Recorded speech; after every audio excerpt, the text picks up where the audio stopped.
My screen always look kind of blurry, yeah. But right there. Yeah,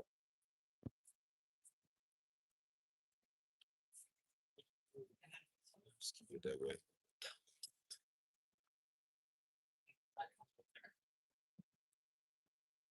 Hold up.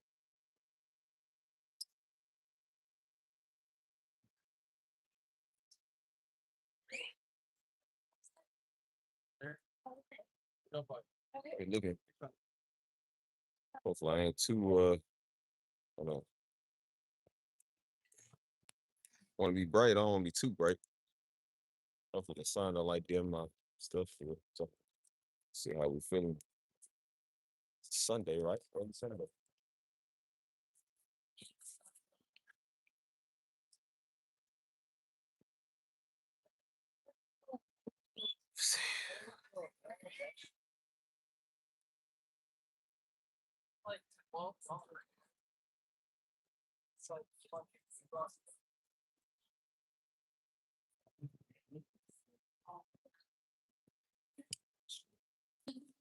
What's up, what's up, Jones? What's good? So you're liking the shirt. Well, if you like the shirt, you'll like the hat. Does it match? Yes, it does. Definitely matching. What up? What up? Do you like my shirt or do you like the hat? Represent. Oh, I don't represent the United States. I ain't represent America. Not right now. Not at this day and age. I said there's a lot of niggas there. Yeah, I used to be the biggest Captain America fan, man, back like when Marvel was getting big. I'm good, I'm good. I remember they did um that was like around like 2013, 2014. I used to buy like cause his name is Steve too. So my name is Steve, you feel me? So I definitely wasn't like patriotic, like a patriotic American. I just loved his character, you know what I'm saying? So I always walked around like the jackets. I would buy like the Winter Soldier jackets. Then I bought like the Shield backpack, and I would like wear it on my back. It was like smaller. One was like a smaller version, and then one was like a bigger version. You know what I'm saying? So yeah, I like the little tie though. It'd be kind of fly. The only time I wear like red, white, and blue is when I wear like you know what I'm saying stuff like this. Or when I wear like now the red, white, and blue I like wearing is like Haitian, Dominican, uh Panama got a fly flag too, but Panama got a colder flag. You know what I'm saying? Um, it's like somebody else I wear, man. Who else? I don't know. You know, what I guess like after the way the United States is, like I don't like wearing it, man. Because I said Captain America would be a modern day Trump supporter. Well, not really. I can't even say that because if you ever seen Captain America Civil War, like they pretty much had the plot where the government was trying to like take over and tell them what to do. And he wasn't for that. That's why the Captain America he wasn't like overly patriotic. Like he was still like for freedom of choice. So I think he would have been a Democrat, honestly. Like I don't know how does you think Captain America would have been a Democrat? Which again, I don't really care. But um yeah. Yeah, I represent the reason I wear these countries, man, because people was asking me, they said, well, why you wear like Mexico stuff? I'm like, first off, it's a free freaking country. I can wear what I want to, nigga. And I bought it. Second of all, I'm just like, bro, I represent the people. Like I represent black and brown, you know what I'm saying? That's why you don't really see me wearing a lot of like Italy or you wearing a lot of Spain, or, you know what I'm saying? Like, even though this stuff is fly, I don't even know it's fly. But I said, but I represent the people. You know what I mean? So when you see Haitians, man, Haitians are some of the most dumb wrong people. You feel me? What's up, girl? I said Haitians are some of the most dumb wrong people. You feel me? And so that's why I said they are a very proud nation. So I represent proud people. That's why I represent um a lot of Haitian, Mexican, Dominican. Um, what's the other ones, man? I'm about to actually get some Nigerian stuff, man. Nigeria is kind of cool. They got the white and green. You feel me? I don't know how I would look in white and green though. But if I look good in white, green, and red, which is Mexico, I'm like, I'll probably look good in white and green. That's why I said I might get a whole bunch of like Nigerian stuff. Cause I mean I'm Nigerian. I just, like I said, my bloodline comes from Nigeria. So I'm like 70% Edo. It's Edo? Yeah, Edo. So like I said, it's something about Negro, man. When you find out where you from, boy, it's like that's like that message, like who are we? Like you start like I'm talking about who we really are. I ain't talking about no Hebrew, nothing. I'm talking about like when you could trace your roots. Because everybody can say the Hebrew. But I said when you can trace your roots back where you come from, you like, oh, I come from this country. You feel me? So my sister did her DNA trace back, and she told me, she recently told me, she was like, yeah, we got some they were like 70% Edo, That's the tribe. That's a tribe over in Nigeria. You know, Nigeria got like 5 different tribes. They got Edo, Igbo, Yoruba. 'Cause I was talking to my Nigerian homie the other day. I think he said he's Yoruba or something like that. And I told him, I said, yeah, bro, I'm Edo, man. And so he's like, word? I said, yeah. I said, yo, man, most black Americans come from because he's Nigerian, you know, his daddy full Nigerian. I said, yeah, bro, most black Americans come from somewhere in Nigeria. Like Nigeria, you know what I'm saying? That's why that word looks so familiar. You see it on the app, it look like say nigger, like nigger and niggeria. I was like, well, I know a couple of Negroes. We can put a nigger and niggeria, like shoot. But I said, but that's why it's relating to, like, bro. That's why I say ain't a bad word. That's our word, bro. Negro, nigga came from us. That's our country. That's our word. You feel me? And it's like it's that's why a lot of white people don't like it because again they don't like the fact they can't say it, and then they don't like it reminds you of it's giving you an identity of where you come from. You feel me? And that's where we come from, Nigeria, Nigeria. So I ain't gonna lie, boy. They got some little dope attire. You feel me? So, what's up? Hold on. Get with you. Oh yeah, I got the fit with the hat. But yeah, I'm more of a you know representation for the people, man. I represent the people. So that's why I wear stuff like that, man. You gotta understand, I got a lot of good friends, man, that I'm Mexican. I got a lot of good friends, man, that are, you know, of all different colors and cultures, you know what I mean? That's why I said I'm finna get locked in with a lot of Africans soon, bro. Like I love Africans. Cause I'm like, you know, they always tried to get us separated, man, with different cultures and stuff. You know what I'm saying? Like they didn't want a lot of Africans, especially Nigerians, to be around us. You know what I mean? I'm like, nah, man, got a lot of good Africans that are good people, man. A lot of Ghanaians, a lot of Zimbabweans, man, Kenyans. You know what I'm saying? They be cool, bro. They be the ones that some of them be the ones in my comments, man. They show you some mad love, bro. They love Daddy. They love Darby. You feel me? And that's why they told me. They said, especially shout out to the South Africans, man. I've been getting love for them for like over 10 years, man. Shout out to them. But I said they'll come in your comments like, hey, bro, I'm South African, bro. Hey, I'm from Johannesburg. You feel me? They don't give you no problem, man. They be cool. The only problem I have on this channel is African American niggas. Like, this is the only people I don't like. Bro, y'all the only ones that I don't like. I don't like y'all. Y'all come to me and don't like me. Which again, I mean, y'all 315, man. Nobody care about y'all. Nobody care about you niggas. Not all you, but some of you. That's why I said like they be cool. You know what I mean? So that's why I said, like I said, I love my people, man. I love my black folk, my black Americans. But I said, but it don't mean I'm not gonna venture out to other cultures. I feel like our culture is so dull, man. Like we so boring. White people ain't got no bread, and then black people ain't got no bread. You're good. I said it's just like we don't know nothing about foreign or having fun. You feel me? So when you get around other people that are accustomed to world travel and doing stuff, I said they can show you a thing or two. As I like, you know what I'm saying? So that's why I said I'm finna lock it in with the Africans. Real talk. I'm about to go to a Nigerian wedding. I'm about to do all type of stuff, man. You feel me?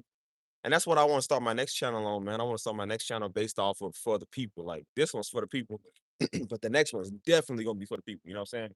And it's gonna be a worldwide travel. You know what I'm saying? All around the country. We're gonna go to other parts of the country and go visit other cultures. You know what I'm saying? And then we're gonna go out of the country to other places. Lord willing, man, that we can do this. You feel me? Like hopefully the world is still somewhat manageable. I'm praying to God, man. We got another I said, I prayed back in 2013. I said, God, give us 10 more years, man. And we got to 2023. I was like, God, give us 10 more years. I'm gonna keep saying to like renew that 10-year lease. Like, come on, God, give us at least another 10 years. That's a lot I want to do, man. And, you know, I'm praying that I know He's gonna let us do a lot. You know what I mean? I said, God, I gotta see all the cultures of the world, man. Like I said, I locked in with some Irish people. Man, Irish people cool. You feel me? Like, I'm trying to go all over the place, man. I ain't trying to just stay in the United States with y'all fools. I don't want to be around niggas. I don't want to be around white people. Like, I want to be around everybody, man. Just like literally everybody. So that's why I'm thinking about the places I want to go, and I'm starting to plan now, figure out what I want to do. You feel me? Because there's so much, man, I want to do. That's why I started representing other places in the world. You know what I'm saying? I said there's other dark people like us. You know what I'm saying? There's other people that have injustices like us. They might not be as bad as ours. You know what I'm saying? But I'm like, but it doesn't mean that I'm not still gonna rep them. You know what I'm saying? Like, that's why I said you'll rarely see me wear an American flag. I would never wear an American flag, right? So first off, it's tacky. This is cool right here. But I said, but the whole United States flag, it is so tacky, man. It is one of the ugliest flags I've seen here. It's got like no taste. It's just like it's boring. You know what I'm saying? Like every time you see that flag, you just look at it, he's like, man, you can smell the racism. You can smell the lynchings and the hangings. Like you can just smell all the just the death that come with that thing, bro. And I'm just like, it just makes you not even, I don't know, just don't like it.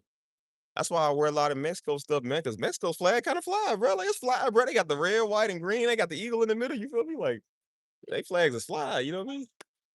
So I'm like, I couldn't really. I like the combination red, white, and blue, but when it comes to this red, white, and blue, it's just like it stands for so much more, man. So much different. You know what I mean? Like most of them other countries' flags, they stand for unity. I stands for, you know what I stand for, especially if you're a Black American. And now the Mexicans, I starting to realize they're like now they understanding what this flag stands for too. You know what I'm saying? Flag is whipping you, man. They beating you with it. You feel me?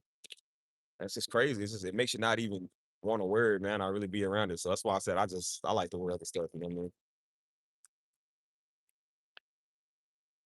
So yeah, man, I'm really big into you know other cultures, other representation. You know what I mean? So that's why I said if I got any South Africans, I got Nigerians, I got any Africans in here total in general, man. Shout out to my Africans, dog. I say I ain't gonna lie to y'all Africans, boy. They had us do y'all dirty, man, for years. You know what I'm saying? They had us think that y'all was like dirty. You know what I'm saying? That's what we thought. We always watch PBS, man. We would watch these little documentaries or these little crappy videos on them. They be doing stuff in like the country Djibouti, which we used to throw jokes about that country. I said, well, it's called Djibouti. I said, well, what is it? I was like, who makes a country named like that? And so they had us, they always showed us like the dirt poor plains of Africa, man. That's why we thought everybody was broke. And then you go over and realize that's why I told my homeboy, I said, bro, because he's Nigerian. And I said, bro, they always gave us a stereotype that y'all was broke. I said, bro, I'm starting to think Nigerians are some of the most wealthiest people you gonna run into, bro. Nigerians, man, got money. I don't know what they be doing, but they be having money, man. And I said, man, they always got us thinking that y'all broke. Like, y'all ain't got no bread, man. Nigerians got almost more money than everybody. You know what I'm saying? That's why they said the richest people in America is not white people. The richest people in America are foreigners. I think it's like Indian. It was either Indian people or it was Asian. Asian Americans and Indian Americans. White people are not the richest people in the country, bro. They really not. They the most snobbiest people in the country, and of course they're gonna put themselves on the forefront, but they not the richest people. You feel me? So I be almost wondering, man, like what did Nigerians be doing? I said, now I don't believe in the whole Nigerian scammer thing. I don't think everybody scammers. You know what I'm saying? But some of them are just legitly good at business. You know what I'm saying? I was talking to my homeboy the other day, man. That boy, all he know is business, man. I mean, he's a smart guy, man. He's a real smart guy. You talking about he started his own business, man. He was making tens of thousands of dollars. I was like, dang, bro. Like, but he had told me, he had told me the dark truth. I said, bro, because I always seen him. I said, man, this man pull up all the time. He got him a nice Benz, you feel me? I said, he be doing good, you feel me? He came to me the other day. And we was talking about something. We was talking about a whole hour and a half, man. He was like, yeah, man. He said, I made so much off my cause he had like Fidelity or whatever. The little stock app or retirement fund app or something like that. And so he was like, yeah, man. He said he was supposed to work at that place for like, I think a full 2 years to keep his 401k benefits. And he only worked there for like a year and a half, I think. He said so one of his other jobs, he had got laid off or something like that. So he was like, it's cool, whatever. He said, I'm just gonna go because he had about 5 grand stored up. That's their pension. They give you about a 5 grand pension. So his money was going up after that. He was like, okay, well, I just got five, I don't care. He said, I was gonna live off some of that money for a little bit. He said, man, I go in there. He said, it's all the way at $0. I said, bro, how'd you get from $0 from 5,000 to zero? He said they didn't tell you the fine print. He was like, if you don't work there the full 2 years, they'll take your 5 grand, pretty much. They'll take your pension or whatever. So then he was like, he only worked there for like a year and some change, you know what I'm saying? And they didn't give him no warning, no fine print, or nothing. He said they just took it. So he said, I was like, bro, I was going there thinking I got some money for rent and go get some stuff. He said, man, I go in there zero. He showed me the charts and everything. Yo, he was mad. Yo, he was so mad. And I went, because when you having a bad morning, I was having a pretty bad day. I was having, well, not a bad day, but it was like a pretty bad morning. And so I was kind of like, it was funny because I was like, you be thinking like, man, I'm stressed out right now. I said, bro, I wasn't stressed out as homie was. Homie was real stressed. Yo, man, they took his whole 5K. And then he was like, then he said his mom was trying to sue him. I was like, bro, like what? I said, hold on, bro, what's up with your family? He said he bought his mama like a $12,000 car, all in cash or whatever. And I guess him and his mama and his daddy don't like each other or whatever. So like they going back and forth, and I think he got some of the stuff that his mama wanted. So now his mama's suing him for like a whole bunch of money. I said, bro, I would have thought. I said, bro, when I see you all the time, I'd have thought you got it together, man. You look living nice, you driving nice. He said, that's a front. He said, right. He said, man, it's a front. He said, like, that's the greatest front I've ever put on. I said, dang, bro, because you really be in your feelings. Like you be like, man, today sucks, man. I was like, man, I don't know why I'm feeling this way. And two, maybe God gets you around somebody that sucks worse than you. And then after he left, I said, God, thank you. I said, thank you. I ain't in that situation. I couldn't. Mama imagine trying to sue me. I said, Mama, you're gonna have to step out in the street. Like, you're gonna have to fake this out. You are not gonna sue me. Oh, that's why I said, "Come on, mama. Come on, mama. Let's see what you got. Come on, let's see what you got." Imagine mama serving, getting a knock on my door, getting papers. It's like, yeah, you've been served. By who? Your mama. Like, what you say? It's like, no, your literal mama served you. I said, okay, I'm gonna pay mama a visit real quick. Come outside with a megaphone outside mama's house. Mama, get out here. Step to the street, mama. Come on. We got Duke this out. Come on. I'm lying, mama. Winner gets sued. No, winner doesn't get sued. Hold on. What's up, Christmas? Dude, he was pissed, man. He was so mad, but he kept it together because again, he was laughing about stuff, and then you know me when I laugh, y'all. My laugh is contagious, so I'm over here crying. So he's laughing even more, and I was like, bro, you know, God will bring you joy, man, when your situations where you don't really feel joyous or whatever. And I think he uses other people's pain to bring joy. And it's like they telling you a story, you sitting there crying, laughing. I'm like, dude, this is so funny. And so he was like, he was so mad he had to start whispering because he wanted to say stuff he shouldn't say, but it was like he was still catching this stuff. He was like, he said, "How the freak do I lose all this money overnight?" He was like you could tell he wanted to say the other word, but he was just like he was trying to really tame himself because you know, like I said, we in a good Christian place, but he was so mad. He was going back through the chart and he was like, "Look," he said, "I'm gonna show you the chart was going up like that," and then it just went like all his money just went like. And I said, "Dang, cuz that ain't funny," but it's just like, I mean, he still got some stuff, but it was just like his pension money or whatever. I would guess that was backup money. And I told him, I said, "Brother, y'all," I keep hearing people that's in these situations. I'm like, "Bro, y'all better than me because I had to tore up the whole place." I said, "Brother, I'm mad when I get a notification that Apple or PNC all of a sudden done took $15 from my account." I'm like, "Bro, 15? I didn't authorize that transaction." Or maybe I did, but I was supposed to cancel the free subscription, but I never did. I be calling for that money back. Let alone they take 5 grand. Oh no. I said, bro, that is somebody's tail. I need to get somebody has to. I'm gonna get that black and blood. Like somebody's pay for that. And I said, ain't nothing you can do. He said, oh, ain't nothing I can do. I can't get that money back. I said, dang, cuz, that's crazy. But I said, yeah, you still doing good, man. You doing good for yourself. He said his pops bought them like an expensive place. I think it was like an expensive house or whatever. He said he pretty much just gave it to him like, "Here, son, you got it, you know what I'm saying?" Because I think he's on his own way. He said, it's nice. He said, but I can, bro. He said, bro, he said, I can't afford to live it right now. He said, bro, the money's not that good right now. He said, it's expensive. He's like, yeah. He said, my pops bought me a boat. I said, you just, I said, hold on. Your father just bought you a boat. He said, yeah. I said, how you just buy a boat? Like, bro, how you, like, it's almost like a small yacht. I said, how you just buy a boat, cuz? He's like, yo, we bought it in cash. I was like, daggone it. I said, bro, what are they teaching y'all Nigerians? They not teaching us niggas, because I ain't never heard niggas say he bought a boat. I said, bro, how much money you gotta have to get a boat? He said, bro, it's expensive. You gotta have your boat, like you gotta have everything. I said, how much money you gotta have to have a boat? Like, where y'all getting these deals from? I was like, bro, like, I be wondering, what do Nigerians do? Like, what do y'all be doing, bro, to get all this money? Well, they just a lot of them be good at business, man. They be real good at trading, you know what I'm saying? And so they just financially wealthy, you know? That's why you're Nigerian weddings, man. Like I said, Nigerian weddings, they be having like 2, 3 ceremonies because again, the daddy paid for pretty much all of it. Because the daddy be having so much money, man. I don't know what Nigerians be doing, boy. That's why I said, forget y'all African American niggas. I don't like y'all. I'm trying to go over to them. I'm trying to go to my Igbo tribe or my Edo tribe. I'm trying to go over where they is. They gonna teach us that. And that's why they wanted us to stay separated from Africans, man. Because again, a lot of Africans, they don't have the knowledge, but some of them do. They got the stuff, like the resources. A lot of African Americans got the knowledge, but sometimes the African Americans ain't got the knowledge, but the Africans do. And so that's why African Americans with knowledge and Nigerians with knowledge. I said, boy, that's crazy. That's an unstoppable team. And I know why they was trying to keep us separated all these years, you know what I'm saying? Because they didn't want us I mean, bro, we can literally take over. You know what I mean? So that's why I said, forget y'all niggas. I'm about to go over to Nigerians, man, and go talk to them. Go ask them. You feel me? Because again, I think that a lot of people, man, like they smart. I mean, because we was trained that Africans are stupid. That's what we thought. We thought Mexicans was dumb and slow. That's what we thought because we lost Looney Tunes. We thought we already knew Africans. We thought they was broken and stank all day. Because that's what they told us. You feel me? We thought we were stupid because they told us we were stupid. And we always thought that white people were superior and better because that's what we were told. You feel me? We thought Asian people were just, I mean, that's why I said some stereotypes, man. It's not bad. And I'm like, even if it is considered bad, I'm like, bro, do you know what bad is considered to us? Like they was like, well, they was like, what's offensive thing that all Jewish people got money? I said, what's wrong with that? That's a compliment. Like, bro, I mean, you're rich. What's wrong? That's a compliment. Oh, they were saying like all what's who was it? Um not Arab. Was it Indian or Asian? That was one of them. But they was like all Indians or no, all Asians are like smart.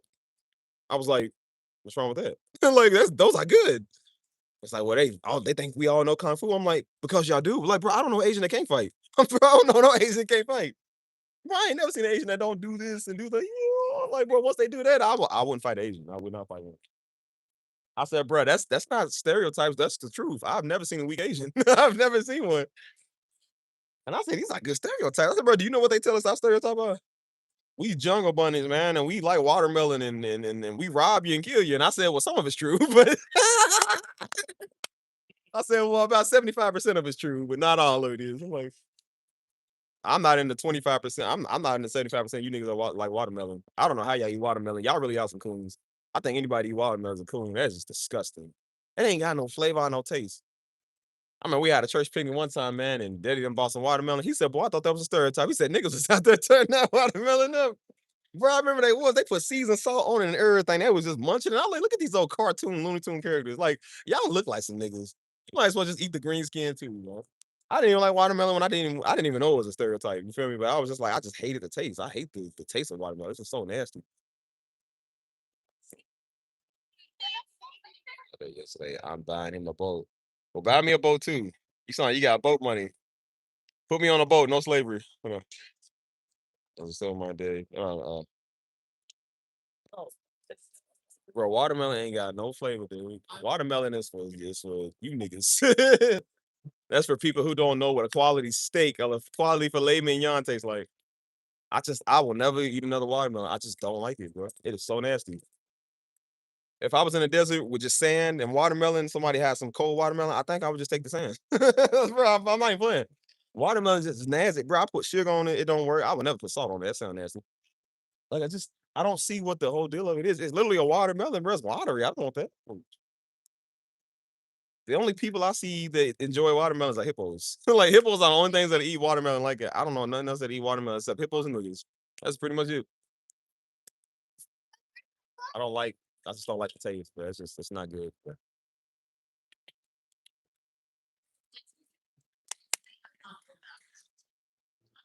no such thing as how to pick them, man. You can pick the ripest watermelon. It's still gonna be nasty, bro.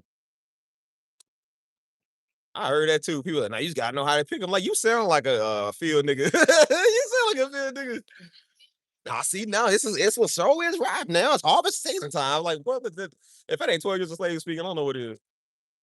First off, that's how I know using y'all be Negroes. Who's going to the field to pick a watermelon? Like I ain't going to pick nothing, boy. Y'all sure was looking. No, no, no, it's not ripe enough. No, sure ain't ready. Oh, I don't seen just about everything now. Sure ain't your time of season to be ready ripe. Like, man, y'all some old jive turkeys. Like, boy, who in the world is picking a watermelon? Y'all, that just made us sound bad. My ancestors are they looking on us like, dang, bro, this is what I fought for. I fought for y'all to go to school, picking education. Yeah, here picking watermelons. Y'all still picking watermelons to this day. Oh my god. So, nah, she right. You know how the good ones look like, but they all look the same. They all disgusting. It don't matter what you get. Jamaica has the best watermelons and food. Mississippi have so Mississippi have so sweet ones. Well, that sound like a nigga line. Like Mississippi have so sweet ones. Like, bro, what? Mrs. You meant to no Bill Cosby that said the correct pronunciation. Mississippi does have so sweet ones. Like you do have it. The yellow ones are good. They got yellow watermelon. What is that? I ain't never heard of yellow melon. I don't really like no melons, man. I don't like cantaloupe. I don't like anything in the melon family. I don't like any melons, bro. I just don't find them good. Costa Rica be having fruit you ain't never seen before. Like they got this one fruit. I don't know. I think it's called a star fruit or something like that. Like they got a lot of stuff you ain't never seen before. It's almost like it look like alien stuff. You feel me? You ain't never seen it before. Like it ain't even know this world. Like look crazy. But yeah. Anyways, we ain't getting on this old menstrual swirl watermelons. We was talking about something. What was I talking about before this? Um, I think about stereotypes or whatever. Oh yeah, basically, yeah, just deterring the stereotypes, like just what we was taught and what we was told, you know what I'm saying? So that's why I don't really so all fruits and vegetables taste better from the Caribbean, the soil ain't tainted. It probably all tastes the same, you know, I don't know. It's probably still nasty. Guava star fruit, all delicious. Never had it. I don't think I had any of that for real. I mean, I'm a big fruit person, but I'm not the biggest fruit person. I don't like everything.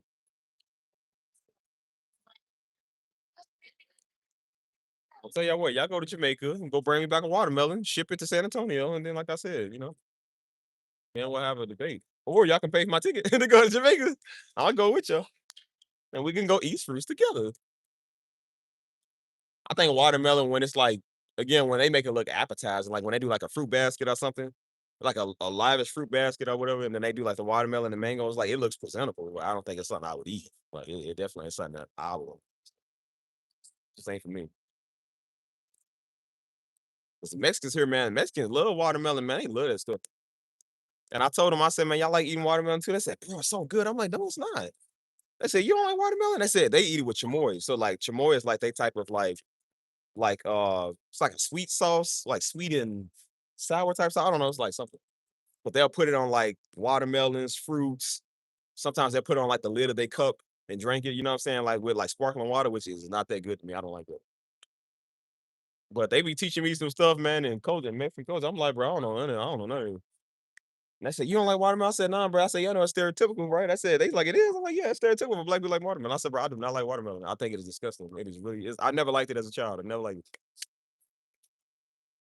I just don't like the taste, bro. It's disgusting. But yeah, they eat it with chamoy and all of that. Speaking of my Mexican, man, shout out to my Mexican.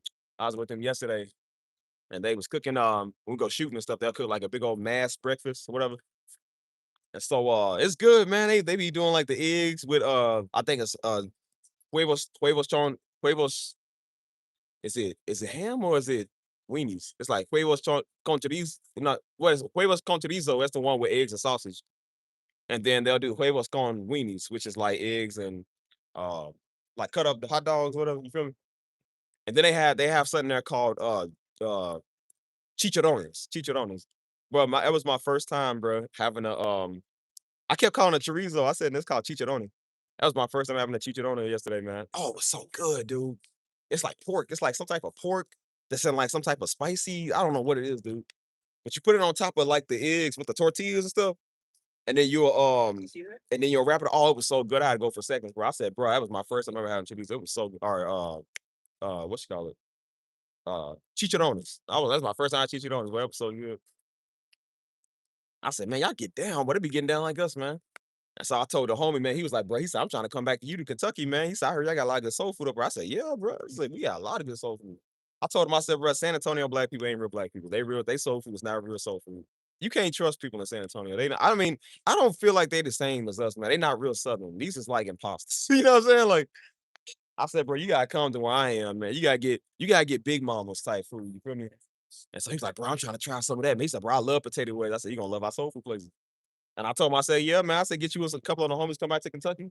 I said, boy, I'll get y'all somebody to throw down, boy. I said, everybody throw down. Get a big catering going on here in San Antonio. Get y'all. I said, y'all think y'all full now and got the IH. Y'all think y'all grandmamas be feeding y'all. I said, wait till Big Mama come feed you. Big Mama gonna feed you and your belt gonna break. I said, boy, Big Mama gonna get you together, you hear me? I said, boy, it's gonna be good.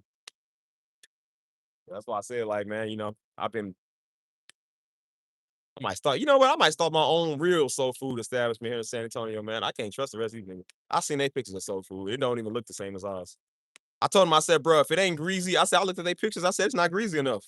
Like, bro, you can already tell this ain't got enough sugar. It ain't got enough brown sugar in it. I can already tell by looking at it. I said, because, bro, our yams and our sweet potatoes, bro, it's glossy. I said, bro, you ain't got nothing going on. I said, bro, this look like this is vegan. Like, I don't want this. Like, the cornbread look dry. I was like, nah, it could be the lighting or it could just be, I said, but the cornbread gotta be real. You know what I mean? Like, y'all don't know about that. Yeah, it's like pork or something. Hold on. Hold on. But Steve, we need an episode of you trying foods with reaction. That's what I told you my next channel gonna be. I told you, forget this channel, man. I don't like half of y'all. I said, bro, the next channel gonna be my reaction channel where I go all over the world and just do what I want to do. You feel me? And start eating the food and all of that. You feel me? We gonna start doing that all. Yeah, watermelon's good. No, no, no. Candy is good. The drink is good. I would say I'm a nigga when it comes to the candy. I said, girl, give me some of that watermelon drink. Not juice, drink. Black folk knows the difference between juice and drink. Like you can have some of that orange drink. They're like, no, orange juice is like Sunny D. You know what I'm saying? Like orange drink is our thing.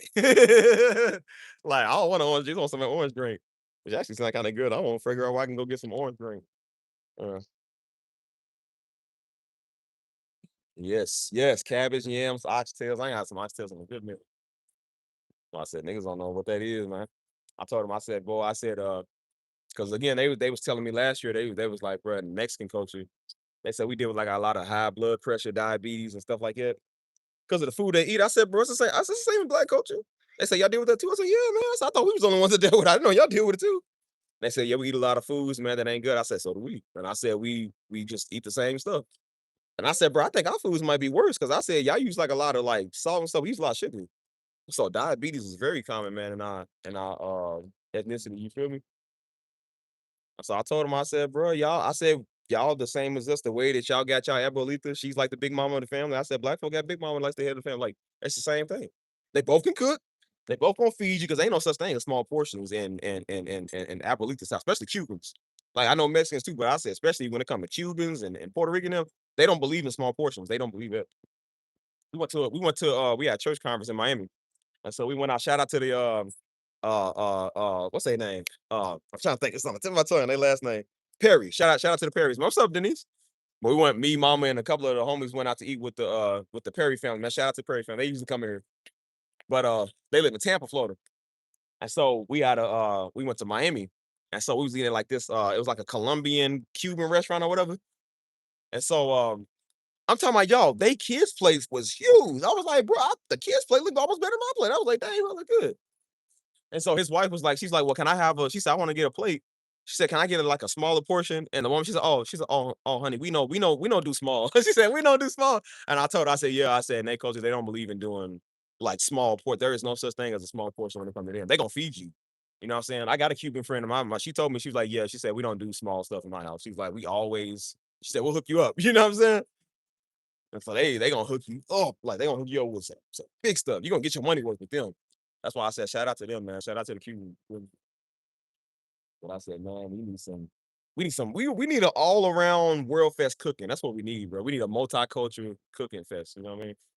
Because that's so much different food I want to try, man. Of so much different ethnicities. You know what I'm saying? Like I said, boy, we was in one of them Colombian. We was in there a couple of times, man. I remember we went to a Colombian restaurant. Boy, I said, Mom, I think I found my wife. Bro, I remember that back in 2019. We went, me, mom, and some of the homegirls, like they went there. I said, Mom, I think I found my wife up in here. The one girl, bro, I swear, but she was over at she wasn't our waiter, she was somebody else. But she kept walking past, but she was just staring at me. And then she kept acting like she was putting menus down, but she was like looking. She kept coming by looking. I said, Mama, I think I'm gonna get married. I said, listen, I love me a Colombiana. I said, look, a nigga like him a Colombian. I said, back to Miami. And that's how I feel always had to at my house. You eat till you full. Yeah, man, I believe in that. That's why I said I'm like, bro, I ain't gonna lie to you. I don't really trust skinny chefs, bro. Like I love a woman to take care of herself. They got a nice frame, but that just showed me you can't cook. Like you too healthy. That's why y'all be thinking I be joking about it. Big Tammy. I said Big Tammy need that. She need that flab. Like I can't do it because I'm muscle. So I was like, she need that flab on the arm. You feel me? When you see that right there, when you see grandmama got that, like, yeah, oh, grandmama's about to hurt you. Like, she about to hurt you with this cooking. That's why I said that's the best cooking on a Sunday after church. Grandmama already got everything ready. Guess what you doing after that? Unbutton your pants, go sleep on the couch. Like that's called the itis. We call the itis. I said, bro, we need some of that in our life, man. We need some of that. That's why I said shout out to my boy here, Jay, man. Him and his wife. His wife is Mexican. He black. And he throw that on the grill. So he throw down like a lot of barbecue. She'll be in the kitchen cooking like a lot of Mexican dishes and stuff like that. And so it's the best of both worlds. You feel me? Like it's the best of both worlds, dude. And so you get you a plate of barbecue, and then you get your plate of Mexican food. I'm talking about, boy, they have it. They hook you up, man. They got it going on. And which actually, I got to text them, man. I ain't talked to them in a while, bro. Shout out to them, bro. I ain't seen them in a minute. Wait, what's the myth? What I say? I don't even know what I said.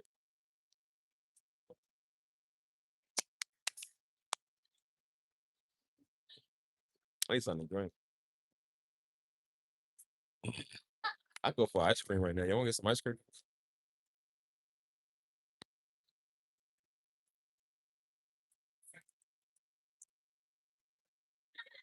Miami is fire, boy. I will tell you though, man. Like we went to this one Cuban restaurant, man. I ordered something. I don't know what it was. It was not good. Like it looked good off of the picture book. In real life, I don't know what that thing was, but that thing was disgusting. But that's why I said like I do think that Mexicans got the best Hispanic food. Like when it comes to like Spanish food, Mexicans got the best one. I don't know. It's kind of a tie. Like when it comes to arroz con pollo, not everybody can do arroz con pollo like that. So Mexicans can do it good, but I feel like Costa Ricans kind of master that. Like their arroz con pollo is like on a different level. It's pretty. It's just chicken with rice. And that's what it means. That just depends. Yeah, skinny women. I mean, some skinny women can cook, but I mean, who you gonna really trust, man? When you see Big Mama, or you see some skinny Neil Long looking like, you gonna be like, I mean, yeah, cool. I'm sure you can cook, but I'm pretty sure Big Mama can throw them better. I said, girl, you can't have it all. You can't look good and cook. Like it's impossible. It's impossible. I said that's why they be like, that's why they would say like, don't trust skinny chefs. Like, bro, if you too skinny, I can't trust it. Because you always got some lean, mean green bean. I was like, I don't want that. Like, I want something unhealthy, something that's gonna give me the itis. I thought, girl, I need my Kool-Aid taste like diabetes. I don't want to taste like sweetener. Like they be doing like the sugar-free sweet. Like, no, nigga. Like, I mean, time some skinny chick try to talk me out of that. She was like, "What? No, you can just drink it. You can't taste the difference, nigga. Yes, I can taste the difference. That's why I like the regular stuff. That's why I said just cause you fit and you look good, boy, they be the worst people to go to eat with. Cause they be like, it has like 200 calories, and I can't eat all the carbohydrates. It's gonna go right to my thighs. Like, ew, girl, shut up and eat this food. You are not gonna gain no work from eating the burger. Shut up. That's why I kind of like big women because they don't complain. They're like, oh yes, you ain't gotta tell me, baby. Just they don't cut their burger. They just chow down on it. They ain't counting no calories on it. They go eat because they like to have a good time. That's why men like women. They get their hands dirty, man. We don't like all of that clean. And oh my god, it's a small salad. Man, who eats a Cobb salad? Like, bro, I want a woman to eat wings like me. Just don't lick your fingers. I hate when people lick their fingers. I might actually leave you with the bill. Like, yeah, girl, hold on, let me go to the bathroom real quick. You see me getting out the bathroom window? I leave the chick with it. Yeah, like a woman that get dirty, man. What she eat? Like I said, when the Bible told Gideon, he said all the men that go to the pond and they lap like a dog at the water. Said that's the one. Well, I said when you see a woman get her hands dirty, that's the one. That's the one. I fall in love when I see a woman. She's just like, yeah, she be getting her hands dirty. You know what I'm saying? She ain't scared to pick up her burger and eat it. I be sitting across from her, I be like, bro, I'm in love. I said, this is a woman right here. Like, I like it. Because when I see she's all nice and then she be like talking like that with, I'm like, when you do that, you talk like I'm like, yeah, I don't, you know how they talk like, oh yeah, but I'm like, that is so annoying. I don't like people like you. You like really unattractive. I say you too proper. You know how they say like he's too nice. I'm like, girl, you too proper. I need a woman that ain't got no mannerisms. That's what I need. A woman that's a nigga like me. That's what I need. I say that till you get one. He's like, oh, I can't stand you. Shoot, sometimes, like I said, we need a woman boy that got some thick thighs. That means she can cook some good food. Because those are thick thighs we trying to lay on after we got the itis. I'm like, girl, let me let me lay on you real quick. Let me take a nap. Got two pillows, girl. Let me take a nap. Mm. I do not like healthy food. I don't care how you splice it, how you dice it. It just ain't good. That's for everybody else. Like I said, I can't. If I'm gonna eat, man, like let's just eat. We get one life to live, dude. I'm not gonna spend it eating lean green mean beans. Like, bro, I'll not do that. Niggas eat tofu and paste. Like, that's what people are doing. Now niggas gonna go on photosynthesis mode, like photosynthesis, because now they scared to eat stuff. Now they gonna rely on sunlight. Like people weird. And they be like health nuts. I seen this one white woman, man. She had a they said she had a high IQ score. She was high, she was like real smart. But she had a fear of like having like a stomach cancer. Her mama had like died from stomach cancer. And so she was scared of getting it. So she was like, the only way she can get it is by or not get it was by eating healthy. So she ate, I think she only drunk water. Like I think she only ate like carrots, I drank water or something like that. And she did that for so long. They was like, she ended up, what she did was what she kept replacing water with food. They said pretty much the water filled up her lungs. She pretty much drowned like in water. And she wasn't even in water. But they was like, she drank so much water, she pretty much like filled her lungs up water and drowned. And I was like, dang, that's crazy, dude. And then somebody thought it was a good idea to only eat like carrots and stuff. And too much healthy stuff is not good for you either. You know what I'm saying? And they said they had like I think toxic poison or something like that. And they said when they found them, their skin was bright orange. Like their skin turned orange from eating all the carrots, bro. Like that stuff is crazy. That's why I tell people like, don't be too much of a health nut. And don't be like too dirty when you eat. You know what I'm saying? You kind of you have to have a balance of both. You feel me? That's why I don't like people that's extremely health nuts. All counting all these carbs and all these carbohydrates and all that weird stuff. Like that stuff is kind of weird. I'm like, bro, just eat half. If you want to know how much come in it, nigga, eat half. You can't get nothing bad for eating half. You feel me? If you don't want to eat the whole burger, eat half. I eat a quarter of the burger. Like, what's wrong with that? People really be weighing that on the chart. Like, well, this has got 75 grams. I'm like, who does that? I said, brother, I didn't even know those things existed on the back of the box. You know what I do when I get the back of the box? Like when I get the box, rip it open. Like, bro, I don't pay attention to that. What nigga looking at the back of a macaroni box and be like, yeah, this has got 200 grams. I'm right. You know what I do when I open up a box of Little Debbie's? The whole box is gone. I take them out individually, stack them up in my cabinet. So when I'm half asleep in the middle of the night, I just sleepwalk and go get one and come back. I'm like, brother, who's looking at the back of a soda can, man? Everybody looking at no pop. You got people that think because they drink a Coke Zero. That's why I say they think they better than us. Like, bro, you can drink a Diet Pepsi all you want to. It's the same thing. It's still not that good. You just because you replace it with sweetener. What look at all the other stuff that Pepsi got in it, man. Like all the other stuff that they got in it. You think about the sugar. It's like, bro, it's still an acidy type drink. You know what I'm saying? Like it's still not good for you. Uh, yeah, just have a balance, man. Like it's all. That's why I said some people get too paranoid with that stuff. You know what I mean? And that's why I said, don't think that because you see people that's extremely fit. Sometimes the most fit people be the most insecure ones, man. I've never seen a woman that's insecure as a fit woman, bro. I think they are some of the most insecure of all time, bro. I'm not gonna lie to you. Because they always got to feel like they got to maintain a good frame. That's why you see a woman, she's physically fit. She be skinny as all outdoors, and they still be calling themselves fat after they eat. Because they bloated. I'm like, nigga, that's not being bloated. Everybody gets bloated. I got an 8-pack and I'm still bloated. Like, bro, everybody gets so you feel me? Like, no, I'm so fat today. No, I don't look good. I'm like, that's because you think that. Like, bro. That's why you see them always in the gym doing these little stupid selfies. I can't stand it. It's always it's like the horse, it's like the stallion pose they do. And they'll do like this, they'll do like one leg up. Like, you know what I'm saying? Like they'll do like one foot is planted, one is like a horse, like when a horse about to trot, and they do like they leg kind of like oh, I can't stand when they do that. Or they'll do like I hate when they do that. It is so tacky. I'm just like, oh, I can already tell who's the woman you don't want to talk to. When I look at your gym photos, I'm like, "Ew." They be the most insecure. I'm like, girl, ain't nobody looking at you. I'm like, girl. It's a good thing there's a whole bunch of other fine women just like you. So we don't care. I'm like, girl, listen, you ain't gonna out hot everybody. You can't out sexy everybody. That's just impossible. Believe me, I know. I know. I've seen about 5 women that look better than you, girl. You ain't that sexy, nobody.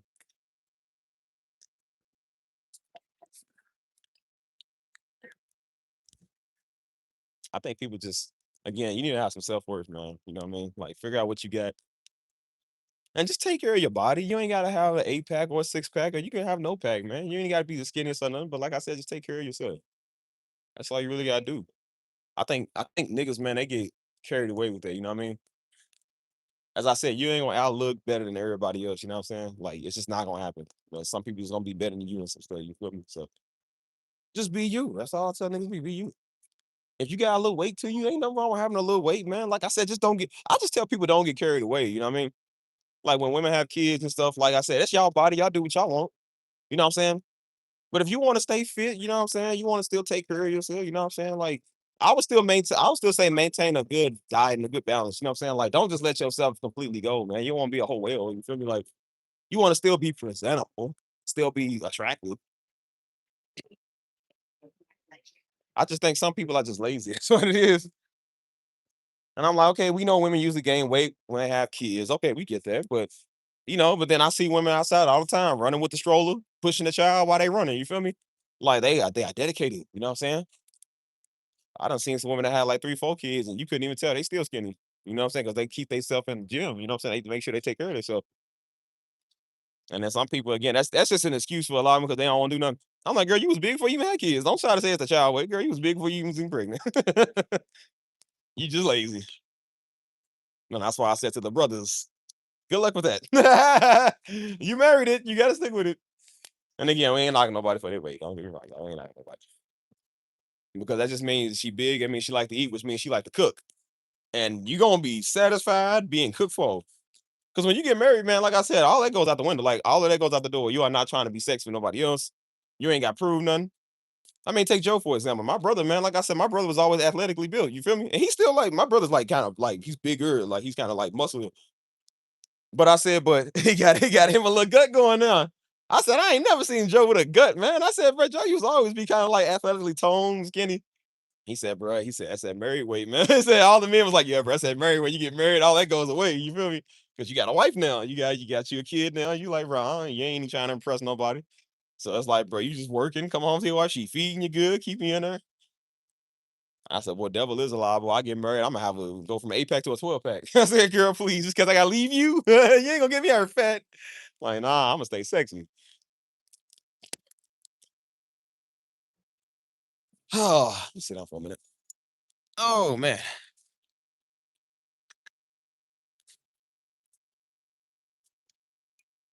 That's why I said just be healthy, man. Ain't nothing wrong with it. I just think people are just lazy, bro. Feel me? Going running in the morning every morning, man. That is nice. That is pretty nice.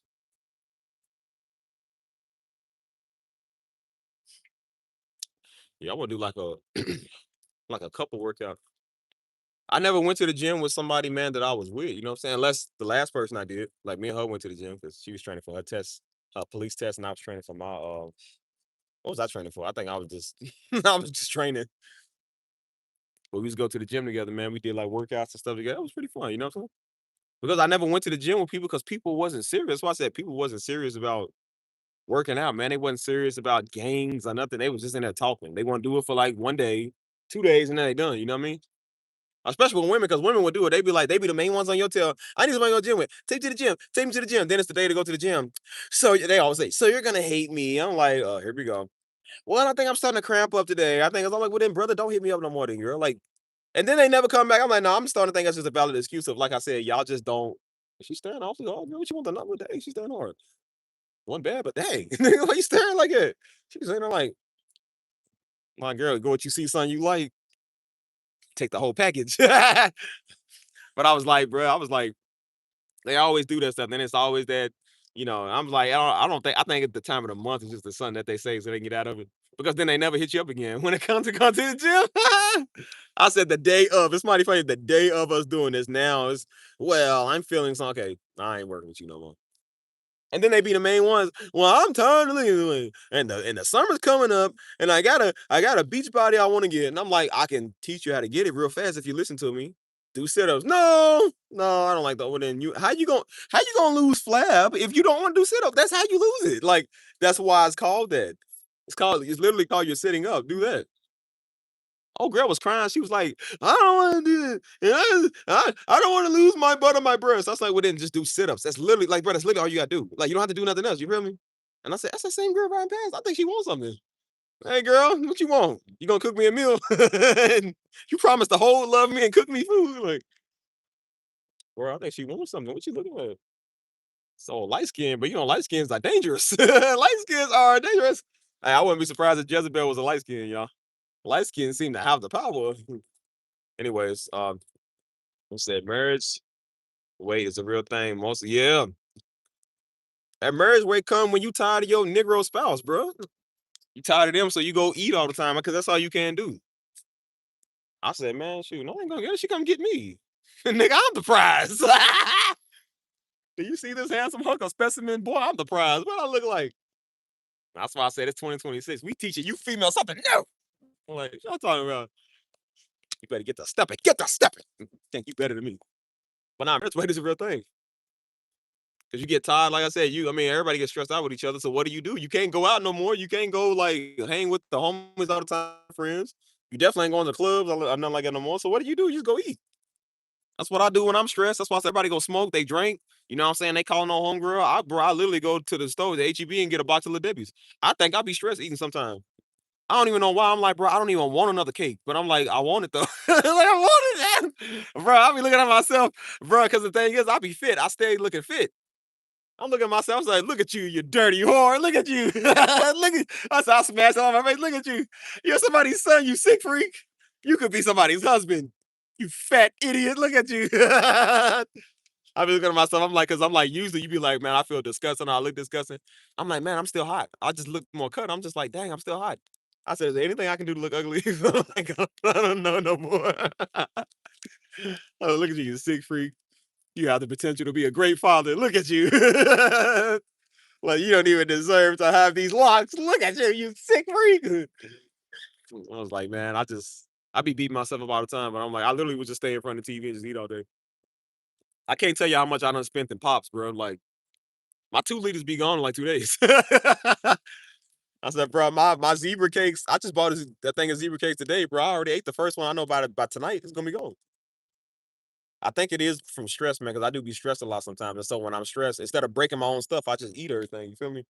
So that's why I would be wondering, like, why I ain't got no food in the cabinet? I'm like, cause nigga, you done ate it all. You done ate it all. I was like, that's why I'll buy like 2 or 3 things of like little Debbie's, you feel me? And it'll be gone. I'm like, bro, where did it all go? And I'm like, well, you sat there and ate it all in front of TV last night. And I said, then this morning you had about 2 zebra cakes before you went out and walked. And I said, then you had about another zebra cake before breakfast. And then I said, after that, after breakfast, you had another zebra cake. Bro, I'm not lying. This is a true story. I said, bro, you had another zebra cake after breakfast. I said, before lunch, you had about 2 fudge rounds. And then I was like, then lunch came, then you looking for a snack later, and you ate all your snacks. I said, bro, it's 12 in the box. I said, bro, you done ate like 6 times in the morning. Like, that's why they have where you going. Um, what's up, Jadise? I'm here, some insomnia cookie. That sounds pretty good. You ain't find trailer at home. Now you gotta get out of home when you work out, because again, home is your sanctuary. So like, you'll trick yourself when you home. Instead of doing like 4 sets at the gym, like when you do it at home, you'll be like, you'll think about it and you're like, well, I kind of want to lay down and sit down. Then you think about the brownies you got, you're like, I got them brownies in there. I said at home, listen, y'all, at home, we all fat. I don't even work out as hard at home as I do in the gym. Like, so I thought about getting another membership or whatever. Cause I'm like, I kind of do miss the gym, man. I'm just hitting the bag, you know what I'm saying? I'm about to take my Muay Thai classes again. You know what I'm saying? Like I'm about to get on it, man, doing my training. I'm about to start waking up again at like 5 or 6 in the morning, man, doing like I call it military training, like doing my drill sergeants and stuff like that. Cause I'm trying to keep myself disciplined, you know what I'm saying? But like just cause I don't really believe in when as you get older, you lose it, you know what I'm saying? I just think we get more lazy. Cause I pretty much worked out. So like I said, I got muscle, I got to what I want to look like. So of course you don't work out as hard. Cause you mean you already pretty much hit your goal. But I'm like, my goal is to get more muscle. I want to get my muscle weight back up, you know what I mean? I gotta look even sexier for the summer. Yeah, yeah, that's why I tell people, man, just stay fit. You know what I'm saying? Like you ain't gotta be the fittest, but definitely don't stop, man, because you're married. Cause just in case you gotta leave that weird Negro one day, I said you want to make sure you looking good. You want to know how he changed? Let you start losing weight. It's something about when a man lose or when a woman lose weight. It's like Negroes. It's like that's a whole new version of like they change. They a different person. You start slimming down, looking good, and they be like, oh, like hey, you look good. And that's when they want to be all girl. Hey, they will be in your DMs. Or they be like, what you losing weight for? And then they want to wonder why you losing weight. It could just be because you want to do it, but they worry about that man, that other man. So, like I said, I want to work out with my partner. You know what I'm saying? Like do stuff like that. That's why I said when I do this little 5K runs, I found it through a friend of mine that we go to the same familiar nights, and so she had told me about it, and so she does like a lot of fitness too. You know what I'm saying? So she be going to a gym close to me, like where I used to live at. And I told her, I said, dang, I said, bro, I didn't know they just because they just put one right there when I moved from the old location. I said, dang, bro, I would have went there. And she's like, yeah, she said, you should get another membership. You know what I'm saying? She was the one that invited me to this type stuff. So I want to start doing that stuff. You know, I don't want to do it with friends. I want to do it with somebody that I like, you know what I'm saying? I really want to be with, you know what I'm saying? Put me a gym in his garage. We go hard in Jamaica. And I was like, wait. Are you Jamaican? Honey Lily. I don't think I ever asked you who is not who is you, but uh what ethnicity was I don't know why I thought you was white. I know I thought you was white. Hey, that's just the white man in me. That's how you know I try to see the best in everybody. I gotta imagine you white. No, I just like no, I was like, I didn't know what you was. Well, she said she Jamaican girl. Hold on, you Jamaican. Staying fit is super easy once you fall off the wagon, though. And for the first time in your life in your 30s, she's just stay fit. Yeah. But I mean, we understand. That's why I said women, y'all look different than men. Y'all bodies are way different. So, of course, doing stuff for y'all is different because weight distributes differently to y'all. You know what I'm saying? Because, of course, y'all got hips and butts and breasts and, thighs and all the nice places. You know what I'm saying? Like, y'all different from us. Like I said, usually when a man fat, it's just because he won't be fat because he's just fat. You know what I'm saying? But women usually it's cause of like, just your bodies are different. So I had a lot of girls, they was like some girls coming in, it was like, well, I don't that's why I don't want to lose my breast on my butt. They was like, but that's why I don't work out that much. They said I just want to tone my stomach. I said, well, just do sit-ups. You can cut out everything else. Just do the sit-ups I'm telling you to do. And that was too hard for him to do. I said, well, bro, it's called sit-ups. It's gonna be hard. That's what it's for. Like, bro, they hurt. Bro, I got 8 pack and even they hurt for me. You never get used to them. I was telling mama one time because mama, she was like, what's the best sit-ups to do? And she was like, I want to do them, but they hurt. I said, Mom, I've been doing this for years. That's the one thing you never get used to.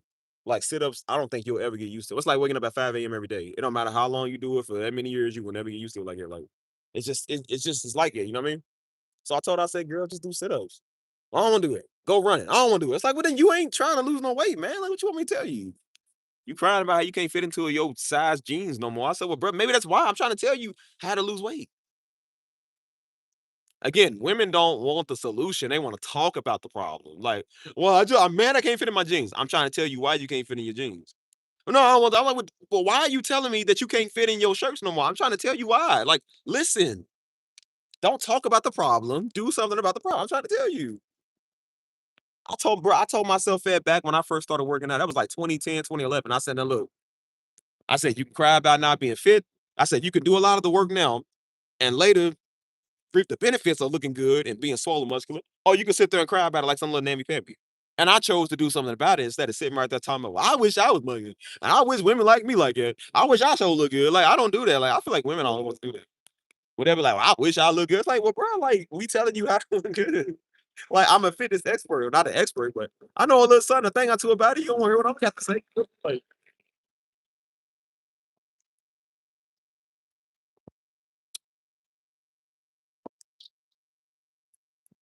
yeah, that's the whole point. They don't want brown. They don't know nothing about that. I said, girl, please, as much as you chase a man, you should be chasing on that treadmill.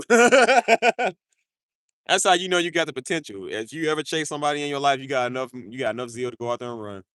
Chase your dreams and like I said, not even a treadmill. I think running on solid ground is better because the treadmill moves with you. Solid ground don't. So the tension is way different.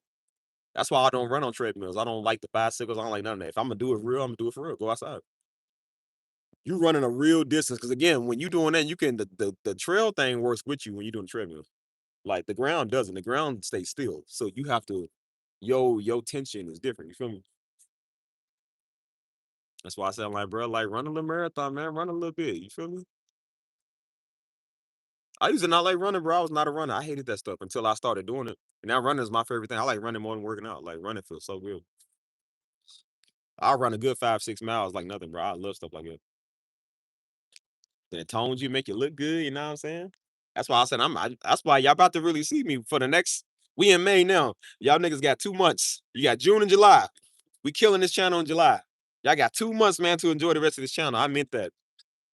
So y'all gonna see the new and improved Steve in a minute. I'm trying to tell y'all, boy, I'm about to get my weight up. I'm finna get my eating habits back right. You know what I'm saying? Like I'm about to look like a whole changed man. You feel me? So I've been slacking a lot. It's like snacking because I told you that's what I do when I'm stressed. I just snack a lot. You know what I'm saying? I just eat a whole bunch of stuff. I sit in front of TV just eating. And I'm working so hard. I work from home. So a lot of time when you work from home, what you want to do? Eat. You want to snack on stuff. So that's really what I do. So I'm trying to cut that stuff out, man, and eat somewhat healthy, not all the way healthy, but just somewhat healthy.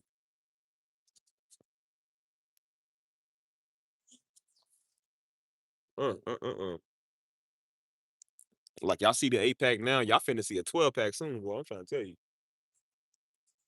And what y'all been seeing, like when I be going running and I be showing off my results, like that's not even consistent working out. That's just the workout I did for the day.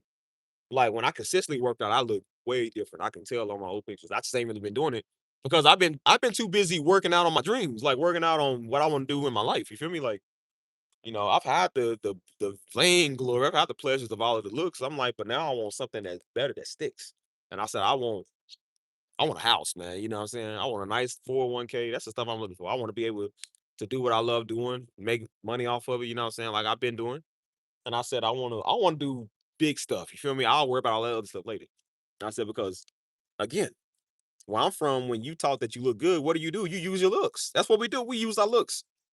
And that's why I said none of us had a 401k, none of us had a nice retirement plan going, none of us owned a house, we didn't own nothing, no property, no nothing. We were just taught to look good. And so we base it off of your looks, how good your looks is. That's pretty much how much you worth. So the hotter you was, the more value you had. That's why the women out there weren't even all that, but they swear up and down. They be like, I'm telling you, they are low threes, and they think that they are like all 8, 9, 10s, and then 12 and a half. Like they think that they are so bad because everybody based it off of how you look and what you got. I said, or like that was pretty much what you got was how you look. So when you look good, you pull women. And so when you realize that you look good and that happens, what do? You use your looks. And so that's why I said I was a terrible person, but I look good. You know what I'm saying? And you can use your looks, pretty much get what you want. Versus here, it don't really work like that. Like people kind of want to know what you got, like what do you bring to the table? That's why you hear a bunch of these niggas now talking about like what she always asks what I bring to the table because yeah, you can't use your looks on her no more because she ain't a hoe. She ain't one of them hoes you talk to. I'm like, no, when a woman asks what you bring to the table, that's not her being stingy or her being, like a snob. That's her being like, no, nigga, like what you want. That's pretty much what she's saying. Like, what are your intentions? What do you plan on doing? What can you do? Can you provide? Can you take care of me? Like, not just can you take care of me, can you take care of yourself? You know what I'm saying? They want to know that they're not wasting their time. And I see a lot of that here in Texas. I can't say the same about Kentucky, but I see a lot of that here in Texas.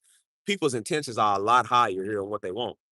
That's why I said I talked to the girl that owned her own house. Like I never talked to some girl that owned their own house in Kentucky. Never. I never seen somebody like it. And again, it's not knocking nobody because I mean we was all still young. You feel me? But at the same age we was going out clubbing and partying, they clubbing and partying here at that age. But I said, but they own stuff. And like I said, she was 25. I said at 25, I was in clubs. I was jumping around. 25, I almost lost my life like 2 different times, dog. I said I was not thinking about owning no house, dude. I was not thinking about nothing. And I was like, dang, man, like seeing the mindset, how different stuff is. I said, I didn't know that. You feel me? So that's why I said you really do try to change a lot of your ways and your mindset, you know what I mean? So people's intentions are just a lot different, you know what I'm saying? Hold on.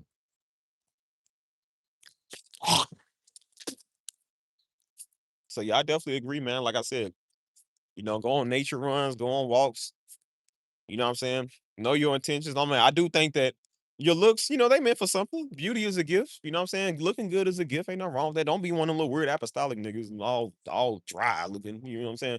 They the ones that think you going to hell because you put on lipstick and makeup. That's why I said if they ever approach y'all, still eliminate y'all. Shut up, niggas. I don't care about y'all. Other than that, I'm like, bro, you can look good, but have something about you, man. Like I said, I want to look good and be known for something else. You know what I'm saying? Like I don't just I don't want to just be known for looking good and then you're broke. Like, no, man. When you look good and your credit look good and your 401k look good, and everything else look good, it's like, oh yeah. You got it going on. Nah. That's why I said one thing I won't do in life no more is front. I'm not gonna front with my looks or my wealth or what I got or what I do, you know what I'm saying? Because I said the loudest talkers, man, are the brokest ones. You know what I mean? I ain't got to get on Instagram flexing cash, man. Because why do I have to? Why do I need to? Who needs to see that? You know what you're doing? Just setting yourself to get robbed. That's pretty much what you're doing. You putting a chick magnet on your back to get used, or you just gonna get robbed. You know what I mean? So that's why I said I wouldn't do stuff like that. You know what I'm saying? So like I said, where I come from, that's all everybody knows. That's all they do, man. They just pose with guns all day, or they posing with cash, or they posing with these little floozy females. You know what I mean? I'm just like, dang, bro. I feel like people are wasting their life slowly, bro. Like, and I'm so mad at myself, man, that I allowed myself to get caught up in that wave. Like, even if you on the right wave in Louisville, where I'm from, you could be on the right wave and you still could be dumb. That's why I'm trying to tell you, like, people's mindset there is like they slow, they stay stupid, like they don't know nothing. And again, that's all they know is just partying and clubbing. And if they don't party in club, they go to church and then they go home and don't do nothing. It's like they don't think about living for better. They don't think about the true things that God can give you. Everybody think you gotta be broke and just be happy. Enjoy the little Kentucky Derby for a little bit. You feel me? Which that sucks. And I'm just like, bro, I don't care about that. People ask me about that. They be like, well, do y'all love the Derby? I said, nigga, I ain't never really went to Derby. I ain't never liked it, man. If I remember the worst derby I seen, man, that was 2003. That was the year we started our church. Boy, we had the worst derby I remember seeing. I'm talking about, yo, the streets was cluttered with junk, man. I'm talking about, yo, it was on a Saturday night. We woke up on a Sunday morning to go to church. Bruh, it was like for miles. All the way down Broadway, all the way down to the West End. Dude, it was nothing but trash. Bruh, it was to-go boxes. It was plastic cups. I'm talking about, yo, it looked like a twister hit that place. It was dirty. What's up, Stacey? I was like, dude, Derby is one of the dirtiest, if not the dirtiest time of year. Like, bruh, I don't like that city. Louisville, I can't stand it. I can't stand it, bro. I had to move out of there because I was like, again, I didn't know nothing there. And that's all everybody knows. All the niggas in the street doing all the crazy stuff. All the white girls doing cocaine. You know what I'm saying? I swear to you, they do. I said the white girl, I knew, like I said, she was like, "Well, one time for Derby." She said, "Yeah, I did cocaine." Bro, I told you I don't know a white girl there that ain't did cocaine. They love it. Like I said, the black girls mainly smoke weed. The white girls do cocaine and the weed. Like, bro, that's crazy. She said, "Yeah, my first time I did like 6 lines." I was like, "Bro, how y'all not dead?" Like, bro, how y'all still living? White girl, they like, "Oh, I love cocaine. I love yeah, I know you do. Yeah, y'all can the only niggas that can afford it. It's your daddy money." I was like, "Girl, please. I couldn't get cocaine if I wanted to. I don't have the gram money. I mean, I could, but I'm like, I don't. Why would I though?" I said, "Please." I started my own business. I put all y'all in business. All you niggas out of business. I was like, "Boy, please." It's just I don't know, man. But that's why everybody think about there. And that's why I said the drugs are so bad there because that's all everybody thinks about. It's just getting high. They don't think about owning property. They don't think about starting a family. You know what I mean? That's just not the lifestyle I want to do. You feel me? I'm doing good, doing good. I want something better in life, you know what I'm saying? Which does not involve, you know what I'm saying? Like, I don't know, I just you just want to own stuff, you know what I'm saying? You want to have your own crib, your own property, your own everything, you know what I mean? You your own stuff, your own wave. And you notice that especially out here, everybody starts their own business. Everybody wants to start their own business, man. You know what I mean? Because people are just tired. That's why I said this younger generation. I think this younger generation they give us a lot of crap, man, and we always kind of just spit on them. But I said, but they really smart. A lot of them want their own stuff, man. Breaking a lot of cycles in their family, man. You know what I mean? They don't want to just be broke no more and keep doing the same stuff. So everybody starts their own companies, man, or their own wave. You know what I mean? You do not see that really in Louisville, man. I don't really see it. You know what I mean? And that's why I be trying to reach a lot of them youngins there, man. Instead of repping a block, man. Like, bro, rep your business. You know what I'm saying? Throw up your business symbols. You feel me? Instead of throwing up gang symbols. You know what I mean? And I'm just like, bro, I just don't want to feel like that I'm wasting my time, man. That's why I moved out of there. I'm like, I feel like I was dying slowly in Louisville, man. I really do. I feel like I was literally dying slowly. Like, it's so sad. Like, bro, I almost died literally there. And then you're dying mentally slowly at the same time. It's like, bro, it's just not it. So, like I said, shout out to the old girl that I used to know, man. You know what I'm saying? She taught me a lot about life. You know what I mean? And she was like, she was teaching me about what I would have to have, what I would have to do, man, in order to get a house. You know what I'm saying? I told her, I said, girl, where I come from, that stuff is not normal. People don't do that. They really don't. You don't see it. So to hear people talk like that, that's very attractive. I'm like, man, that's nice. You know what I'm saying? And that's when I knew I wanted a different class of woman. You know what I'm saying? I was like, again, she was the most advanced person I ever talked to because, again, I never talked to a person that owned their own stuff. And I said, I like people like that. You know what I'm saying? And so that's kind of the women I go. Now everybody gonna have it all together. I'm not saying you have to, but you know, it is nice to see that people strive for more when they got a game plan. Like, okay, within the next 2, 3 years, I want to do this. 5 years, I want to do this. You know what I mean? I talked about. She was like, look, she said, I just want to let you know now. She said within the next 2, 3 years, she said, listen, she said this is non-negotiable. She said I plan on settling down with somebody and being married. And I want to have kids by like 27 or 28. And she was like, that's just something that's non-negotiable. I have to do. She said, so if you're not into that same thing, she said, I just want to let you know maybe we should stop now. She said, I don't want to get our intentions mixed up if that's not what you're looking for. And I got attracted even more. I said, girl, I was just saying the same thing. I said, shoot. I said, hey man, it's because it's good to know because that's called security. It's good to know because it's confirmation that people are on the same wave as you. And because I'm like, everybody want to play around for a little bit and then won't run off. You know what I mean? Like I wasn't looking for that. You know what I mean? And so I was like, hey, that's kind of what I'm looking for. So I said, okay, I'm gonna hold that down. You know what I mean? And so that's what I look for, like in a woman. Like even with that, I love women, but I'm like, I don't really care like that no more. I don't care. Like, bro, I care about doing what I want to do now. I care about starting my own life and my own wave. That's why I said I'm getting off this raggedy channel, man. I had 2 years of bringing you niggas joy. I'm done bringing you niggas joy. You know what I'm saying? I'm gonna go do something else because I'm like, this channel is a hindrance, man. It stops me from doing a lot of stuff that I want to do. I can't stand looking at it no more. I can't stand looking at half y'all faces. You know what I'm saying? And I'm just like, bro, it's time for a new wave in life. And those of y'all who are close to me and that will end up being close to me, because I still gotta add some of y'all to the what's called it. I said, y'all be a part of that. You know what I mean? But y'all get to see the next transition in my life that I'm doing. And I'm about to do some new transition in my life pretty soon. I mean it. That's why I said I meant it. I said, bro, I'm not doing the same stuff no more. We already in the 5th month of this year. You know what I'm saying? I'm doing better and doing different in a lot of things. I'm learning. You know what I'm saying? But that's just some things that I'm not okay with. Some things I don't like. What's up, Texas? I said some things I don't like. Some things I'm not okay with. This channel being one of them. Today actually made it. I seen on my it's probably on my snap memories. It made it a year ago. Um, when I went to this little festival thing here. You know what I'm saying? Um, and I remember at that time, that's when I was telling God. That's when I started trusting Him a lot more with my stuff. I was trying to do everything myself because remember I told y'all 3 days before that I had the worst day of the year. And then 3 days after, I had the best day of the year. And so I just saw it today was a year ago. I was like, dang, that time moved fast, man. I really do. And so I was like, I said a whole year, I look at myself. I'm actually a lot better. I'm doing a lot better within a year. But I said there's some things I still want to do differently and that I want to change. You know what I'm saying? And so I really thought about it, man. I told myself, how long are you gonna keep doing these live streams? You know what I mean? How long are you gonna keep doing the same stuff? And I just don't want to do the same stuff. That's why I stopped all the streams. I stopped all the music. I stopped the Discord stuff for a minute because I was like, bro, I don't think about that. I'm not thinking about that. You know what I mean? You know, so yeah, man. Like I said, when it comes to women and stuff like that, I don't really think about that because I just don't really care. You know what I'm saying? I care about other stuff.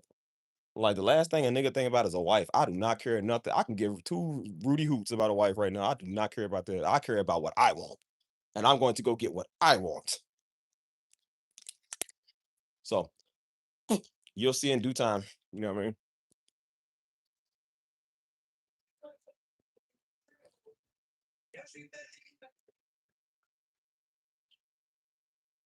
Need something to drink. I'm thirsty. I'm thirsty.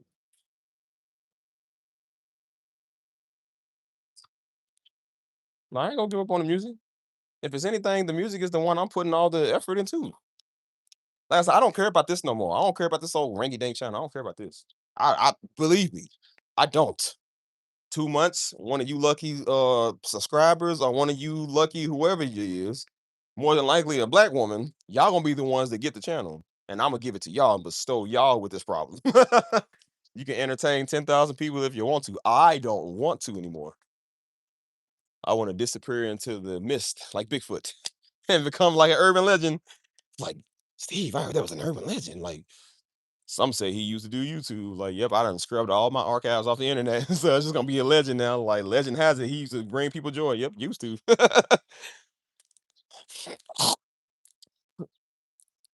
Mm, yeah, it's good, man. That's why I say I'm focusing on getting that bigger, getting that done.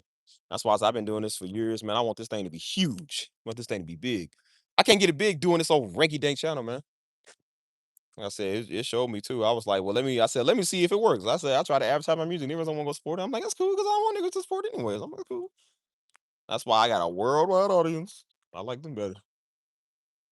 And I'm gonna give all my focus into doing that. I can't focus on that and I'm doing 6 hour, 7 hour live streams. Like, no. Doing vlogs just to, just for fun. Like, I ain't doing no more vlogs, man. I don't like none of this stuff.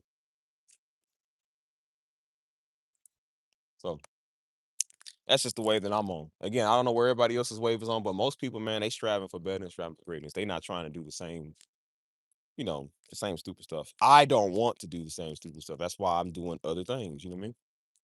And so once I get rid of this little crappy platform, then I can focus heavily and a lot more on what I truly intentionally want to do. You know? So that's why I stopped with the music streams for a minute, man. I stopped all of the streams. These are the only ones I kind of do because I'm like, it don't take nothing to really do it. I just talk. But the music, man, it takes a lot out of me, dude. And I'm just like, I need to start seeing some profit from it. You know what I'm saying? And I'm just like, I need time to rest. Like, bro, I'm already mentally exhausted now. So I'm like, if I keep doing this stuff at the rate that I'm doing to do, I'm gonna burn myself out. I don't want to do ambient streams on Monday and piano streams on Tuesday, and then I gotta do a Detroit stream on a Wednesday, and I gotta do an affirmation stream on Thursday, and then I gotta do a Memphis stream. I gotta do all these streams, man, all throughout the week. Like, man, a nigga tired, bro. I'm burnt out. I don't do none of this no more. I said, I just don't want to entertain everybody right now. You know what I'm saying? People are coming in, people don't even honor it or respect it half the time.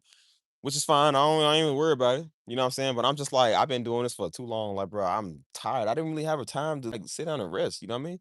That's why I'm like, now I'm planning out a vacation this year, man. So I can just get away. That's why I told you I'm so serious, dude. The wave that I'm on, I'm so serious. I'm literally thinking about canceling my lease, dude. This is how serious I am. Like, nigga, a nigga tired of paying my money to live in this crappy place, dude. I'm tired of this, man. I'm tired of paying all this money to live. You know what I'm saying? Like, we got the money, but I'm like, I don't want to keep paying the money. I said, I don't wanna be tied down to no lease, man. I don't wanna be tied down to no mortgage right now. Like, I don't wanna do that, bro. I just wanna go out and live for a little bit. Just do that. I said, man, I'm so serious. I'm like, I don't want to pay these Negroes another month. I don't want to pay them another month. I don't want to pay anybody anything else, dude. I'm so serious. I'm like, we getting money, but we can't enjoy the money that we get. I'm just like, I want to be able to enjoy stuff, man. I want to be able to travel the world and do what I always said I wanted to do. I can never go travel and do stuff with my music because I'm always doing stuff here. Like I said, I live in one of the nicest parts in the city, but I'm like, it's not that nice to me no more because I work from home. Bro, I've been here for a year and some change. I work from home. So I'm always in the same spot. I'm always out here live streaming with y'all. This is not luxury to me no more. This is getting a nuisance now. I'm getting tired of it, dude. You know what I'm saying? They charge us all this money, man, for practically what? I don't go to half the places over here. So I'm just like, what am I paying for? I have not had one person come on my crib. So I'm just like, what am I paying all of this, man, to impress people for? I would rather just not even live in this place no more. I'm tired of it. Like, bro, I don't like paying them. I just don't, bro. I'm tired of it. I said I just want to do other stuff. That's why I stopped the music. I stopped everything for me. I said, bro, I don't want to do none of this stuff right now for a good minute. I want to focus on some other stuff, man, that actually does matter, that actually does bring me joy. You know what I mean? I come up with new ideas, man. That stuff is exhausting. I don't want to keep doing live streams, man. It's not really getting nowhere right now. Like I'm just tired of it.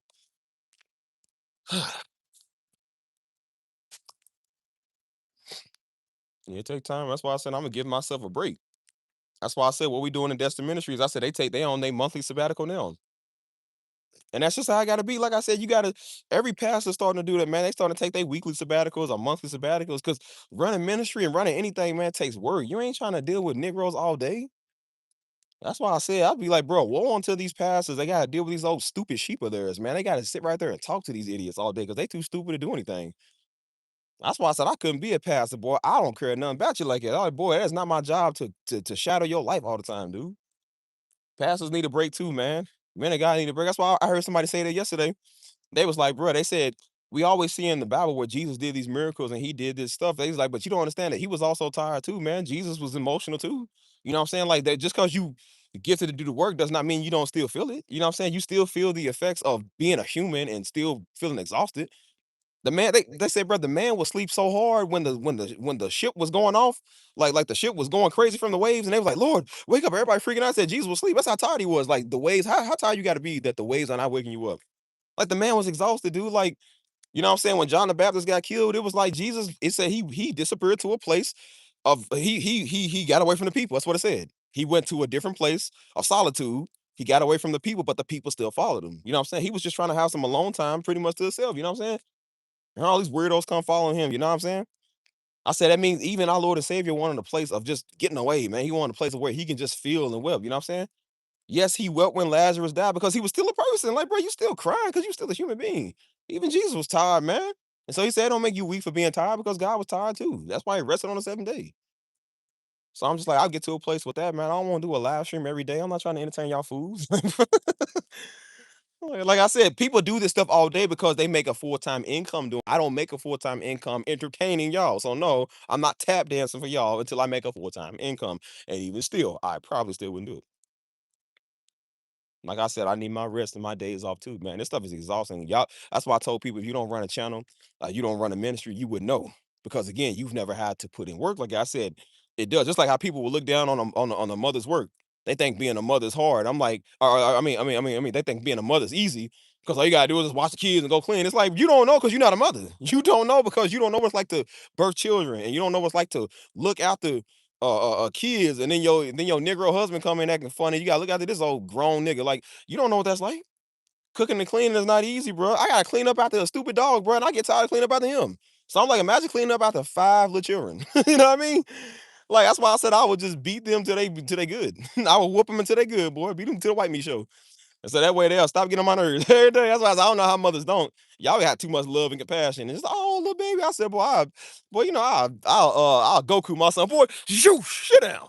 Sit down. That's what daddy did to us. He said, boy, he'll grab you, boy, sit down. Sit down. That's when we knew you better stop. Daddy gonna get on you. Daddy come with that hard thump. Bow, sit down. He said, well, he used for one time. Sit down. But what's happening? What's happening? Uh yeah, yeah. That's why I said, like, boy, ain't nobody trying to sit right here and entertain people all day. That's why I said I was talking to Krista on Discord, and she was like, I think she said, "What you say your 2-year-old was falling out?" She's like, "Well, he was throwing a temper tantrum." I said, "And you ain't tore him up?" She said, "At 2 years old, yes." I said, "Brother, you are not in our household. You was not too young to get whooped." I said, "I don't care how old, boy. You be 6 months, boy. Daddy still whoop you." Boy, my earliest memories I can remember, but I think I was about 1.5, 2 years old. Don't ask me how I remember being 2 or 3 years old. Well, daddy whooped me because I wanted to watch Power Rangers. Bro, you don't get spared. Like, because again, that's the age you gotta show them. Because when they start showing out and they start like, what you throwing attention down for, little nigga? You don't pay no bills. Kids piss me off some of the worst out of everybody else. Like these little niggas don't pay no bills and got the nerve to cry. I know my mom and daddy was always told us to shut up. Like you ain't paying no bills. You ain't paying no rent money. You got the nerve to throw a temper tantrum. I wish my 2-year-old would throw a temper tantrum, boy. I will hold you upside down on one leg and beat you till your face blue. Whoop you upside down. Boy, you'll be the first kid in your class to ever get hurt upside down and get whooped. What you do over the weekend, Johnny? Like me and my dad play catch. Me and my dad went to go collect baseball cards. Yeah, my daddy held me upside down and gave me a whooping. Like, boy, don't think I want icky Vicky you, boy. I would treat you like Vicky did them little Timmy Turners then, boy. I'll hurt you. Yeah, he better be. That's why I wish my 2-year-old son would. That's why I said I would sit him down in front of them papers, like, "Here, pay this bill then." Like, kid don't know what a bill is. Don't know what that stuff is. He said he's a little sermon on kids acting out. I think I know what sermon you talking about. That's why I said this is why I said I don't like other people's kids. I'm like, boy, you don't have no idea what your parents go through. You don't got no idea what we go through. You sitting here crying like you got it all up. Boy, be quiet. Well, I put this workload on you. I put my adult stress on you and see how much you really do cry. I said, "Bro, I'm 31 years old and I got paid $1,400. I want to cry every time I get my check. Got to pay these Negroes every week or every month." I said, "I worked hard for this money and it's time to pay. You got to hand it over." Electronic payment, but you know how time, bro. I be talking crazy to myself. That's how you know you mad. I talk crazy to myself, bro, when I got to make the transaction. When I'm paying the rent online, I be sitting there like stupid rent and stupid people, these stupid leasing office and these stupid children, and these stupid dogs, and these stupid black and stupid white. I'm so mad at everything, dude. I'm like, I don't want to pay bills. Like, I don't want to do any of this. I said, man, I ain't trying to pay nothing. That's why I said I thought the worst thing you can get was a whooping when you was a child. I said, boy, the worst thing you can get is paying y'all your money to bills, paying taxes. You feel me? I said, man, you 5 me? You like, bro, you have no idea what it's like paying all this money. So I wish I can cry my way out of it. Usually women good at that. Y'all can do that. Well, I'm a little late on the rent today. Like, it's just so hard. They be like, oh, hey, it's okay. It's okay. I tried that boy like old ugly donkey. Said, well, it's hard. They were like, nigga, get out. Get out. Charging you an assault fee, boy. That's an extra $200. Like, just for your ugly cry. I find you in contempt. That'll be $50. $50. There was so many days I had to sit right there. I said, Lord, I got a shiesty and everything. I said, Lord, if you don't come through, I'm gonna have to do some ice.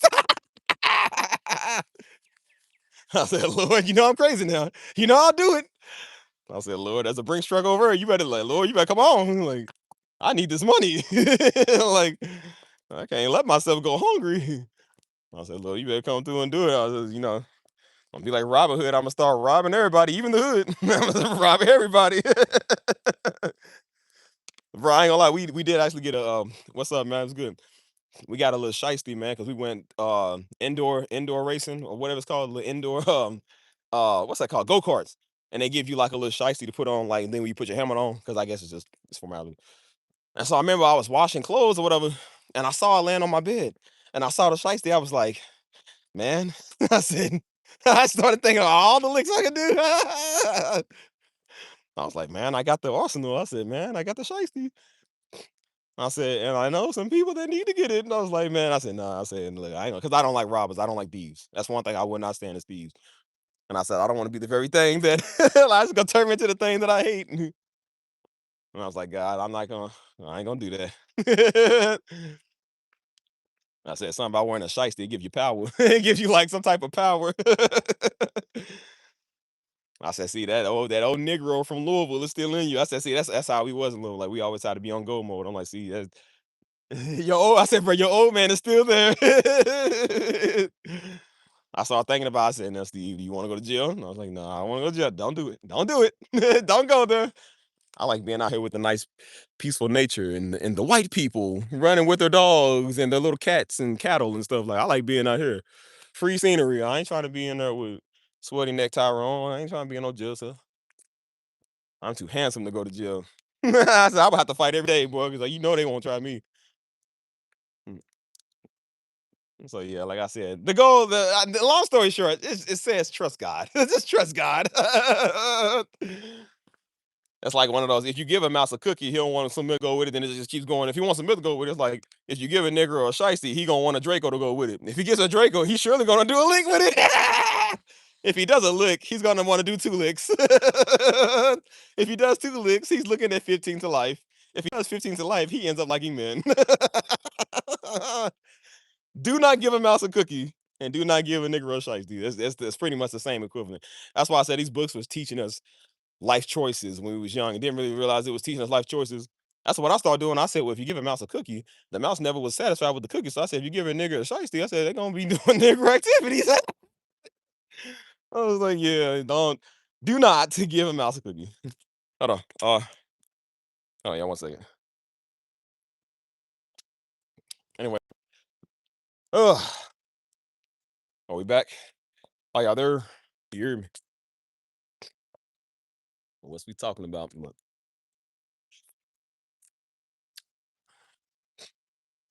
I saw the cutest thing today, man. We had baby dedication at church today. And so everybody was taking their baby to get like dedicated and whatever. I was like, that's cute. I'm trying to think, like, when the last time, like, when was I dedicated? I don't even remember. Like, they said I was dedicated. I don't remember any of that. So it's 31 years ago. Mm. But what's up, Nicole? What's good with you?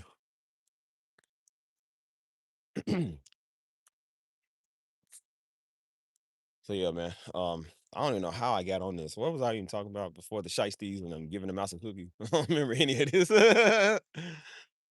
Like I said, don't give a nigga a shiesty. He gonna make bad choices. Just do better with your life, y'all. Stay out of trouble, man. What's up, bro? What's up, buddy? Not much.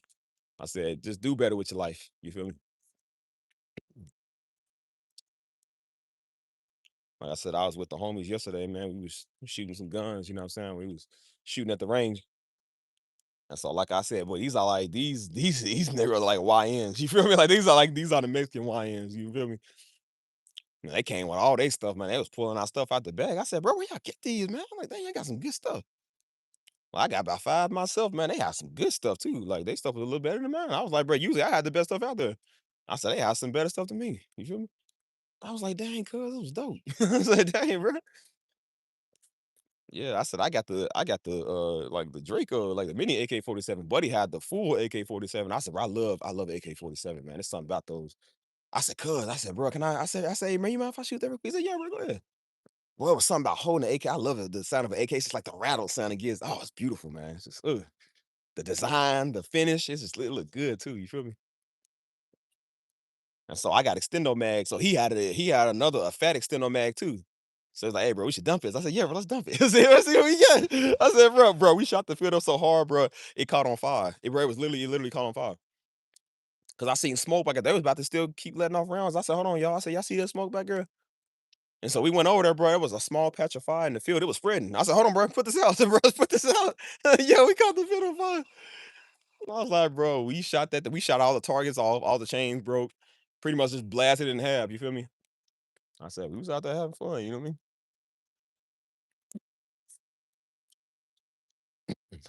And that's really like that's definitely a man activity because I know a lot of girls don't like to do that. You know what I'm saying? Because they said the women went out there and did it. They said they would shoot one time and all of them like, yay! They was out there clapping and stuff like, yay, woo! And then they went to go talk. You know what I'm saying? Like, man trying to talk out there. We trying to talk while we shooting. And then they said there was a couple of girls because some of these girls is not sweet. Some of these girls from the streets too, especially San Antonio boy. These be hood. You know what I'm saying? Some of them be hood. They said they was the only ones that would like to go out there dumping. They was out there dumping the clip and stuff. Cause one of my one of my homeboy wife, she Mexican.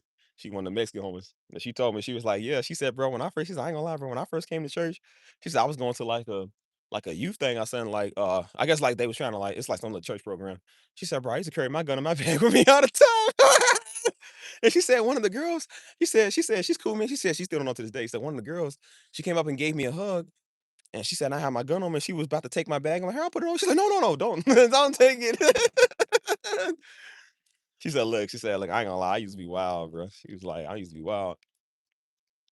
She was like, cause usually over here, like, there'd be a lot of Hispanics, so you think they could join the Hispanic gangs, like, but a lot of them, man, like I said, they be joining black gangs too.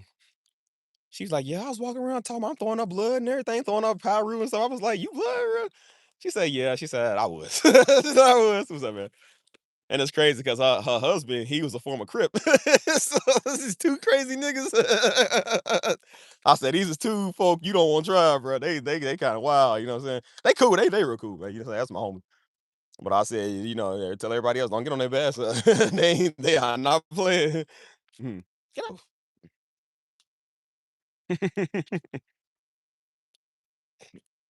Yeah, that's why I said I like a woman that's kind of like I said, she got a little soft side, but she also a soldier. You feel me? That's why I told y'all yesterday. I said, boy, it's not real love if you ain't pulled your Glock out on your partner. If y'all ain't never had a Mexican standoff with each other, y'all don't love each other. You don't love each other. Like, girl, I'll never leave you. Like, you better not, I wouldn't leave you. Like, yeah, girl, you better not make sure you can't. I make sure you can't, nigga.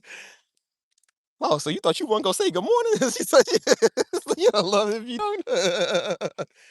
That's why I said, boy, if you ain't never had a standoff with your girl, you do not love him, bro. That stops all the talking. Like, oh yeah, you don't got the muxies. You don't got the muxies to pull the trigger. If you ain't never stared down the barrel from your partner, y'all don't love each other. Y'all don't love each other at all. Like, you promise it for better or for worse? Like, yeah, yeah, I promise you. Y'all both point each other. Yeah, for better or for worse. Like, look at you, girl. Look at you. You won't pull the trigger. Like, you won't pull the trigger either, nigga. Like, yeah, yeah, yeah. Okay. Guns down on three. One, two, three. You won't put it down. Ah, yeah. Look at you. Look at you. He's like, you were going to shoot me. You suck. You suck. Oh, you crazy girl, I could have killed you. Like, man. Like I said, you gotta have a woman with a little feistiness in her. You don't want like no hood rap, but you definitely want you somebody that, like Mr. Smith, you want somebody that's kind of like, you know, they about it. You feel me? And so if it's time to pop off, like I said, boy, ain't nothing hotter than a woman that'll pop off about you. When she got to fight for you and she ready to go all out. I was like, girl, don't fight for me now. Don't do it up in here. Don't do that. I need to know a woman got their back, man. You know what I'm saying? That's why I hear. I don't know if a lot of I don't see a lot of black girls do it. Like they carry knives and stuff. Like most black girls will carry like the pepper spray. They'll carry like a gun. Like Mexicans, they love. It's something about Mexican culture. They love carrying like knives. Like Hispanics love their knives, bro. Because it's known. Even my homie told me. He said in Mexican culture it's traditional that a man. He said a man is always supposed to have a knife on him. He said because we handymen, so we supposed to always have a knife just in case we need it for something or for protection. And so I was even talking to a sister today. And she was saying that she's oh yeah, she said I keep my knives all the time. She said, bro, I love my knives. Because it's because that's just like Mexican politics. And so they was even saying with prison politics, they said the blacks will get down like we get down and throw hands. We call it the fade. We'll get the fade. They said Mexicans kind of like to go and poke each other. And so a lot of people was like they was trying to call them soft. They said, well, y'all always want to handle stuff with knives. He said, and then a Mexican guy got on. He said, no, he said that's not us being soft. He said, that's just the way we handle stuff. He said we handle stuff by just like he said two guys ago in a solitude place where there's nobody. And he said we'll just duke it out with a knife. He said that's just our culture. That's what we like to do. So that's why I try to tell nigga, I was like, bro, like watch who you be talking to. Cause I said, bro, Mexicans will poke you. Like, bro, they will shank you. They like shanking you more than shooting you. And it takes a lot of heart to shank somebody, man, instead of shooting them. Because again, anybody can pull the trigger. It's hard to plunge a knife in somebody, you know what I'm saying? And so that's why I be trying to tell fools, like, bro, you better watch who you talking to, you know what I'm saying? Like, I said, boy, one of these Mexicans will put a hole in you, boy, they'll put a bunch of holes in you, boy, have you in a Capri Sun pouch. You better be nice. Uh, yeah, I ain't never talking no Japanese. I don't know how they do it. I feel like they do everything with samurai swords. They feel like, you dishonor me with your words. That cut your head clean off before you even knew it. Before you can even pull out a gun, like, how much you want to bet? I'm faster. You try to pull out your gun, spring! Cut your head off, man. They walk away, your head is still attached to them. They walk away, your head just fall off. I said, I ain't messing with no daggone samurais, boy. I done seen too many movies. The samurai always wins. I said, bro, all right, they'll cut the bullet in half. They be doing some mystical type stuff, like, nah. Like, nah, you define the laws of physics, bro. Nah, I ain't, I ain't doing that. I seen Crouching Tiger, Hidden Dragon. I know how to get down. Nah, I'm good.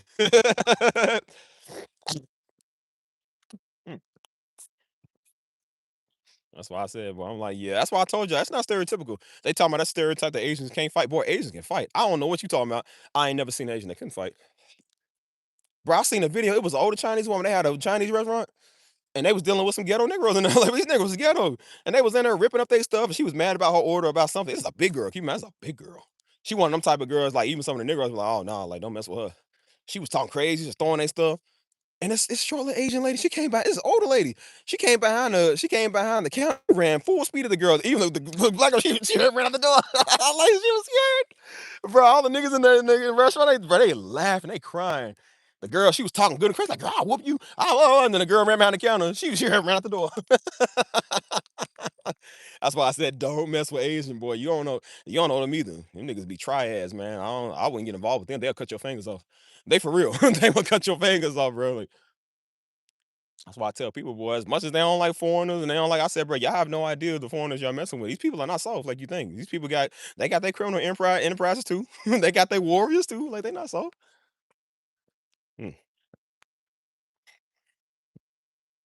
Yeah, I would do the the wishy finger. Like you're bluffing. Shifu didn't teach you that. He's like, no, I just kind of learned it. Skadoosh. Skadoosh. Nah, they probably do got power. Like that's why I said I wouldn't fight them. Because after they beat you up, they're gonna wishy finger you. And then they gonna make you disappear like Thanos snap. Like, nah, I'm good. That's why that ain't daggone stereotypical. One of my good friends, man, she's Asian. And she's one of the sweethearts. Like she's like one of them girls, like if anybody ever disrespect them, like you will really hurt them because she's like so sweet. But I see she be taking classes, you know, I fight too. I said, bro, they are not sweet. They are not soft, bro. They ain't sweet. Some of them are really about their life. You know what I'm saying? Like, again, I don't know an Asian that can't fight, bro. That is not stereotypical. That's just real. That's facts. That's facts. Mm. So we trying to tell niggas like, bro, y'all not the only people that got hands, dude. Y'all got some hands. Some people got all the hands. Hmm. Hmm.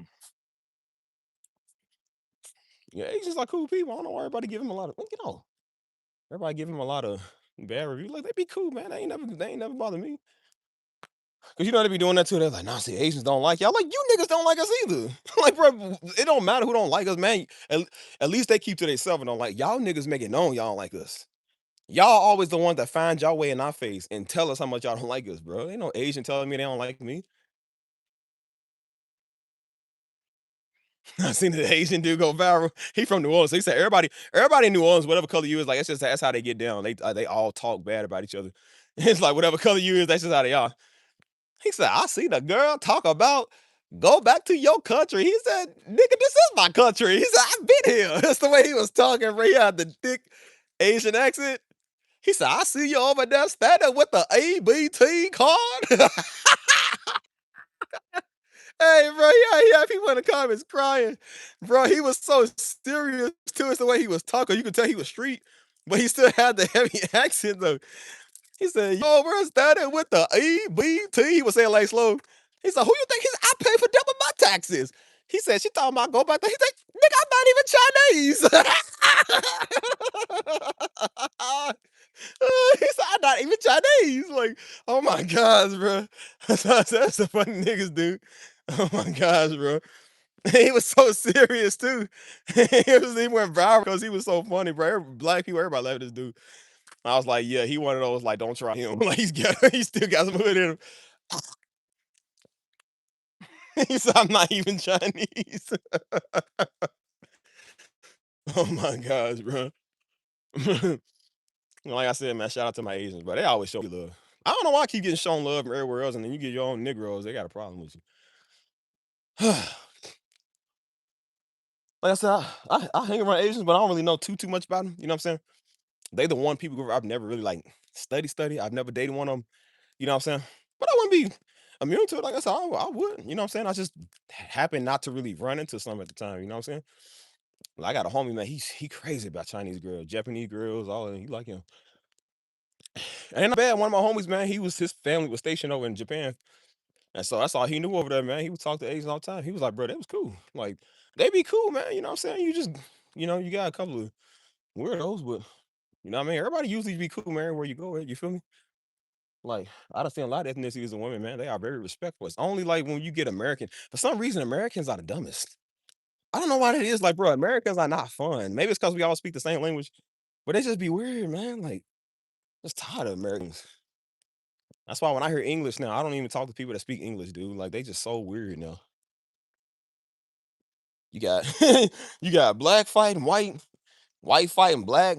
White girls do it better, black girls do it better. I'm like, don't none of you niggas do it better. I said, bro, y'all you gonna forget about the whole rest of the world. Like, y'all niggas think y'all the only ones that exist. That's why I be saying, I'm like, y'all think Negroes be crying over y'all. Negroes just go to Japan and go get one. He go to Brazil and go get one. Like, niggas do not care, dude.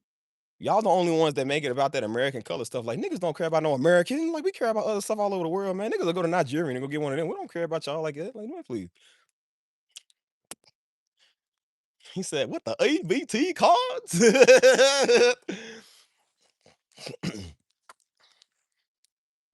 That's why I said I was over in Costa Rica. I told y'all one time I was in Costa Rica one time. I could have swore them girls was Jamaican. They look like Jamaicans until they came next to us because you know everybody over is Spanish. And they came next to us and started speaking English. I was, oh no. I said, I can tell they from the United States. They probably from Louisville, Kentucky. I said, bro, run. I said, run. This Joe was like, hey, bro, you go. I said, nah, I'm ready American. I'm not here for Americans. I'm here for Costa Ricans. You know what I mean? Like, I just don't. I feel like, man, Americans are just boring, bro. They just it's not a romantic language. You know what I'm saying? It's not a romantic place. It's just it sucks. You know what I mean? Ain't many places people want to be except Texas. I floating. You feel me?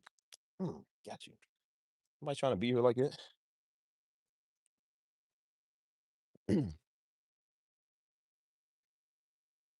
They get mad at Negroes for getting their passports and going overseas and finding wives, and now Negroes getting mad at women going overseas and finding husbands. Like, bro, why? That's probably because y'all boring.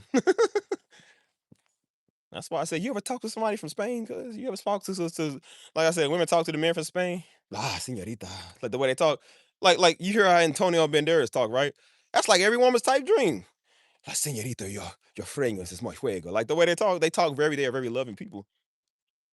And so like when you hear like women talk, especially Italian, they be like, Italiana, like they talk like so like they interested. You know what I'm saying? You tell these American girls, hey, cool. All right, cool. Like, bro, some girl text me, she was like, oh, like the letter O. She'd be like, K, just the letter K. That's why I said, don't ever text me, K. I'll block you. I said, bro, I'm like, yeah, that's not romantic. That's not loving. Like, this is a nigga. I don't want this. Bro, really, that's what I'm saying, cuz it really be like it. I don't know, I ain't lying. I've been through this. Listen, that's why I said you can't bamboozle me with the game. Like, bro, I talk to women all over the world. Like, I know how the game goes. And I notice they are a lot more interested, bro. That's how they are. And that's just how they coach it. Because again, they're taught there to love relationships. They don't really have a big feminism wave. And not saying feminism as in like they don't believe in like their rights. It's just like they're not trying to shove it down men's throats. Like over there, they're not trying to compete over who better. Like a lot of them don't do that. You know what I mean? Like in Costa Rica, they don't do a lot of that. Because again, they love their families. You know what I'm saying? They're not trying to abort their kids all day because they actually do love their families. You know what I'm saying? Keep in mind, these women look way better than American women. And they take care of themselves way better than American women. And whatever they feeding them, all the women got it. So I'm just like, yeah, they look good and their mindset is good. You tell me a nigga ain't gonna go over and get one of them instead of one of you American girls, like, well, please, they might take one of y'all. Like, they know half English and half Spanish, so they can still understand what you saying. Yep, I'll take it to go. I said, I'll take it to go. That was one girl, man, in Costa Rica. I ain't gonna lie, boy. In the airport, beautiful. Oh my god, you know how they be short too, like real short. Good 4'11", 5 foot. That's every man's boy. When she was about 4'9", 4'11", oh my god, boy, that's perfect. And she was so beautiful. Oh my god, she was so beautiful. I remember, bro, we was in the airport. We was getting the coffee and stuff, man. She was so beautiful. I started laughing, cuz. Like I started laughing uncontrollably. I don't even act like it, cuz, but she was so beautiful and so nice. And I was like, man, I don't feel this with American women. I was like, bro, I don't feel this. Bro, she was gorgeous. And I said, bro, this is a man's like I'm trying to tell you. I said, bro, I told a lot of dudes, I said, bro, if you having issues with American girls, go there. That's why I be trying to tell them, y'all ain't got a gang fight over some girl, man. Like, boy, you can go over there and get one that's better than all of them. You feel me? She gonna love you and lock it down with you more than them. You know what I'm saying? Because then you know they got the stereotype too. They're like, well, nah, foreign women just use niggas for money. I said, you American women use niggas for money. Like, what's the difference? Like, bro, y'all all do that. And y'all the ones talking about if a nigga ain't got this and he can't afford to pay for your nails, he broke. Like, y'all do the same stuff. That's why I said it's a lot of deflecting, man. A lot of that stuff is fear, man, to keep us stuck. You know what I'm saying? That's why they'll say like, "Well, no, black people don't own nothing because they don't own nothing." So they think nobody else should own stuff. Like, no, you just broke. Like everybody ain't you. So that's why I said break that mindset, man. When you go all over the world and you see that they got black people there too, it ain't just that main color they show you off TV. Y'all be surprised seeing black Russians, bro. I ain't never seen a black Russian, and they got a lot of them over there. They look like our cousin them. You feel me? And they got a large population. One girl, she's like Asian Mongolian or whatever, because they have a lot of. Every time you hear Russia, you think of blonde haired, blue eyed people. She said, "Bro, Russians, we have so many cultures and ethnicities." She was like, "We're not just white." She's like, "Bro, I'm like, I come from like a Mongolian tribe. Like, they have a lot of ethnicities, black people, all type of stuff. They just don't show on TV." So that's why I said, like, bro, go see that. I say, ain't nothing wrong, man. Like, shoot, Mongolians are bad. Like, bro, they are bad. You just don't know because you ain't never seen, man. That's why we try to tell niggas. I'm like, bro, you don't know because you ain't never been up there. I said, well, I know I've been to a Mongolian grill before, boy, and they were good. I was like, bro, if I could still have multiple wives, I would, bro, I have like 13. Like, bro, I know why Solomon has 700 niggas. Like, bro, it's hard. You got 700 different tribes that are all beautiful. Like, bro, you ain't trying to just be with one. Like, I mean, you want to be with one woman, don't get me wrong. I'm saying, like, you just don't want to be with just like only one ethnicity. Sometimes you might want to venture out and see what you got. No, it's not for everybody. You know what I'm saying? And we ain't putting nobody down. But if that's how you feel, that's your fault. I don't care. That ain't my problem.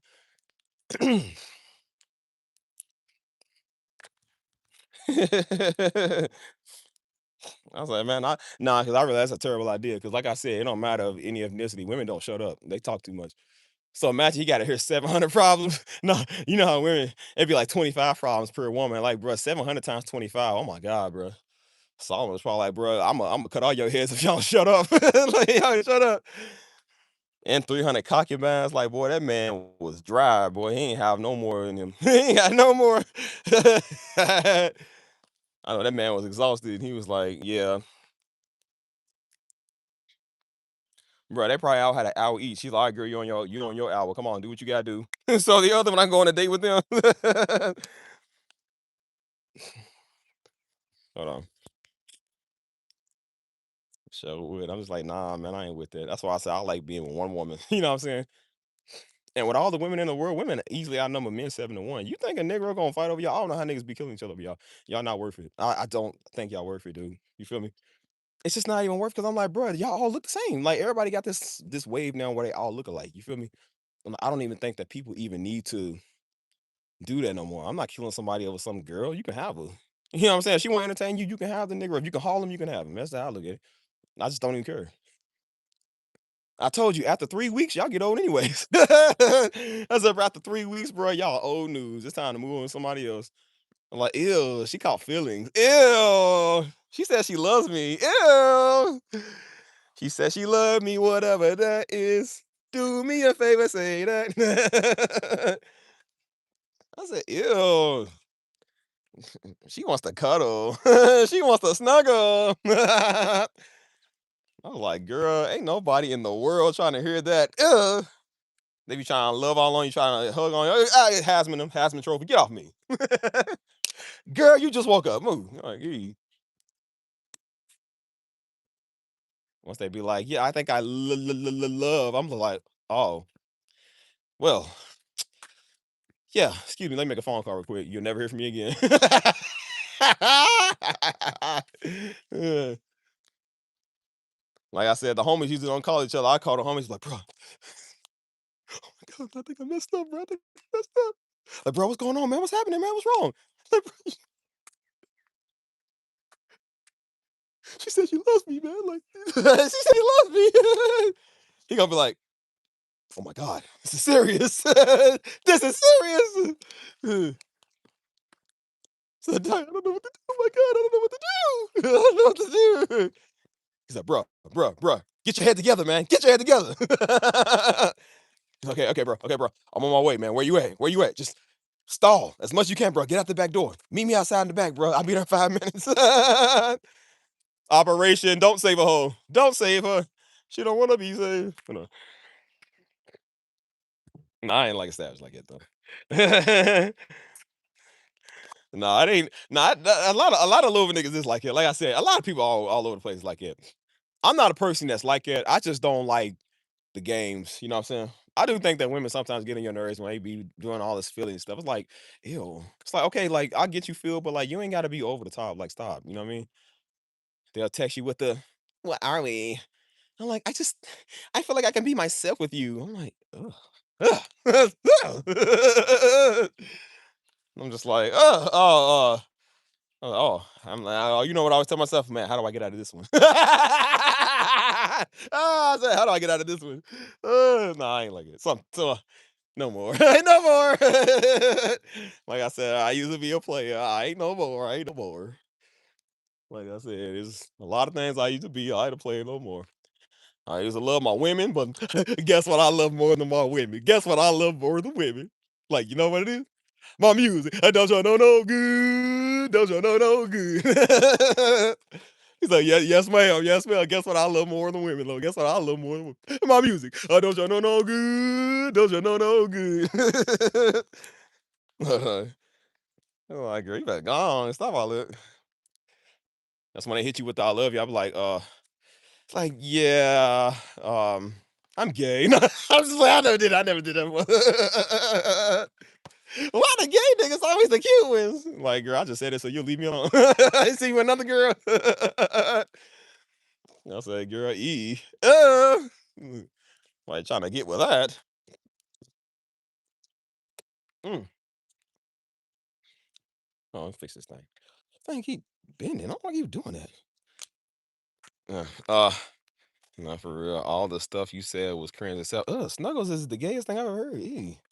Imagine hey, cuz. Imagine you going around the homies, be like, yeah, I gotta get home, man. I gotta go snuggle my woman. All the homies gonna look at you like, nigga, what? Like, bro, what? Like, yeah, man, my wife want me to come cuddle her. We gonna be like, yeah, okay. Whipped. Whipped. You don't say stuff like that, like, yeah, man, I gotta snuggle my woman. They gonna be like, bro, you okay? Like, why you say it like that? Like, we say stuff like, hey, you can come lay with me, you feel me? Like, lay on me, but don't say snuggle. That's gay. Like, that sound like something gay niggas say when they go watch Lifetime with each other.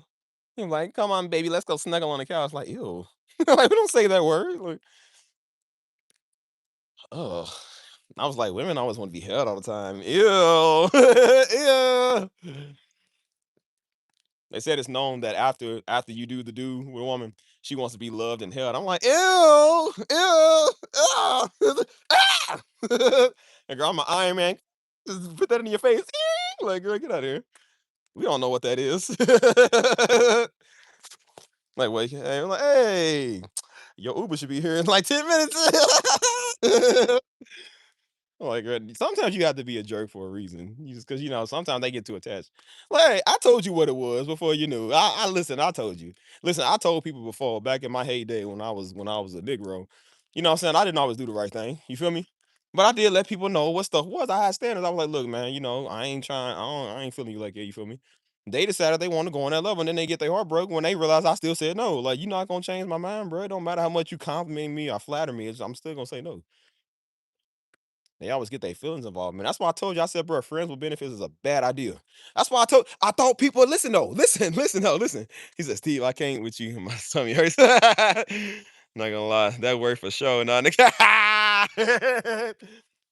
Listen, no, but listen, I thought they would say that stuff when we was young, when they would say, like, don't be talking to everybody like that, don't be having sex outside marriage and stuff. I thought mom and daddy just said it because they old. You know what I'm saying? You thought that was that old church talk. They would say that. And then you realize why they say that, man, because these girls always in their feelings. Like that stuff is annoying. And when they kept doing that stuff and they crying all the time, I'm like, bro, that is like mad annoying. I was like, yo, that I can't stand y'all. And I was like, bro, mom and daddy right. Like, bro, everybody that told me this before, man, they was right. I just thought that was old churchy talk because I looked on the inside out. I thought everybody out there had better advice. And then you look at why they said it, and that's why they halfway crazy, man. Like girls can't do nothing without crying all the time. I'm like, yo, that's annoying. Man, I thought you like me. I'm like, you said you didn't want to like me. Like, nigga, well, I didn't know I was gonna like you. Now it's your fault. Now they crying about everything. I'm just like, oh my God, dude. Like, ugh. I just think people that was like that wasn't into women at the time, they was just on their wave and doing their thing. I was like, bro, you a simp. Like, how you don't like women? Now I know why. Because you ain't got to hear that all day. Just that. Oh. I said, women, they take everything emotional. You know what I'm saying? They all like, well, I feel a connection with you. I'm like, why you say that? Why you say that word? Yeah. And that's what they would do, man. And that's what they do with a lot of dudes. They'll hook up with them, and then I feel a connection. Dude was like, I didn't want no connection with you. I mean, you shouldn't be doing it anyways. But like I said, they do have standards. You feel me? They want to break those standards. Then they want to say like, oh, see, you a player, you play. That's what they mean. That's what some of these girls mean when you say you played them. It just means that you wasn't trying to be manipulated into being in a relationship with them. And then they say you played them. That's what they do. Like, girl, shut up. I'm like, girl, you ain't all that. You ain't all that. Yeah, man, it's just that's annoying, man. They all in their emotions, crying over things. Like, oh, like I just want to be loved and held. And I'm like, well, girl, go talk to God. He gonna love and hold you all day. Why you talking to me? I said, girl, why you talking to me with the EBT card? I don't know you, nigga. Talk to the Lord. Don't talk to me like, girl, you will tell you. I don't know what to tell you. And they do get in their emotions. I kept wondering why they was telling us that growing up, because mom and daddy was like strict on us, but I thought they was just because sometimes they would try and like crush your fun, but some stuff they was telling you like for like seriously, you know what I mean?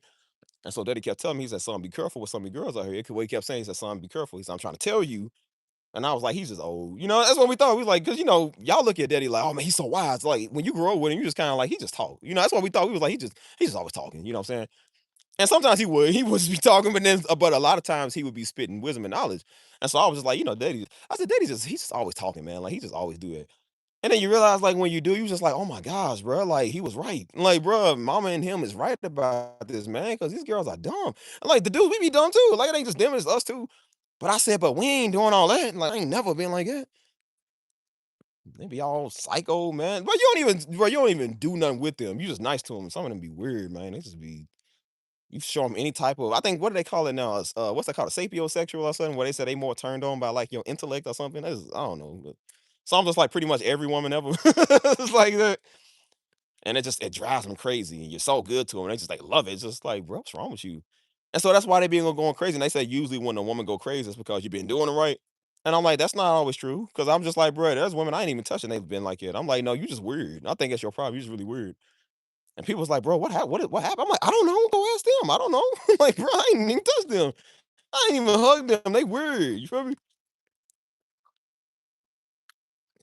They just, I don't know. They formed some type of. Bro, this girl kept saying that, bro. She was just like, you were my first love. I'm like, bro, we was never in love. Yo, that's the crazy thing. We was never in love. She kept saying that. I was like, bro, we never liked each other. I never liked you. I didn't know that. You know what I'm saying? Like, I said, bro, I was in love and didn't even know I was in love. I never even liked you like that. Never touched a girl. Never had sex with her. Never kissed her. Never did none of that. I'm like, why you saying that? I'm like, yo, that's kind of weird. She said, just the way you treat me. I said, because I'm nice to you. I don't slap you. Like, you think I love you? Like, bro, that's crazy.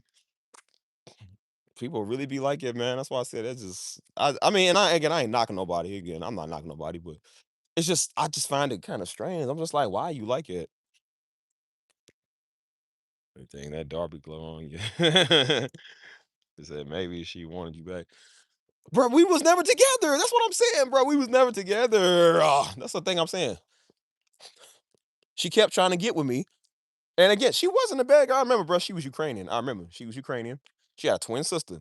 She was a former lifeguard. She keeping y'all, she did not look bad. She was not a bad looker. She had nice everything. Like she was nice. But I just kept saying no. I was like, I don't feel that with you. I was like, nah, I don't see you like it. You know what I'm saying?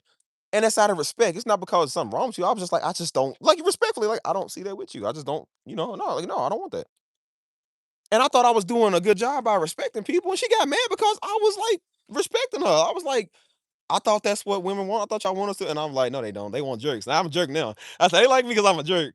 I'm like, are you cute or whatever? You alright. You know what I'm saying? They don't want you to say, baby, you're beautiful. You're my everything. They want you to be like, girl, you cool. You like you can improve. You know what I'm saying? Like, what like, you think I'm a little hideous. I'm like, girl, you're a little ugly sometimes. Like, you really think I'm ugly? You think I'm ugly? I was like, girl, you ain't just some ugly. You the ugly girl. Look at you. Girl, you going somewhere with your ugly self. Like, oh, boy, you better stop. Like, they girls like that stuff like that. I said, you be all you beautiful, baby. I love you. I ain't never leaving. I was like, oh, girl, he's too nice. He's too square. He's too square. But, oh no, I'm silly, man. So, and now you speaking about the toxic ones right now. I'm talking about everybody. Yeah, ain't nobody have limits. I'm talking about me too. Like, bro, I used to be talking. Bro, that's why I said I was not a good person. I was not a good person. I said, "Listen," but, but yeah, like I said, man, old girl kept trying to get with me. I said, "Nah, man, I ain't with that." So we fell out. She ended up and I met a friend. I'm still friends with one of her friends through that's why I said I'm like a middleman. I meet everybody through somebody else. I'm still cool with them. You know what I'm saying? Even if I ain't cool with that person no more. So me and her friend was still friends, like kicking it. So she had came back in the picture. She wanted to be cool one day. So I was like, okay, we'll be cool again. So we ended up being cool. And so old girl was like, look at this view. It's beautiful, man. And so old girl was like, she want to she was staying with her friend that night. I mean, I'm talking about bold, y'all. People bold. She was like, "Yeah, I want you to come stay the night with me." I was like, "Bruh, no." I was like, "Bruh, you can't take a hint." I'm like, "Bruh, I don't see you like that." You know what I'm saying? She said, "No, I want you to come stay the night with me and come party and stuff." I was like, no, I don't want that." And so she was upset about that. Her friend had called me later. She was like, "Hey, like, can you come over here? Like, something's wrong." I'm thinking there's an emergency. So I'm like, "Okay." Stay was like up the street. So I was, okay, what's going on, man? I went up there. And so they talking like I need somebody because I'm like, if it's an emergency, like they probably need something. I'm like, they probably didn't call the hospital for a reason. I'm like, let me see what's up. You feel me? So I go down there. Her friend was basically tired of dealing with her because the old girl got drunk. And she was just like, she's trying to enjoy time with her man. She was like, she's calling for you and stuff. She's like, can you just come deal with her? I'm like, this is what y'all called me for? I said, why me? Like, bro, why do everybody call me? Bro, I don't know why everybody call me. I'm always in the middle of something, man. Everybody call me, man. Daddy called me. Mama called me. I said, bro, everybody calls me. Like, what do you want me to do, man? I was like, cuz, what do you want me to do? And I was like, bro, there was times where her daddy would call me. I'm just like, he's about to run it down. I said, he's about to run something down. I knew it, bro. And he'll call you, hey man, I need you to come over and do this. I'm like, okay, I'm coming to do it. He be mad at what something that one of the brothers did. Hey man, why you let them touch my stuff, dude? He said, hey man, didn't I tell you to be in charge of it? I was like, yes, sir. He's like, hey dude, get over and handle it. He hang up. I'm like, I'll probably just be like, just go handle it. Everybody called me. I'm just like, like, oh my God. And they do trust me, but I'm just like, but I ain't with this girl. So what we do? So I went over there and I tried to talk to the girl, and I feel bad for her. I did, man. I feel bad for her because again, she had a pretty tough life, you know what I'm saying? So a lot of that was coming out because she was stressed, you know what I'm saying? She was dealing with some stuff. And so she was doing a lot of comparison to her twin sister, you know, so her sister was allegedly better than her and a lot of stuff. And so she was drunk, but you could tell like she was crying. I felt bad for her too. She was like, I just don't want to live like this no more. And she was like, I've been going to Bible camp and she's drunk. Keep in mind, she's drunk. She's like, I've been going to Bible camp and she's like, I've just been trying to change my life. She's like, I know God loves me and I'm just tired of this. And you know what I'm saying? And then I'm like, well, maybe I can try to talk to her. And then before I did, she'll pass out. Like she'll pass right out. And so, she's Ukrainian, but she look kind of white. So I'm just like, I don't know. I want to be in a room with some dead white girl. She end up dead. That's gonna look bad. I said, yeah, that's gonna look very bad. I don't know how to explain this one. And she kept like she would pass her like she's dead. I'm like, you dead? I would check for a pulse, like, bro, she she dead? Cause she was just like, bro, she would like not even breathe or nothing. And I was like, bro, I don't know. I don't know. And that was when I was in Kentucky. It's the, all right, I'll catch you later, honey. Live. I'll catch you. It's in Kentucky. So, like I said, this is the same year. I believe it's the same year Daddy had died. It's like a couple of months of Daddy had died. And I remember that, man. And so she was just like, "I'm something wrong with her." And then she'll come back, and when people are drunk, they get in their mood and they want to start trying to like make out with you. I'm like, I said, first off, girl, yo, you smell like all type of liquor. I can't stand the smell of liquor. It just stinks. And I was like, nah, girl, I don't do that. I said, nah, get off me. Like she got like, get off me. And I was trying to get her to come too, like, bro. She kept saying, who is this? Who is this? Who is this? I'm like, Steven, Steven, Steven, and Steven. She's like, oh, how'd you get here? Oh, who is this again? I'm like, oh my gosh, bro. I was getting tired. Cause I was trying to have like a little sympathy for her, cause I did feel for her, but I was like, it was getting to the point. I was like, this is getting obnoxious. She'll be up for a minute, pass out. She'll come back. And bro, she said one of the creepiest things I've ever heard in my life. Yo, I ain't gonna lie to you, this nigga drunk, but she said it's like creepy. She said, yo, I'm like, she said, oh my God, I can hear the devil. She said, I heard like this evil laughing and stuff. Uh, I was like, the power of Christ compels thee. I'm like, bro, I don't know what to tell you. I'm just like, I don't even know what is happening right now. She's like, I feel like I can hear like demons. I was like, bro, what? Because she kept waking up in different moods. So I'm like, maybe this is one of her alter egos talking or something. I was just like, I don't know. Like it was really pissing me off. And then she did it for the final. She said, and she fell back and hit her head on the wall. It's like, bow. So I'm thinking this time, like, okay, for real, she did. So I'm like, bro, let me make sure he's good. She walked right back up. Who is this?" I was like, "Okay, this is just a repeat cycle. This is those if you give a mouse a cookie, it just keeps going. It literally keeps going." And so then she tried to start taking off all the clothes because it was hot. I said, "No," I said, "I'm done. I'm out of here." I told a friend, I said, "Your problem." I said, "I'm mad at y'all even set me up like this." I'm like, "I thought that was a real emergency going on." So I'm like, "Okay, I come in, this is your emergency." And she was like, "I'm just tired of dealing with." I said, "He your friend? Like this is your friend. Why you getting me, cuz?" I was like, "My friend, you feel me?" And then she had called me the next morning, or it texted me the next morning. Cause I remember the next morning was a Sunday morning. I was going to church. And she was like, I was in the church parking lot, I remember. And she was like, "Hey," she was like, "I heard that you kind of came and checked on me last night." I was like, "Yeah." She was like, "Well, why didn't you stay the night?" I'm like, "Bro, you really asking me that question right now?" And I was like, "Because," and I ran it down to him. Then after that, we ain't say nothing. We ain't say nothing for, I ain't talked to her in like 3 years. You know what I'm saying? After that, a couple months later, Daddy had died. I didn't talk to her again until 2019, 2020 or so. So pretty much like 2, 3 years. She seen me again at her friend's place. And so she was already with another dude. And so she had saw me, it's like her face just like lit up. She's like, "Oh, hey," you know what I'm saying? And I'm not saying people can't like you know what I'm saying? I know she liked me, but I was kind of like, why me though? What did I do? Like, bro, what did I do? I don't even know what I did because I didn't say I love you or I'm all up in your feelings and playing. I didn't do that. I was like, bro, what did I do? You know what I'm saying? And she had came to me, bro. I remember it, bro, it, like clear as day. Her man was over at talk. He was like some little Arab guy. He was cool. But he was over talking to the other homie. She had came to me. She was like, "Yeah." She's like, she said, "You were my first love." I said, "Bro, what?" I said, I was just sitting there looking, and I was like, "Wait, come again? What'd you say?" She said, "You were my first love." Like, she's like, "I feel like that you loved me first." I was like, "How?" I said, "Bro, I never said I did." Like, bro, why are you saying it? That was so weird. And then she was like, she said, "I mean, me and you always kind of had a thing." And then she looked out of her side eye. She said, "I mean, me and him don't work out." She was like, "Me and you." I said, yo, I'm not making this up. She said it. I was like, I mean, dang. It's like these hoes ain't loyal. These hoes ain't loyal. I was like, bro, you see that? Right in front of her mans and everything. I was like, oh no, I don't like this. I said, I don't like this. She was like, "Yeah, you should add me back on Snapchat and take down my number." I was like, no. No. I was like, "Yeah, I don't wanna get back into this. You cool and all, but I ain't trying to get back into that." That was just I found that kinda weird, bro. That was really weird. I said, "Oh boy, mom told me there'd be days, every days like this." I was like, "Boy, mama done told me." Like, "Boy, you get tired of stuff." And so that's why I said, like, and I get it with her situation. She was kind of going through some stuff. That's why I said it's the same thing when you talk to a lot of women. They all kind of going through the same thing in life. Daddy issues, you know what I'm saying? Somebody did something, somebody hurt him, broke up with him, you know what I'm saying? It's the same thing. Comparison.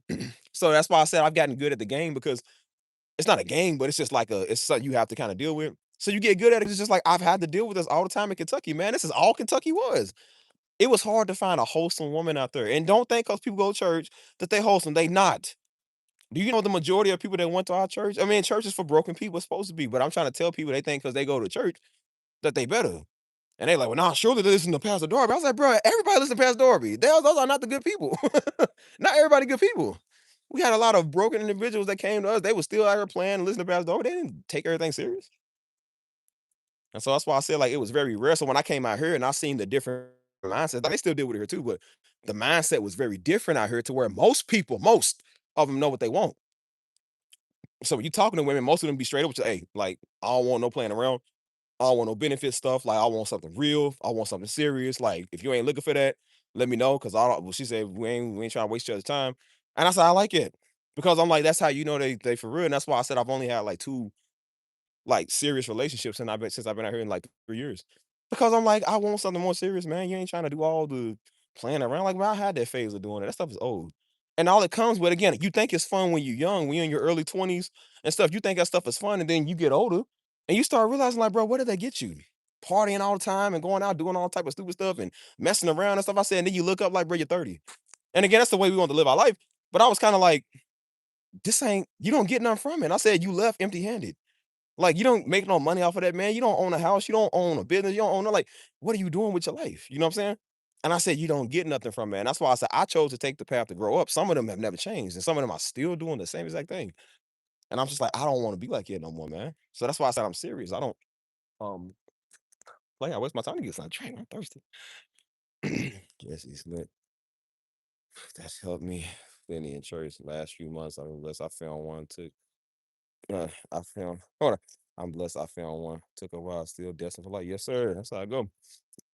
And so that's why I said, like, you kind of been through it, man. You ain't trying to go through it again, you know? So you kind of know what you want in life, man. That's why I said usually everybody 25 on up, they kind of more serious about what they want. You know what I'm saying? They're not really playing around too much. If they are, they not doing it like that. That's why everybody's now, they get on their stories, and guess what? Some of these girls are posting now. First, they was posting love and loyalty, or they was posting like going out having fun and partying and wild girl summer or hot girl summer. And now they posting like, I just want to be laid up with somebody. I just want to stay in the house with somebody I love. I want to do this and cute dates and travel. Like everybody wants to do that type of stuff. I would choose a pizza date night on a Friday or a Saturday any day before I choose some going out to some nightclub, man, and partying with a bunch of weird Negroes. Like, I ain't trying to do that. That stuff ain't fun. And I said, everybody's in here because they single, or because they in here trying to get from friend with benefits. Like, nobody in here serious about nothing. And I said, if all of these people don't own nothing, they don't own business, they don't own anything in life, they don't even know what life is, they don't own nothing, they probably won't own nothing. I said, this is how they choose to do their life. You know what I'm saying? Which again, I ain't knocking them. But I'm like, I don't want to live my life like that no more. I used to have fun doing that, man. Then I realized I was like, bro, this ain't fun no more. This is stupid. You know what I'm saying? We paying all this money every week, man, to go do stuff, and we literally leave out empty-handed. Like we don't get anything from this. You know what I mean? And so that's why I had to move away from my environment, man, because my environment was clouding a lot of my judgment, man, and you know what I'm saying, like my destiny. You know what I mean? So that's why I get off, man. So I came out here to San Antonio. What's up, dog? Yes, sir. Captain America. At your service. My name is Steve. Like his name's Steve. Captain America at your service. Get off me, dude. I'm gonna kill you. None at your service. Get on some bugs out here crazy, man. Mosquito. But that's why I said like I wanted to move from my environment, you know what I'm saying? So coming out here was hard, but I had to make some decisions, man, I wasn't comfortable with. But that's the best ones, the ones you ain't comfortable with. You got to get in your uncomfortable phase, man. And so when I came out here, boy, it's real life. You know what I mean? And I like that it's real life, you know what I'm saying? So I had to go out here and really meet people. And that's why a lot of the people I know, I had to personally go out here and meet. I didn't really know nobody when I came here, you know what I mean? So like, come on, man. Stop. Yeah, I appreciate y'all, man. Thank y'all. Yeah, you gotta have that soldier in you, man. That's why I said, what would Daddy do? What would Steve Rogers do? I said they surely would be sitting there crying. I said, look, it's the path you chose. It's the path you want. Don't go crying to your mama. What's that song? Don't go crying to your mama. Cause you're on your own in the real world. I was like, yeah, you in the real world. Get off me. So that's why I said, I'm like, man, this is what I'm doing now. You hear me? I appreciate you though. As I said, I just wanted a time in my life where I wanted to mature. I said, I got tired of the same old. Again, it's not, I ain't one of them little weirdos. Listen, I ain't never had a problem pulling women, ever. I would never have a problem pulling women, bro. I chose to be single and celibate because I wanted to be. And that's how you know you're real when you know you can, but you just choose not to. I said, that's how you know you grown because the old me used to not do that. I used to not be like it. Again, where I come from, we would use our looks kind of as like a trophy. So you could always get what you want, do what you want. But I said that stuff is old now because I'm like, that's all you got is your look. That's why niggas still be broke. You're cute, but you're broke. You know what I'm saying? And that's why I'm just like, I don't want to, like, I don't want to do that stuff no more. And I said, I personally, and again, I'm not blaming women. It's not women's fault. But you got to deal with them. It's both of y'all fault, but you got to deal with their faults too. And you got to deal with their little weirdness and their attitude all the time. And they talk too much and they crying about everything and they overcomplicating the situation that's not even a problem. Like most of the time, I told you the breakup is not even because of something you did. It's just because of what they think or what they did. And I just got tired. I said, "Bro, I know I can go pull another woman today, but I said I don't want to keep going through the same thing. You talk for a couple of months, y'all fall in love, and y'all got a good thing going, and then they get in their feelings and get scared all the time. Then they want to run off. Like I don't got time for that, bro. That's unattractive to me. That is so unattractive. I said, you know what I like more than you, God, because God ain't never did this. He'll never do it. God don't cry about his feelings all the time like you do. God knows when to not do certain stuff. Like God never does nothing wrong. And again, God comes to us gentle and talks to us nice. He don't come crying like you do all the time about something stupid. You know what I'm saying? Like God don't run around his feelings all the time, man. You feel me? And God is the one of the author of my abundance anyway. There's no woman, no author of my abundance, man. Please, please. I said, if anything, you take. You don't give, you take. I was like, girl, please. I done been there, done that. That's why everybody be worried about when you gonna get a wife. When I'm good and ready, man, when I want to. I've been on this journey for 2 years, man. I've been loving it. You get a little lonely sometimes, but I said, I mean, you still kind of like put yourself out there if you need to. I said, I ain't like not talking to no women, you know what I'm saying? But I ain't. desperate, like, I just gotta get it with a woman. I don't need to get with you. Like, I don't care about none of that no more, man. I told you, man, I'm working hard, so I ain't gotta never clock in again. You hear me? I'm working hard for my future wife to where she ain't gotta never clock in again. That girl ain't think about no friend, no benefits, man. Ain't think about no stupid stuff. I don't care about that stuff, man. They run think about no going out clubbing and talking to 20 different women and some old white versus black right now. Like, they're gonna think about something for himself. You feel me? I said, man, I'm doing something, man. Again, I think the thing we all want to say is we don't gotta work no more. We got a nice retirement plan stored up in heaven, treasures on heaven and earth. That's what we want. That's why I told home, I said, ain't no need in being broken hearted and being broke. You know what's worse than being broke, being broken hearted, and then gonna have to go to work in the morning. Knowing she cheated on you or she left you, and you still gotta wait and go to work. Knowing that, oh, homeboy don't love you no more, girl. You still gotta get up and do your thing, and and then it's the time of the month, you already don't feel good. Like, how about just focus on building your stuff? So at least when you're upset, hey, I got a $50,000 bed made of money. I'll cry myself to sleep on that. You know what I realized when God loved me, who needs you? That's really what I think now. I'm like, bro, I'm just like it now. I just don't even care how you do it. I said, that's how I am. I don't care. I said, well, you know what? God loved me. And last time I checked, God don't stink like you stink. So I'm like, who cares? I like God better because God better than you. And he looked better, and God got all the jobs. God gonna take care of me all the time. Like, girl, you ain't gonna do that. I said, girl, please. You think because you got two melons on your chest or something like that, something, man, please, you can keep him. I said, girl, if you don't wash yourself, you literally stink. I don't need you. I don't want you neither. So I said, man, all the time, God is good. God is good all the time. Like, man, I ain't waste my time with no Negro. And he was trying to get me to understand that, you know what I'm saying? And that's why some of the relationships that didn't work, because I would always put that first, you know what I'm saying? And all the stuff I was putting first wasn't working. And now I realize I put God first for everything, man. Because I like him and love him better than anybody else. You know what I mean? I love my family, but I don't love him as much as God. You feel me? I love women, but I don't love them as much as God. As much as God. You know what I'm saying? I love my money, but I don't love it as much as God. Because God's better than all that. You know what I mean? I stopped making women my God and started making God my Lord. You feel me? And that's better. Because again, God doesn't sit there and go be petty. He don't do that. You ain't gotta wake up and worry about walking on eggshells with him. You know what I'm saying? Like, if I try to and again, this ain't no diss no women, because I know we do the same thing to them. They have the same problems with us. But I'm just talking about what we go through as men. Like, we gotta hear that all the time. Just like, bro, ain't nothing even wrong, man. I don't gotta tell God he's pretty every day. You know what I'm saying? Like, I gotta give him praise. But God ain't gonna like keep on flicking you because you don't do it. Like, you get to choose if you want to. Like, women, you almost ain't got a choice. Tell me I'm pretty. Tell me you love me. Tell me I'm not hideous. Like, they always want some affirmation. Like, oh my God. Ugh. Like, I don't mind doing it, but it's just like, bro, if you don't notice by now, like, what are you doing? And so that's why I said sometimes that's why they was debating over who better, white girl, black girls. How about no girls? How about none? How about I go be single for the longest and I ain't gotta hear none of you niggas. I don't hear none of y'all. You know what I'm saying? This whole channel was started off a wave of me being to myself anyways, man. I wasn't trying to, I got women coming over trying to hook up with me and trying to give me, I'm like, I don't want y'all. I didn't want no women over here. I don't think you understand the term like single and the term like nobody. You don't understand what part of you that you're not getting.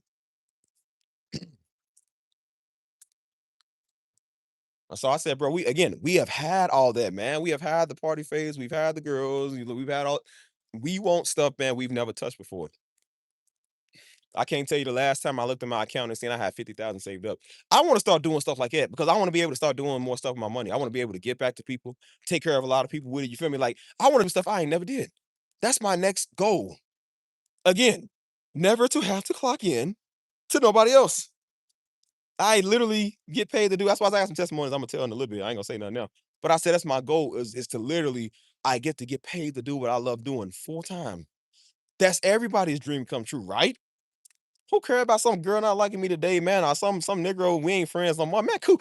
You know what I said? I said, man, I don't care who I gotta get in my life. I don't like none of y'all. I said, boy, I'll get rid of all you fools, man. If I mean I gotta do something better, bro, I was like it. The last 2 years of my life, I've been like it, man. It's coming up in 2 years and what's today? The third, it's coming up in 2 years and like 3 days. May 6th. I remember May 6th was when I was like, I was going through it. I made a decision to change my life. The next month, June, was when I started this channel. Because I said, nah, man, I'm gonna do something about it. I said, I'm gonna do something about this. I ain't care who was in and out of my life, man. Me and old girl just broke up. I said, man, I'm tired of this for the last time, dog. I said, I'll get rid of friends, man. I'll get rid of old people who ain't worth nothing in my life. I don't care about nothing no more, man. I cancel all my subscriptions. All my subscriptions. My Hulu, my PlayStation Plus, my Apple Music, my Spotify. My everything that wasn't music related, like I said, with my music programs and stuff, I kept those. But I said everything else, I canceled them. I ain't had no Netflix, man. I just had YouTube and I was watching educational stuff. I was changing my mind, bro. I was a whole new person I was never before. You feel me? I was serious, man. I said, "Nah, I'm changing up my circle." I went to work. I had my earpods in my ear. I was listening to business, to stocks. You know what I'm saying? I was listening to all type of stuff, man, about maturing, about growth. You know what I'm saying? That's when I got the ideas to come out with this channel because I was listening to stuff like that. You feel me? And I said, man, I'll cut off everybody. Yeah, man, I cut off everybody. I was like, I don't care. And some of the homies knew it. Like I said, they knew I was different. They was like, hey, bro, you ain't happy like you are today, or you ain't smiling as much. And I told myself, I'm good. I ain't tell nobody nothing. I ain't get on social media crying about it. I didn't use social media for like 2 weeks. And that was rare because I'm on it like every day. I didn't post nothing for about a good 2, 3 weeks, dude. I was serious. I ain't want to say nothing to nobody. That's a long time for me because I always post like 4 things a day. And I said, bro, I don't care about cutting off nobody. You hear me? And most people can understand that way. There's only one little nigga, bro. He weird. He's mad because I ain't want to speak to him. That's gay anyway. But I was like, bro, I'm like, I ain't care. And I said, guess what I did? I cut him out of my life too. I said, I don't care no more, man. I don't need nobody like y'all, man. I got better people in my life. I'm gonna have some better people. And the people I got in my life to this day, man, are better than the ones I had in my life before. I was like, I don't care no more. I'm gonna go everywhere and get better people. We need good people, so I keep in contact with it. You know what I mean? But I said, I don't care. I said, I canceled everything that wasn't gonna benefit me none. I can't learn nothing. Keep on having this Apple Music subscription. Keep on playing PlayStation Plus all day. Like I ain't gonna learn nothing from that. What you need Netflix for, man? Watching all these shows. You ain't where you want to be at in life, so don't watch it. Go do something. Go better your life. And that's what I started doing. I bettered my life. I started increasing my finances. I changed my job up. I moved up here to this nice, luxurious area. I was doing better. I said, bro, I wanted something more in life. And I'm glad I went through that phase. As much as it hurt and as much as I was upset. What's up, bro? I said, I changed a lot of stuff. Because I wanted better in my life, man. I don't want you doing the same daggone stupid stuff. You feel me? So that's why I said, and I told myself, I said, bro, no more women for a long time. I only know women. You feel me? That's not being bitter. That's not being angry. It's just like, bro, like I don't need that. I want something better in life right now. You feel me? That was my problem. I always needed one. I don't need one right now. I said, bro, I can do everything without you. And I did everything without you. It's not even a full 2 years and look how far I've come. That's how it is. You know what I mean? And that's why I said, I'm like, I wanted something better in my life. You know what I'm saying? And I went and I worked hard to get it. And that's why I got the stuff that I got now. You feel me? And that's why I said I'm so close to cracking the code to everything that I've been trying to do in the first place, anyways, man. I'm so close because I've been working super, super hard. You know what I mean? So that's why I said that's how it goes. So that's why I said, don't let nobody stress you out, man. Don't let no man or no woman stress you out. Like, bro, go do your thing, man. Go know what God told you to do, man. Go do your thing. Go get your money and go do what you gotta do, man. Feel me? You don't mind having to cut off foods, man. You ain't man having to get rid of people in your life. I was a person like that. I said, well, I don't want, you know what I'm saying? Like, I don't want to sound like I'm rude. I don't care if I sound like I'm rude no more. Y'all seen with this channel. I don't care if I hurt nobody feelings no more. I don't care if you think I am talking about you. Yeah, nigga, I'm talking about you. I don't care. I said it. And what you gonna do about it? I don't care if I hurt your feeling. Nigga, come do something about it. You see, I'm in San Antonio. Come do something about it if you don't like what I said. I don't care. I ain't taking it back, and I sure ain't saying sorry. Care about your hurt feelings. Me have any idea what someone's been through? Hold on, let me squat. Water kind of warm.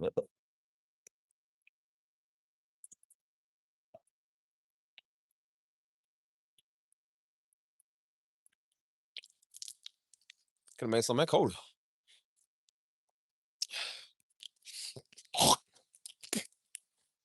Yeah, I've been to Austin plenty. Or Dallas plenty. Austin, come to sun. In San Antonio, cool. That's why I came here. It's a more laid back, chill city. I like it here. You feel me? You inspire me in so many ways. I could you can't. I didn't even know that. Like I said, I don't even know I'd be inspiring people. That's what it was supposed to be about for all these little weirdos came over here. But that's okay. 2 months. This channel gonna cease to exist. And it's gonna still exist, but I ain't gonna be on it like that. Probably ever again. So, like I said, 2 months. I ain't gonna do nothing on here. We getting rid of this old little dark, crappy channel, man. We gonna move to Patreon, gonna move somewhere else. We ain't doing this no more. And I'm gonna take my vision elsewhere. That's why I'm gonna U-Haul all my stuff and take my vision elsewhere. Remember, I told y'all earlier, I said some stuff in life I'm changing. I'm changing a lot of stuff in this channel. One of them. I ain't doing no more live streams, walking and talking at night, doing this stuff like that no more. I'm tired of it, man. It's old. You feel me? It's just stupid now. I'm just like, bro, I want something better. My goal was not to do YouTube for life, man. It was supposed to do it for a little bit. I was trying to do it, inspire people, get big off of it, teach people how to do it, and then go do something else. 2 years, I'm done. It's not fun. It's boring now. I'm like, this is old. Yeah, I'm gonna keep y'all posted. Like I said, I got 2 months. We got 2 months. That's why I said sub to the channel. Turn your notifications on, subscribe, because you gonna know where we go after this. You gonna know where I'm at. Some of y'all get a ticket to the promised land. And the rest of y'all, I hope I never sees you again. I'm gonna leave you in the desert wandering. Better eat your quail and your manna. Like, boy, you ain't getting nothing else from me. We going to the land flowing with milk, honey, and Doritos. You won't be there. Yeah. Ouch. Ow, it hurts. Shoot. Well, I had to look up how long it took these Negroes. That's how you know they was Negroes back then. How long it took from the the journey that's supposed to be from Egypt to the promised land, cuz why to say it was like 9 days? How did niggas turn the trip from 9 days to 40 years? I said, cuz a 9-day trip.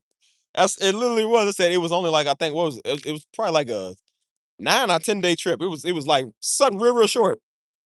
I said, "Bruh, do y'all not know how to walk straight? Like, bro, what did y'all do for 40 years?" Because I was watching the Prince of Egypt, so I typed it up. I said, "Hold on, bro, let me see," because I really want to know. And I said, "I know Moses is mad. I know it's fired up." Moses not turning on Martin Luther King Jr. He said, 9 days, we was supposed to be there 9 days ago. Turn a 9-day trip into 40 years. You niggas ain't good for nothing but sitting there complaining. That's why I said I know when Moses died, it's like Moses be with the king, like, yeah, at least I won't have to look at you Negroes no more. Oh my gosh, I feel sorry for Moses. He was the only one that deserved it. Him as a poor probably was the only one that deserved to go to the promised land. I know Moses, he was just like, he spared, he was pleading with God, like, God, don't kill him. God was like, I'm about to wipe him out. I said, nah, God, don't kill him. I guarantee you before it's 9 days, he said, God, kill him. He said, God, kill them all. Hey, yo, hey, bro. Hey, Moses better than me. I would have told God, like, God, can I have a land over by Ethiopia or something? Like, you mean tell me these Negroes ain't come with us? Like, can we get a land by the Chinese? Like, shoot, I don't want them. I don't want these Negroes over here with us. Don't complain. That's why I said, poor Moses, man. I feel like Moses had one of the most injustice stories in the Bible. Hey, he didn't even deserve that, man. Moses was a good man. I was just like, dang, imagine never deserving it. You get in trouble. Like, that's crazy.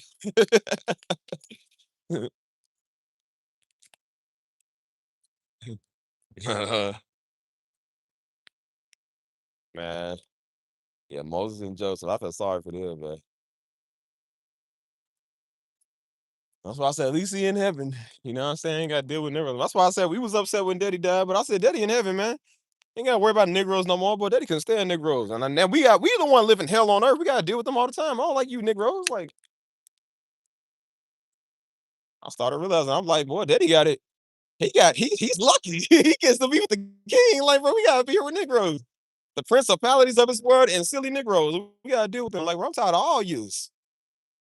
At this point, I don't know who I don't like more, the devil or you Negroes. The devil can't physically do nothing to me. He just use y'all Negroes to come mess with me. I just don't like y'all in return. That's crazy. Um, Shoot. That's why I said we was praying for Daddy to come back. We was like, why? It was like, why you want him to come back to this? So we can pass the 20 more years of Negroes who don't want to listen. Like, nah, he good. He's in a place of paradise, man. He struggled his whole life, man, since a child. Like now he don't gotta do it no more. Shoot, we trying to get to where he at. We gonna get to where he at one day. Not right now, but we gonna get there one day. So I said, all heaven had to do was say a place where there's no more Negroes. Yeah, yeah, I'm there. I'm there. Jesus, man, I'm there. Cause boy, I'm there. I'm so tired of niggas.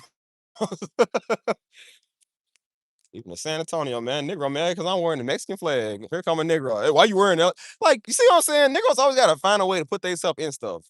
That's why I like. That's what these white people. Some of these white people, they gonna deal with y'all. They gonna deal with you, Negro, shrewdly, and they gonna get theirs too. That's why I said, man, that's why I be wanting to move over half on the other side of the world, man. So I ain't gotta deal with no more Americans. I'm just tired of Americans, dude.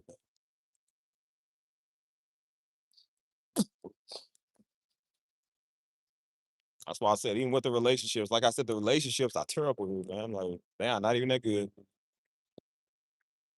Shoot, I'm finna go to China too. I love how they talk, man. You hearing them talk their English. I love how they speak their broken English. But then here come the Negro. They don't like black people either. What, brother? Maybe they don't like you. I said, have you noticed the main people that talk about they don't like black people is the ones that don't nobody like even other black people? I said, brother, you know who other black people don't like other black people like you, nigga. Y'all give us a harder time than anybody else. I said, stop trying to bring up that color stuff, man, when you want to prove a point. Like, you going to be real black, support black all the time, bro. Don't just support it when you don't like white people. Support it all the time, dude. You ain't care about a black business back in 2003. You care about it now because you mad at white folk, and that's why you trying to get back at them, not take your black dollar and go spend it with the black business. Like, that's that old fake woke stuff. Like, no, you're gonna be real woke. That's real people that actually do support real black owned businesses, dude. I support real black owned businesses. I'm not just doing that because I ain't just throwing up the fist just to make white folk mad because I don't like the president. Like, no, I'm doing it because again, I really do support us. I love us. I love black people, man. I love us, man. We are good people. Some of the best on earth, man. But we got Negroes who's impersonating us, making us look bad. Like, we ain't one of them. They're not one of us. I keep telling you, man. I told you 1,000 times. I'll tell you again. Negroes are not people. They are not people like us. They think that they are human like us. They are not human, dude. They are a spinoff of what they wish we could be. Or they are a spinoff of what they wish they could be like us. They wish they want to be like us. You feel me? But they can't be. So that's why they hate on us the most. Yeah, well, I ain't gotta worry about walking around with a Cuban necklace on, man. Worry about some white man walking up taking off my neck. I worry about you Negroes trying to take it off my neck. Got something to prove. What's up, America? Speaking of America, do you like my America? You like my America? That's why I said, like, man, you be wanting to love black folk, man. I love my black folk, man, but I'm tired of Negroes, though. Just 'cause I love black folk, I mean I don't know other cultures in the world. That's still other cultures, man. Like, come on. Trying to cross the street. I cross. Yes, no. Look both ways, so I don't make sure I don't wanna be on live stream. Y'all see me talking to that beep beep boom. Beep beep. Oh. Hey, I appreciate you, cuz. I appreciate you, man. Love the donation, man. I appreciate y'all, dog. All the support that y'all show. That means a lot to me. Makes me wanna cry. It's so peaceful. No, I love the support y'all show, man. Thank you. I appreciate that. That's why I say you just want to be in a community like this, man, where people support people. You feel me? You're not arguing politics, man, and being weird and stuff and trying to be deeper than that. Like, bro, we just people. You feel me? We people that all love God. We all want to be deeper in Him. We ain't got to prove that to each other. We ain't got to prove it to nobody. I don't got to prove my love to the Lord to no man. Like, bro, I'm just gonna do what God told me to do, and He gonna see it. So I said I ain't got nothing to prove to nobody. That's why I said then they got this stuff talking about you got to prove how black you are. Like, bro, how you know what black is? So I'm like, bro, don't nobody care about that stuff no more. People want to be in peace and harmony. You know, everybody want to move away from you. Like, they want to move away from y'all, so they ain't got to deal with it. That's why I said everybody's getting to the point where they tired of dealing with this. You know what I'm saying? Some people want to move away from everybody, all ethnicities. They tired of everybody. I feel like I'm a people person, but I'm not really a people person. Like, yeah, like I want to move away from almost everybody. You feel me? No, my daddy was like him. Man, he loved his peace out there in the middle of nowhere. That's where he wanted to live at. And I said, now I kind of want to do the same thing because I'm tired of niggas. Tired of people mess with it.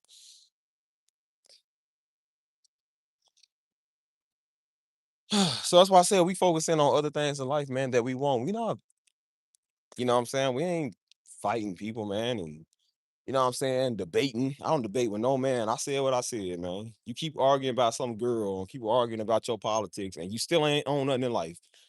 And that's what our Negroes have done, man. 45 years we've been sitting here hollering and arguing, and we still don't own nothing, dude. And a lot of stuff is in play for us not to. But I said, for some of this stuff, the younger generation, again, is breaking these cycles. And they hating on the younger generation because they couldn't do it. And that's really what it is. Daddy would preach that, man. He said a lot of mothers are mad at their daughters because their daughters are gonna turn out to be better looking than you, stupid, because she's younger. You ain't as young as you used to be, dummy.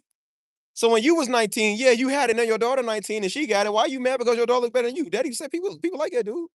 They are really like that. They be the first ones out they family to get married, man. They get hated on the most. It's like, bro, I can't stand people like that. Every time we try to do something good, man, here comes some little uppity Negro, man. Just they always think they better than us. Or they can't stand the fact that we doing better than them. It's not to brag, but if it's how you feel, yeah, we gonna brag about it. Yeah, we gonna brag. We the first ones in the family line to get married. Yeah, that's something to brag about. That is. That's why I said people be letting their family make them feel bad. Like, why you listen to these niggas? I don't listen to them. I hope I do make you feel bad, boy, so you will never talk to me again, leave me alone. I don't care about y'all love. I don't care about y'all care, y'all thumbs up approve. I don't need that from y'all, Negro. I don't know y'all. Talking about you fall out with family. Good. I can go find some other family. Somebody else that care and love me. I don't like I care. Just because we family don't mean we gotta be stuck to each other. You know what I mean?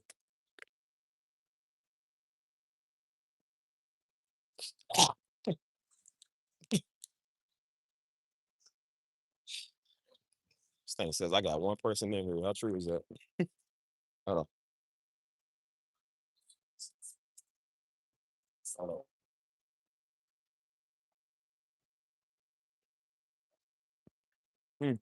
Hmm. Oh man.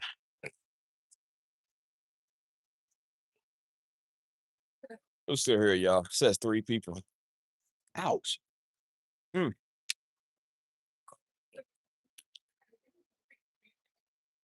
Yeah.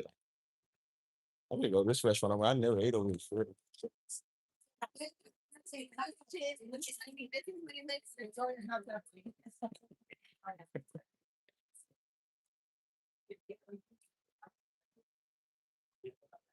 So still here. Mm.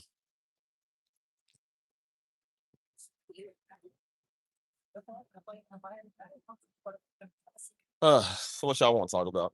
What y'all want to discuss? More relationship stuff. I'm gonna go over and take a seat. Like I said, it's been real, man. Doing this channel, it's been real doing this. You know what I'm saying? But that's a old.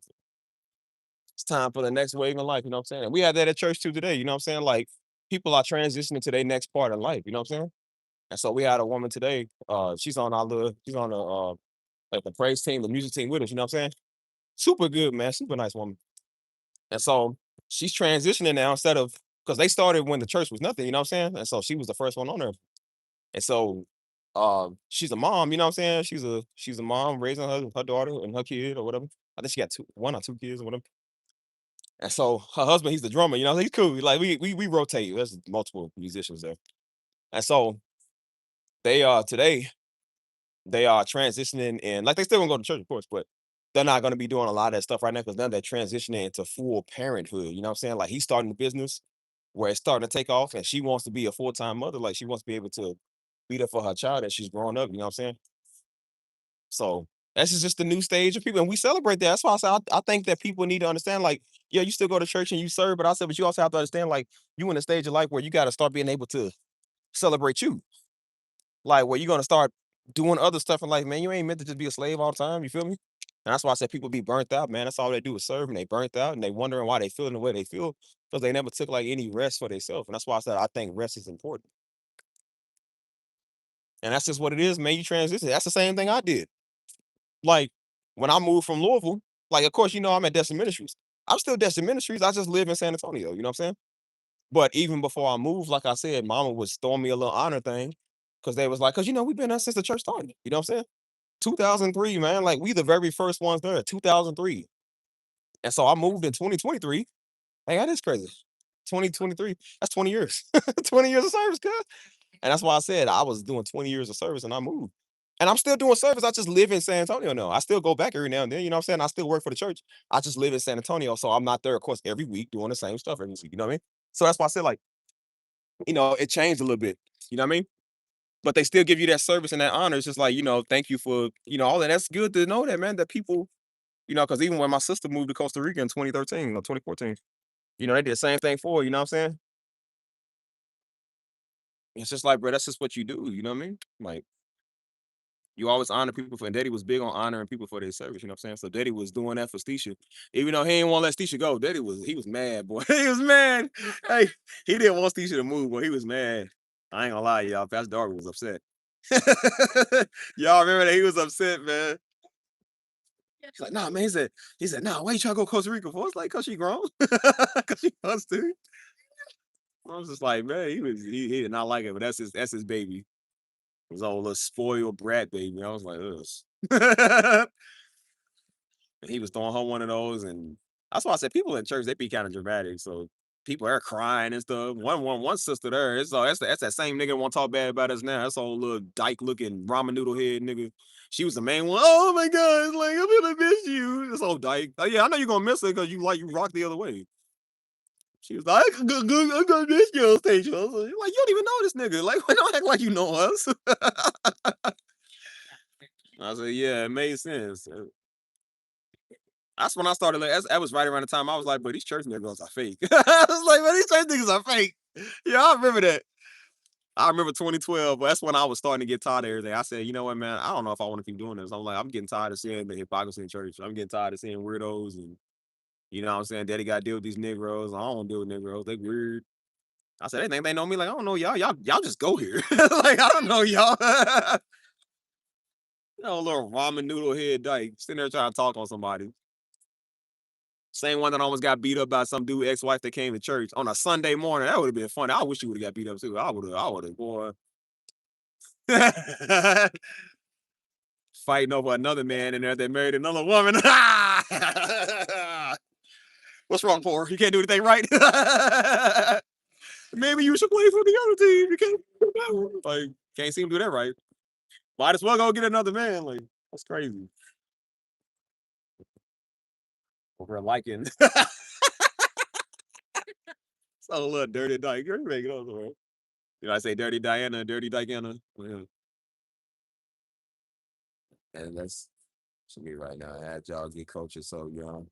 Should have been left Detroit, but no time. Like, oh, you in Detroit? That's what's up, man. Hey, shout out to the what do y'all say? Is it the 7 mile or 8 mile? I always forget how you say that, man. I know it's Motor City's one of them. Motown City. Oh, was it Motown or whatever? But I think it's 7 mile, 8 mile. I hear rappers say that all the time. I can't remember. But shout out to Detroit, man. Hey, I fool with y'all, man. I fool with Detroit. Me and mom was in Detroit 3 years ago, man. That's a nice little place. I ain't gonna lie, but it looks better off of in real life than off TV. Real life. They always show the bad places, but Detroit's a nice city, man. Ouch. Mm. But that's why I said a lot of people, man, they get out of their hometown. You know what I'm saying? That's people that see San Antonio the way I see Louisville. They don't want to be there either. You know what I'm saying? Like they be trying to get out of there too. You know what I mean? That's why they ask me, like, they be like, why'd you move here? Like, cause it's nice. I said, what you see about it? Everything. Like, you don't see this? They like, no. I'm like, well, that's just cause you don't come from where I come from. You know what I'm saying? Like, it's different here. You know what I mean? Yeah. Yeah, 7 mile. Okay, so I don't know why I think it was 8 mile. Yeah, 7 mile. I ain't gonna lie, boy. Detroit got a nice little, they got a nice little rap scene with the beats. The boom, boom, boom, boom, boom. That was got that oh. That be fly though, man. I used to not like that stuff, but that stuff is kind of fly though. You can use that in your vlogs, man, your background tracks. You be rapping. They be rapping off beat, but they get back on beat. They be cold, man. They be storytelling when they be Detroit rapping. I like him, man. Detroit's a different breed, man. Like, shout out to them, bro. Shout out to y'all. I feel like they're gonna have the best rap scene in the game for real. Memphis guy, I feel like Memphis Dirty South got like the best beats and stuff rap scene, but like Detroit, man, they kind of aight, man. Okay, Eminem was from 8 Mile. Okay, I consider them more rap than them little young boy niggas. Louisiana's not rap. I don't think that's rap. That sucks. That's why I was talking about this thing that happened with All Star Jr. Yeah, people thought they was like they think Detroit is soft. They said, bro, Detroit ain't sweet. They was like, bro, they said they tried to take that chain off Fat Man neck. They said, do you know what we do to people in Detroit that try that? They was like, bro, we are not sweet up here. They said, everybody know in Detroit, somebody try to take something off of you, you gonna pop them. And buddy tried to take his watch and his necklace. They try to rob his man. He said, as a dude, he said, keep thinking you sweet. And so somebody gonna show you who's cookie. Like he's like, bro, I try to tell y'all. He said, Detroit, we don't play. He said, y'all think dude ain't known. He said, y'all think dude's not a drill rapper. Like he's not known for doing drill music. But I think dude's more for just like getting money or something. They was like, bro, this dude is not sweet. He been shot before and still live. And they said, y'all should have seen the photos. He stood over dude. Like the way he's rapping, you wouldn't think like he don't even look like a dude that do that. But he was so pissed off that they tried to rob him. And within his rights, his Texas, he was in Texas when it happened. So that's your right in Texas, but I think he got went a little too far with it. He was shooting at the rest of them. He was shooting at dude. He made him look like John Wick. I said, bro. They said, bro, they said, what y'all think Detroit is? They was like, y'all want, they was like, y'all young boy Negroes and got it messed up. Y'all think y'all the only ones that's tough. They said, bro, we are not soft. Like, bro, we are not soft up here. And I said, real talk. I said, bro, I'm terrified to be in Detroit, bro. Do you have any idea what's in Detroit? People was like, "What you be scared to be at Chicago, Detroit?" I said, "Detroit," because they. I was like, because they more broke. I said they gonna do more stuff. I said, boy, Detroit, man, they are not, bro. They with it. I'm like, nah. Have you seen they hoods? Like, I've seen Chicago's hoods, and that's kind of clean. Like some of that stuff be like different. But I'm like, you in the hood when you see Detroit, you see Louisville and Memphis and St. Louis, you in the hood because it looks bad. Like it's like, yeah, you Mama, me and Mama was driving through there, and we've seen a lot of that. We even went to Canada, man, right across the border, and they have some places over there that look like Detroit. I said, Mama, where you got us at? I said, Mama, get out this area, man. It was like abandoned house and everything. I said, Mom, I think we in a trap. I said, get us out the trap, girl. I said, bro. I seen a woman do that. It was the dude that went viral with a video. He said, I'm going to show you how safe Dubai is. He said he left his wallet and his keys and stuff on top of his car on the car hood. Went to the store, came back, it was still there. And so a woman, she said, all right, Detroit, let's try it. And so she left her car right there. And then she had like turned around for a little bit. She looked up. Her car was gone. She had a Law and Order music in the background. That dun, dun, dun, dun, dun. Then she said, oh. She said, oh, Detroit, what's going on? She had a pocketbook out like her little purse with her. She turned around and it was gone too. She said, oh. Detroit. She looked down. Her shoes was gone. She said, oh, Detroit. She said, oh, Detroit, come on. She said, Detroit, stop playing. Bro, I swear, I feel like a nigga will rob you so fast out there in Detroit, you ain't even see it coming. You turn one way, you look, hey, my Jordan gone, but they took your shoe off, you ain't even know it. That's what I said. Try him if you want to. You ain't gonna never leave, cuz. I said, I don't know why they think Detroit is soft, bro. I never thought Detroit was soft. I always thought that's one of the most deadliest places in the United States. I think they beat Chicago a couple of times when it comes to the murder rate. Detroit is not a sweet place, dude. Like I said, I said, people think that killers are only in Chicago. I'm like, no, killers are everywhere, man. Just because you one of them don't mean that people care. They got them all over the world, bro. You are not immune to this. Um, Man, that's crazy. What is that? Hey, bro. They plan it depend on where you at. Not gonna lie. You can stay here. Yeah, that's crazy. We like your shoes. Appreciate you, dog. Appreciate you, man. Bro, that's like that, man. Detroit is. I ain't gonna lie. Like I said, it's a good city. I ain't gonna lie, cause me and Mama went downtown, man. We went to a gospel concert out there to go see was it Donnie McClurkin, Fred Hammond, and Fred Hammond, Dietrich Haddon. That's who it was. It was some other people there too. That was cool, man. That's why I said Detroit. They be banging out there, man. You know what I'm saying? They had a Lions game going on, and then they got a nice little nightlife, man. Me and Mama was stuck in traffic for about an hour and a half, man. I mean, it was nice out there. I was like, bro, they don't show you that off TV. We just thought the whole city was broke. I'm like, no, they not. They nice out there, man. That's a real good city. I told Mama, I said, Mom, you want to go back here? Like, we can go back here. We wasn't even planning on going to Canada. We went over there, and we had a good old time, man. Them Canadians are nice, dogs. Like, they are so nice over here, man. And I was like, Mom, we can just stay here. I don't even care about going back to Detroit. We can stay here. I said, but Detroit was nice, man. I said, shout out to them, bro. I'm gonna definitely come back see y'all, man. Y'all's cool up here. You feel me? I said, I want to go take a couple of videos in the I don't know about the trenches. I'm kind of scared to go over, bro. You might not come back. I'm not even gonna lie, boy. I carry my Glock with me. I feel like as soon as I look down, it's gone. Oh, my phone gone, everything gone. Turn around, my shirt gone, my pants are gone. Like, Detroit. Oh. I feel like when they rob you, they gonna humiliate you when they rob you too. But they like when they try to punk you out, they not just gonna knock you out. They gonna knock you out and take your shoes, take your shirt off and stuff. They robbed you for your clothes. Like, hey man, what size is that? I need them. Give me a. I was like, yeah, I don't know about that. That's why I said don't. If your mama, you know you in Detroit. That's why I said you know you in Louisville or you in Detroit. When you see a lot of those little scat packs, yeah. That was a dude got out. He had a cold color camo scat pack. I love it, man. You know what I'm saying? And I said, yeah, it's definitely when I think of that, I think of Detroit, man. Detroit, they known for like them charges, challenges, the scat pack stuff. I say, yeah, this definitely fits them, boy. Like you see what that's why I said when you see that in Louisville, I'm sure the same way in Detroit. When you see a bunch of them in Louisville, you know it's time to go. Those are the niggas. Those are the ones that kill people. Like it's time to go.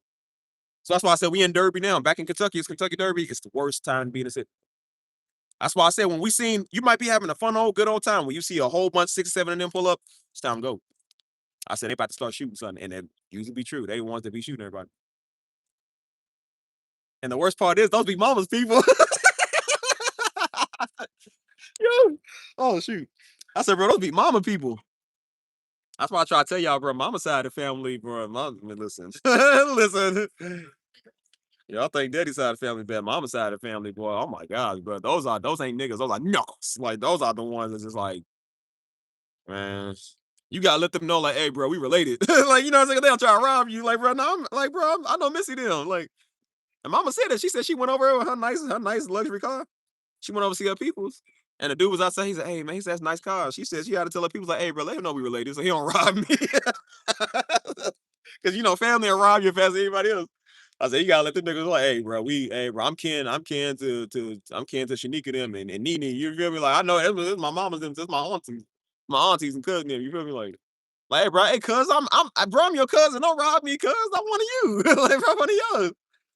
Cause they'll rob, bro. They really do. They'll rob you, man. Like they like it. They got a respect for us, you know what I'm saying? They got respect for mom and daddy, you know what I'm saying? But like I said, they don't know you, boy. They gonna stare you down, boy. They gonna run your pockets dry because they be the ones that be killing people. Like, that's sad too, man. You feel me? Like one of the little homies, man, Joe was kicking it with him. You know what I'm saying? He was kicking it with him over their house. You feel me? And then like shortly after that, little buddy got killed, man. You feel me? Like it be like that, dude. It's crazy, man.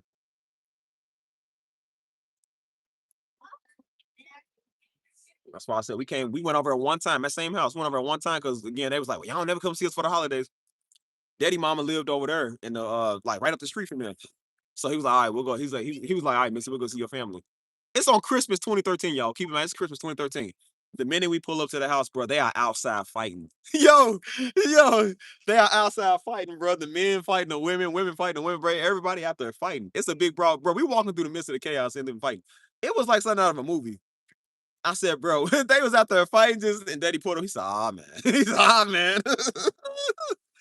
We get out the car, they out there hollering, cussing, fight, literally like fist fight. Y'all, it's like a whole gang fight going on in the front line. And we walking through it like it ain't nothing. This is like, bro, we was literally walking through like fist flying. Bro, it was crazy. I looked, I was like, bro, I said, it's time to go. And Daddy's like, all right, I'm time to go. And we stayed there for about 10, 15 minutes, said, what's up? All right, it's time to go. He was like, it's time to go. Yeah, I ain't trying to be over. I said, yeah, I ain't trying to be over you. I said, these niggas is crazy. I said, hey, y'all, these niggas is crazy, right? I ain't trying to be over here. Like, they, wow, how you doing? I see you every night here. Yeah, I'll be live streaming out here, yeah. Right? Yeah, I live over here, so I'm always outside. Is But TikTok or something? YouTube Live, yeah. Interesting. Yeah. So if I follow your channel or what? Yeah, you can follow me. I'm on there. Yes, Yeah. Because I see you every Day. he's here and Day. what this guy he's Yeah, I walk around like the whole vicinity. Like I'm always out here walking and just talking and stuff. So yeah, so it's simply Steve. I'm sorry. Well, I want to know it. This time is okay. I need to ask him. Yeah, I put it in there. Yeah. I know. Let me see. Yeah, I try not to go live every day, but sometimes I end up going live every day. See, So. and say you are my best example because I live by myself and you live by yourself and you're having fun. Yeah. Okay. Yeah, that's my channel. I'm trying to click the subscribe. It's not letting me click the subscribe button. And that right? Simple. Yeah, right there. That channel right there. And Yeah, subscribe. that's me. Perfect. Yeah. Thank you. All right. Sounds good. You have a good one. Graham. I said, good times, bro. So we say, hey, wait, now y'all late. Where's she going now? But what was I saying? Oh, I said, yeah, it was out there fighting and stuff. I was like, nah, it's time to go, man. But we have some, that's why I said we have some crazy stuff happening in the city, man. You know what I'm saying?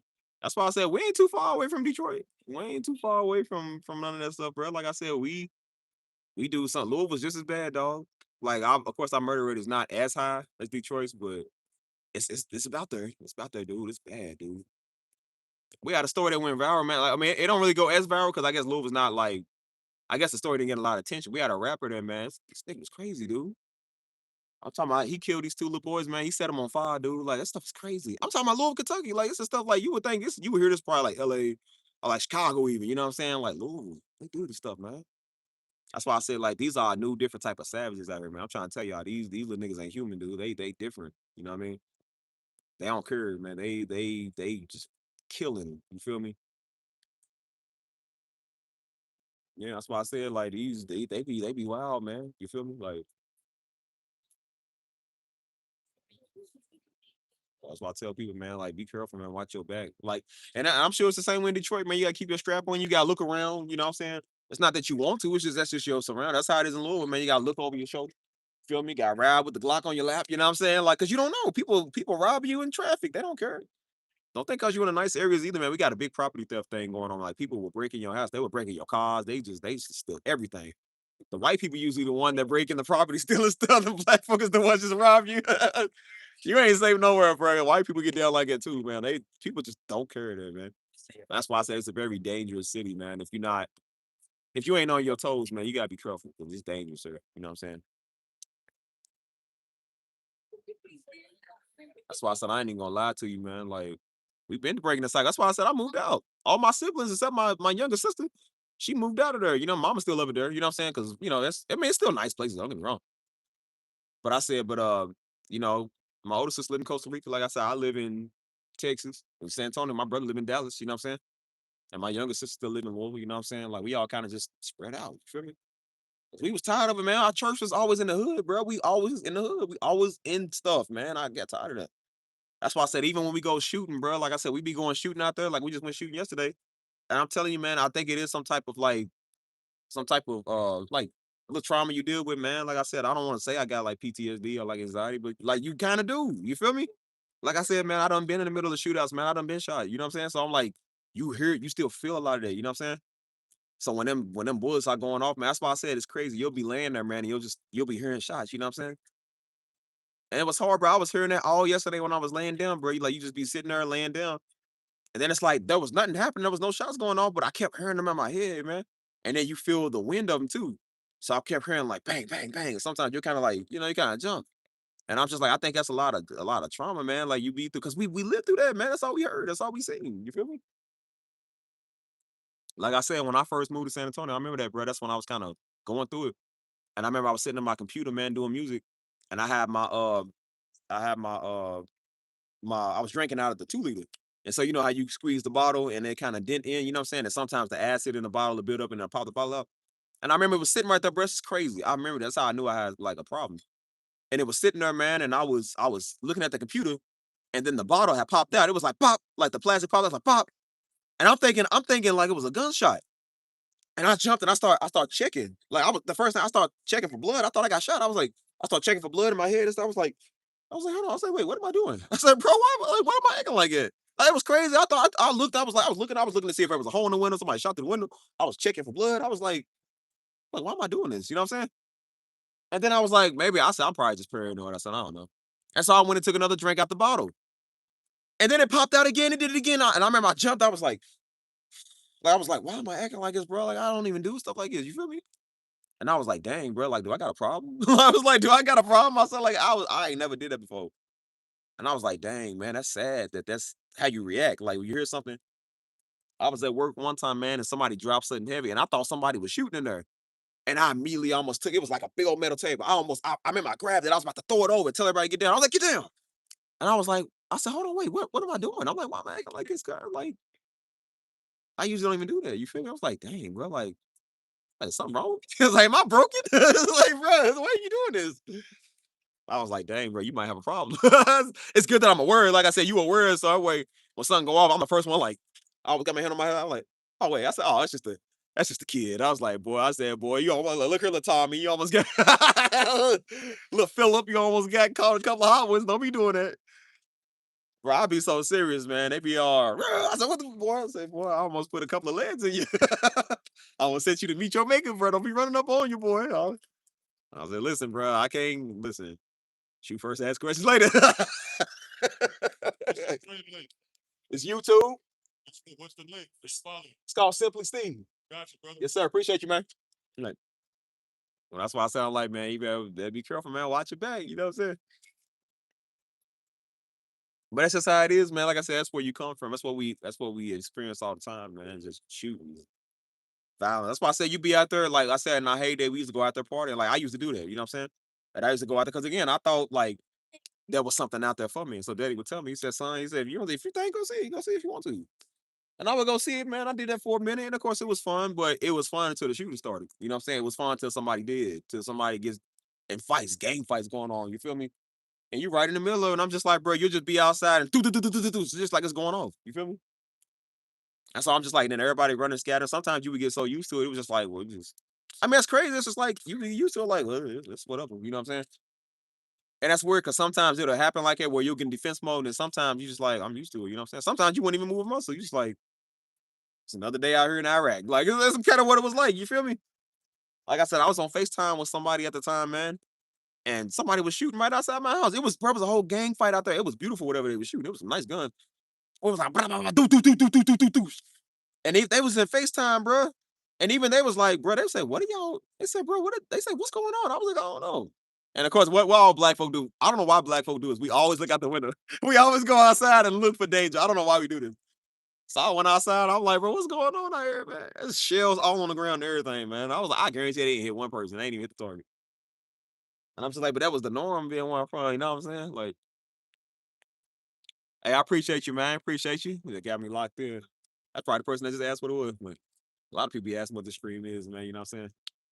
But like I said, if there's some good that come from this YouTube, I might continue to do it. I don't know. I don't really want to that much no more. You know what I'm saying? But I said, I don't know, man. I said, I appreciate you, dog. Yeah, I appreciate you, man. Appreciate y'all. That's why I said I keep it. That's just where I come from, man. Like, that's all we know was just like violence and gunshots and stuff like that. Like, you know what I'm saying? And so it's crazy, like I said, when you at the range, and like I said, you out there goofing off with the homies, you out there shooting and stuff. But it's just like when you standing next to it, what it was reminding me of is all the times that I would be standing next to it. Like when it's one thing when you at the range and y'all shooting. I said, but when you ain't at the range, you out in somewhere in public and somebody start doing that, that's what it's like. I'm trying to tell y'all, man, like I said, when I got shot, dog, like it's like it goes off. That's all you hear. It sound close too. You can't see them, but you hear it. It's pop, pop, pop, pop, pop, pop. And you don't know what, like, and that's the first thing you're thinking, like, well, we ain't at the range. And these surely ain't firecrackers and it ain't popcorn. Like, bro, what is this going? Like, what is this? And then you looking around like, bro, what's going on? Like, who's doing this? You feel me? And then you remember, like, bro, this ain't supposed to be happening out here. That's what you think. Like, that's not supposed to be happening out here. We ain't supposed to be out here. And then next thing you know, like I said, you go into survival mode, you turn around, bam, get shot. I was like, ouch. I was like, you just like, ouch. And that's what it was kind of reminding me of, man. It was a throwing you back, just like dang, bro. You know what I'm saying? And so that's why I said, like, and especially as black folk, man, we don't deal with our trauma, man. We don't deal with our anxiety, our PTSD, our problem. You know what I'm saying? We just think we pray it away. It's like, oh, well, you can, but I'm like, but you're still a human being. You still gonna feel stuff, you know what I'm saying? And I said, sometimes you might need to just sit back and talk with somebody, man. Go talk to somebody you can trust. Go to a therapist, man. Like, go do stuff. Because that stuff comes out in another way, you know what I'm saying? And so, and that's why I said, especially when you don't smoke and drink, I don't smoke and drink. So I'm just like, you don't know how to deal with it. You know what I'm saying? Sometimes you be like, bro, like people can easily go kill their pain or they sedate it. I said, you don't. You got to sit there and take it. You feel me? So just like, bro, that stuff is kind of wild. You know what I mean? So sometimes you used to be wanting better, man. You know what I'm saying? So that's why I came out here, man. I moved out here for better because I wanted to be better in life, man. You know what I'm saying? Get away from all of that stuff, man. You know what I mean? Get away from this old East versus West beef, man. Blood versus Crip. You know what I'm saying? Like, it's just the same stuff. Like, this stuff never ends. You know what I mean? And, like, I be trying to save these little homies, man. That's really why I did this channel. I want to save the little homies, man, because they got something to live for. These old niggas don't. You know what I'm saying? Like, the young ones do. You feel me? Like, they good people, man. They got good in them. You know, they might not be doing good, but they got a lot good in them. You know what I'm saying? They just misguided and they misled, you know. But I was just like, man, it's a powder keg out there, man. You know what I'm saying? And that's all over the United States, man. That's why I said Detroit, Baton Rouge, you know what I'm saying? Like Houston. Um, I mean, man, this is bad everywhere, dude. Like, it's just sad, bro. You know what I mean? Yeah, that's why I said, man. Like, my homie's out there dying at 8 years old. Like, what does an 8-year-old do to get killed, bro? What did he do? Like, he ain't deserve it. Like, it's crazy. And then, like I said, a lot of the women, I told you they shooting women like they shooting the men. That's why I be trying to tell some of these women, I'm like, you ain't immune to this either. Like, bro, they don't care about you being no black woman. They are shooting y'all like they shooting us. They don't care. Like, they do not care, dude. They are shooting 15-year-olds. They'll shoot you. They don't care. They care about none of that, man. They will shoot toddlers, man. They don't care about nobody no more. That's why I said just straight savages. They don't care about nothing. It's one thing when you don't like your op, but like, bro, if you don't like his kids, like, what did the kid do to you, man? Like, that's crazy. Like, that's demonic, man. You gonna wipe out his whole lineage. Like, that's crazy, dude. That's why I said I thought, like, even still, it don't make it better. Like, well, maybe they didn't mean to hit the little toddler. Sometimes they be meaning to. They don't care. They do not care. They don't care about nothing no more. That's why I said we gonna have to extinct y'all little niggas, man. Like, we trying to save y'all. We can't save y'all. We gonna extinct you little niggas. Y'all wiping us out more than white people. Y'all wiping us out more than some black versus white marriage scandal or some white girl taking some dude, some black man. What I was just like, girl, y'all. I said, look here, man. Y'all are the true detriment to our society. We can deal with white people tomorrow, boy. We catching bullets from you niggas. That ain't gonna mean nothing. That ain't gonna mean nothing at all, dude. Stuff crazy. That's it. Yeah, that's why I said, man. Like, that's why I said I'm 31. Like, bro. Like I said, I got hit up at 25, man. That was 2 different times I almost lost my life a year. Like, bro. I was like, bro, I'm just grateful to just be making it to 25, man, to 31 years old, man. I'll be 32 later this year. You hear me?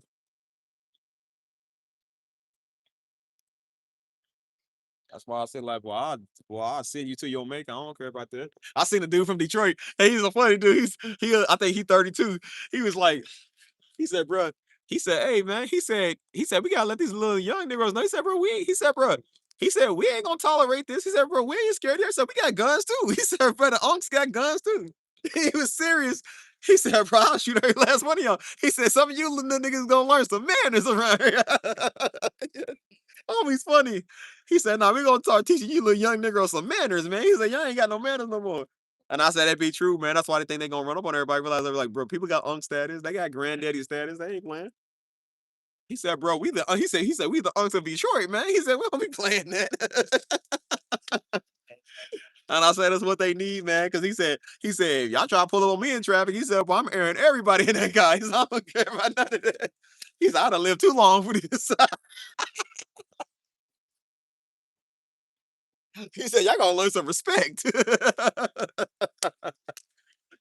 And he was serious too. I said, bro, it's a funny. He's like, he's a comedian, but he's serious, so he's funny. I said, I've been following a lot. That's why I said one thing about Detroit niggas. Detroit niggas are funny. Yo, they funny, man. I feel like Detroit, man, like they very intelligent. That's why I do believe, like, even like gangsters, like they very intelligent, man. Like that's why I like about them, because like when they rap, you can understand what they're saying. Like Memphis, I love Memphis, but like like I said, we Southern, so we slur. Kentucky and Memphis, we slur a lot about talking. So y'all don't know what we saying. You hear me? Like, this how we talk. But Detroit, they very intelligent, man. Like they actually can talk and speak. You know what I'm saying? And I ain't saying nothing wrong with our Southern talking. But I'm just saying, like, I feel like even T Grizzly, man, like T Grizzly, like that guy smart. He went to college. You know what I'm saying? And even when he got locked up because he did a robbery in Kentucky, he robbed that. Remember he said, remember we made it out of Kentucky after all that happened? That's that stuff he was talking about. And so they was trying to charge him with a robbery. He said, but we never left the store. He said, so technically it wasn't a robbery. So he was smart because he went to college. He said he read a lot of books, started learning about law, and he got himself off because basically he started learning law. Like, they smart up there, man. They not stupid. So that's why I said, when you got an intelligent stepper, that's terrible. That's terrible. Because they'll kill you and get off on the ground. So they were like, well, technically it was a manslaughter, because technically I'm like, yeah, well, he manslaughtered this nigga, so we got him, slap him on the wrist. I was like, dang. That's why I said, dang, cuz.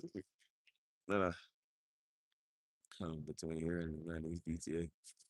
Yeah, man. That's why I said I like Detroit Negroes, man. They cool. So that's why I said I feel like they got a lot of common sense. So even this whole thing that was going on with this old Baton Rouge and this young boy thing that was going on.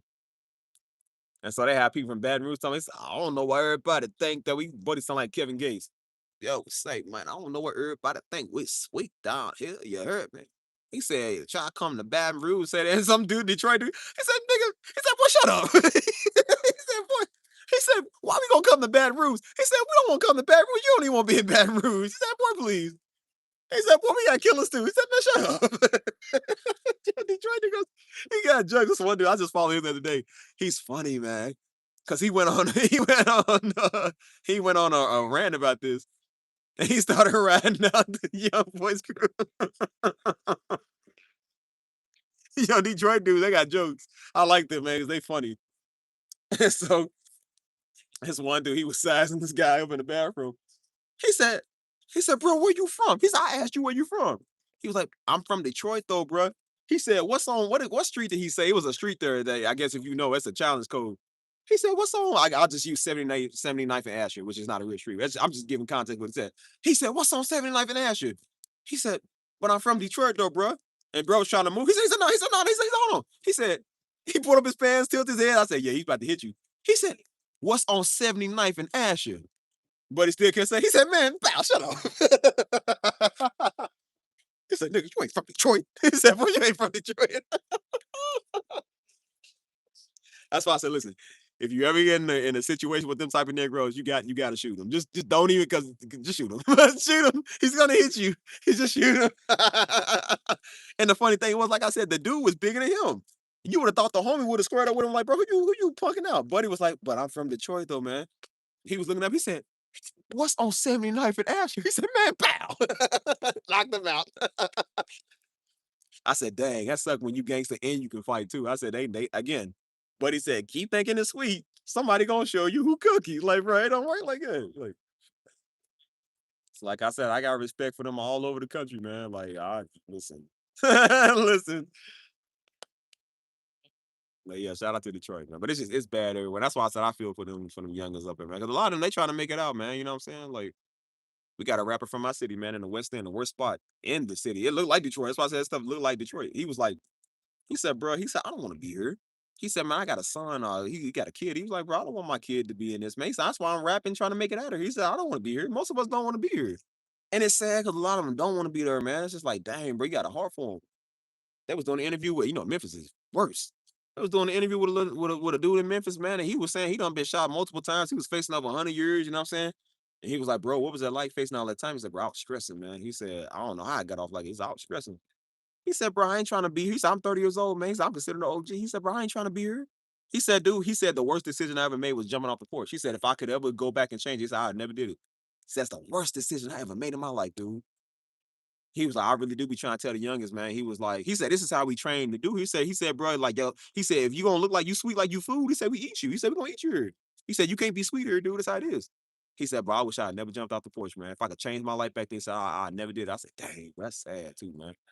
He said, I done lost so many people, man, that been shot up and facing years, you know what I'm saying? He said, I lost a lot of stuff, man, you know what I mean? That's just sad, bro. It's just like, dang, bro, you be wanting to cry for some of these homies. Like, dang, bro, they don't know nothing else, dog. Like, they be trying to make it out. You feel me? That's why I said one dude was talking in Chicago, man. He didn't know he even had PTSD. He was explaining everything why he couldn't get out. He was trying to get out. And the dude that came to him, he said, bro, do you know what that's called? He said, it's called PTSD, man. He was like, bro, he said, you don't have to be in the war in Iraq to feel that, bro. He was like, that stuff is happening in y'all backyard, you know what I'm saying? But he was just sitting there crying, man, because he was really trying to make it out. You feel me? I'm just like, dang, dog. Like, they really do be trying to make it. Like, some of them, they do be trying to put the beef to an end, man, with their ops. They not trying to fight this war forever. That's why a lot of them, they retire from it. They trying to. They're like, I don't want to do this no more. They like, bro, I want out. Like, I want to get out of this, man. Everybody eventually wants to get out, man. Most mobsters want to get out. They don't want to be in that lifestyle for the rest of their life. They don't want to be in that. They want to get out of that stuff, man. Because again, you can only do that for so long. You get tired of that. There's no peace. You gotta worry about the ops. Like, you gotta worry about the feds, man. And the feds are even worse than the ops. It's like, bro, like nobody wants to be in that, man, because it only ends in two ways. And most of them know what they sign up for when they do it, but then that's cause they're young and they dumb. But when they get older, they like, hey, man, like I ain't trying to do this no more. You feel me? I got a homie that said it, man. He said, he was actually preaching that on stage. He said one of his homies was GD in Chicago. You know what I'm saying? He was gangster disciple. And he was saying he lived that lifestyle for a while, man. Was trying to get out.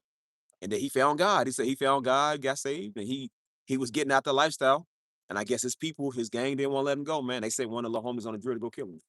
He got killed, bro. Like, dang, dog, by your own gang. And I said, well, luckily he accepted Jesus, man. You know what I'm saying? Before he left. You feel me? But I was just like, dang, bro, there's no loyalty, dude. You do all that killing, murdering, time for the gang, and they still won't take you out. Like, man, y'all niggas are busters, man. Y'all busted, dude.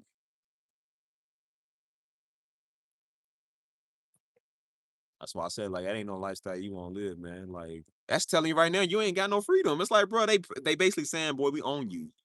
That's not somebody I want to be a part of. That don't sound like a fun lifestyle. Like, you own me. Like, bro, no, you don't. And that's why some of these gangs will tell you, they call it blood in, blood out. The only way to get in is to do a killing or something.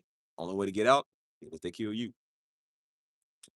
And that's why they say sometimes when you bang for life, boy. That's how it is. Like, they not letting you go. Some of them have compassion on you. They'll DP you. So you'll get jumped out the game, you know what I'm saying? Or some of you can get a blessing and get out the game. But I said, I think that really happens for a lot of people. You feel me? And that's why the streets, and that's why I said, just because you gotta understand, just because you get out, don't mean everybody else care that you got out. Just because you get saved, that don't mean everybody else care you got saved. They said it with Griselda Blanca. Griselda Blanca got saved before she died. They didn't care because she got saved. They still killed her. They don't care. That's why I said one of the homies said it. He got out of the gang, but he did somebody real wrong when he was in the streets. Beat him up, spit on him, and all type of stuff. And people be looking to kill you. He said he ran into the guy one day when he was on the street. And he said they just stared at each other for a little bit. He said he ran up on him. He said, hey, bro. He said, hey, man. He said, listen. He said, I'm saved now. He said, bro, he said, look, I'm saved. He said, now, we ain't got to take it there. We ain't got to go there. He said, bro, I'm saved now. He said, I love God. I changed my life. I don't bang no more. And he said, the guy looked at him. He was like, all right, cool. and just let it go, just like that. Because he was like, we had to go there. He was like, I was going to have to go there with him. You know what I'm saying? But he said, he was like, you know what, bro, it's all right, cool. Don't worry about it. And he just left because it was years after the fact. He was like, it's all right, bro, don't worry about it. And I said, hey, man, that's God grace. You know what I'm saying? But like I said, some people don't care because you say they might not know you got saved and they probably don't even care if you did get saved. You killed their brother and them, like you killed their homies. Like that's how they feel. So they don't care because you accepted Christ. Like I'm gonna get mine back in blood. They don't care. So that's why we trying to tell people. I said, bro, like just because you accept God does not mean that people do not care because you accepted God. As a matter of fact, some of them think that's a cop out. Like, oh, you want to do all this dirt now? You want to accept God and gonna get scot free? They probably don't like you even more because then they gonna be like, well, who's gonna pay for what you did? Like, you can't just it's free by the blood. It's like, no, I'm gonna get this back in blood. Like, no, you feel me? So people don't care about that stuff, man. You feel me? As I said, there's a lot of they was doing a big revival in like El Salvador. They got a lot of MS-13 and 18th Street gang members over there. And they crazy. But a lot of them was getting saved. They was getting saved, man. And they was like, bro, they said, I've been trying to get out the lifestyle. He said, and they was like, well, what would happen if people find out? He said, bro, people find out that I disowned my gang and I got saved. He said, they'll kill me. He said, my enemies don't care because I got saved. He said they still want to kill me. Like they don't care. Hey, free the guys, man. Got Jeff. Hey, free the guys, man. Man, look there. He said first day out. Make a song. Yeah. I said people don't care, man, because you got saved. They'll still murder you. They don't care. You know what I'm saying? They eating them. Yeah, it's still gonna.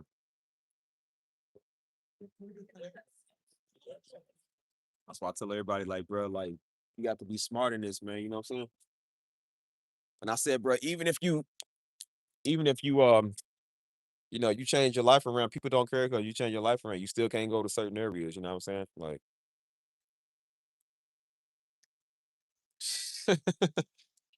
yeah, don't be a poo shiesty, man. Like, don't FDO yourself back into the feds. Hey, that's why I said, and let's not act like that. Like I said, T Grizzly had the greatest first day out song of all time. Everybody know that song to this day, boy. I didn't even know who T Grizzly was. I remember everybody was playing that song. And I remember that beat was dope before because I was like, how he rapping to an instrumental than a beat kick? And I was like, I didn't even know who he was. I didn't know nothing about Detroit music or nothing. I was like, who is this? And that's what I said. I feel like I said, boy, they sure prayed on my downfall. I said, boy, look at that. He said, go get a thermometer for their pot. I like how they pronounce their words. They pronounce their R's and stuff. They're like, I need that for my cousin. Like the way they say that, I like how they rap, bro. It's different, you know what I mean? And so when I moved out of Louisville, I played that part on like my story. He said, ain't it a blessing? We made it out Kentucky after all that. Because I moved from Kentucky. So I said, hey, y'all, I moved out of Kentucky. It's a blessing. Because I almost didn't make it out there. I said, yeah. He said, hey, JR, nigga. He's shouting out JR. I was talking JR. I was like, everybody's like, hey, it makes sense. Because everybody's wondering, like, we was wondering who JR was. He was talking in that song. Now we know. Now we know. Hey, now we know. That's why I said, boy, made it out Kentucky after all that happened. Like, listen, I said, you have no idea how hard it is to make it out Kentucky. Like I said, I rapper from there, ESTG. We got like a Detroit type scene there too. You feel me? And so I rap the ESTG, man. Like he almost didn't make it a couple of times. They tried to kill that man on so many occasions. Like, that's crazy, man.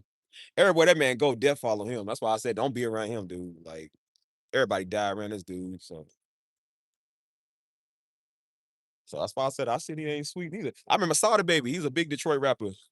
Sada Baby, I came down to film a video with ESTG. He said that's the same night ESTG got shot up. That's when he got shot in his eye. He lost his eye. He got shot like 5 times. His brother got shot with him.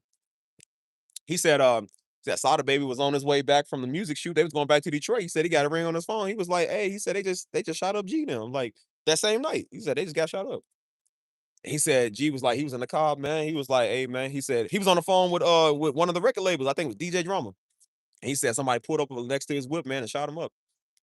And he had said his brother got shot, and he said his brother was like, hey bro, hang in, man, you gonna be good. And they was like, well, what was you thinking? He said, bro, all I was doing, he said, I ain't gonna lie, I said a little prayer. He said, I said this Bible verse, I said, where it was like God keep me alive, like, I can do all things through Christ. I said, you know what I'm saying? And luckily his brother, him and his brother didn't die, you know what I'm saying? But I'm like, it was crazy though. It's just like, right? And that's always when you about to get signed. I'm trying to tell y'all, man. That's why I said most people, they tell artists, get out their city, dude. Because right when you get signed or you about to get signed, they won't kill you. That's why now y'all see why we don't tell people what we do. Like, you don't let, as a city, you don't let everybody know your next move, dude. You don't let people know you got money like that. I didn't tell nobody I was moving because I know when you tell people they are negative to speak, they try to rob you. You feel me? Because when you move, you're gonna have money, right? You're gonna have all your stuff. So what do people think? He's sweet. I'm gonna take his stuff. People do stuff like that's why I said most of us know you can't tell. I'm sure it's like in Detroit too, you can't tell nobody nothing. Because you know your homie's gonna be the ones, your cousin gonna be one hit a lick on you. Family gonna rob you. I said, bro, you don't tell them. Mama said that back in her heyday. She was like, bro, she had $20 over their crib. She said she put $20 in her shoe because she was trying to hide it from her sisters. Then everybody, she didn't want nobody to know. She said she went and came back, the $20 was gone. She said she started fighting everybody. She said, who took my $20? Because you know, mama was with it. She said, who took my $20? I said, they was fighting. She said, still to this day, don't know who took the $20. She said, look, we all had that family member that was on crack. They'll steal your stuff and go pawn and go get crack money. I said, sad but true. Sad but true. I was like, dang. But I said, that's the city, man. Like I said, you don't know people, you don't let people know your next move. And so that's why upcoming artists, we tell them, like, bro, get out your city. Because they gonna kill you. They gonna try to kill you. Not even the fact that you did nothing wrong. They just don't like the fact that you got more money than them. Or that you making it out, they can't make it out. So they want to get a name off of killing you. That's pretty much what they do. I'm telling you, that's how it goes, bro. That's really what they do. And that's sad that it really comes to that, bro. So that's why I tell everybody, like, bro, that's why you think most people move to Atlanta or they move somewhere like California or something. You know what I'm saying? Because they know if they stay in their hometown, they a dead man walking. They gonna kill them. You know what I mean? Hmm. That's why I said, man, like it's crazy. And so I don't know, man. It's wild there. You know what I'm saying? So I knew that. You know what I'm saying? So that's why I said people was asking me how I got out of there. I said, bro, I just worked. Like, bro, I worked like never before, man. I was so tired of being there. I was doing the music downtown on the what do you call it? Waterfront, not Riverwalk, waterfront. I was gonna go down there that one day, man. I was going out there almost every day. Son told me not to go down there today. I was like, bro, I ain't gonna go out there. I'm kind of tired. It was a Saturday or something. I usually don't like doing it on Saturdays. And sure enough, I wake up to the news the next day, boy. They done had a shooting down there, right up the block from where I am, like right there. Like one of my friends was down there said they saw and heard the whole thing. You feel me? And it was like I think it was like 4 teenagers, man. 4 of them got shot. I think 3 died. You feel me? Like right there, where I set up and do music. I was like, dude, I was right there. I'd have got shot again, probably out there. I said, bro, right there, my spot. I was like, dang, dude, this is crazy.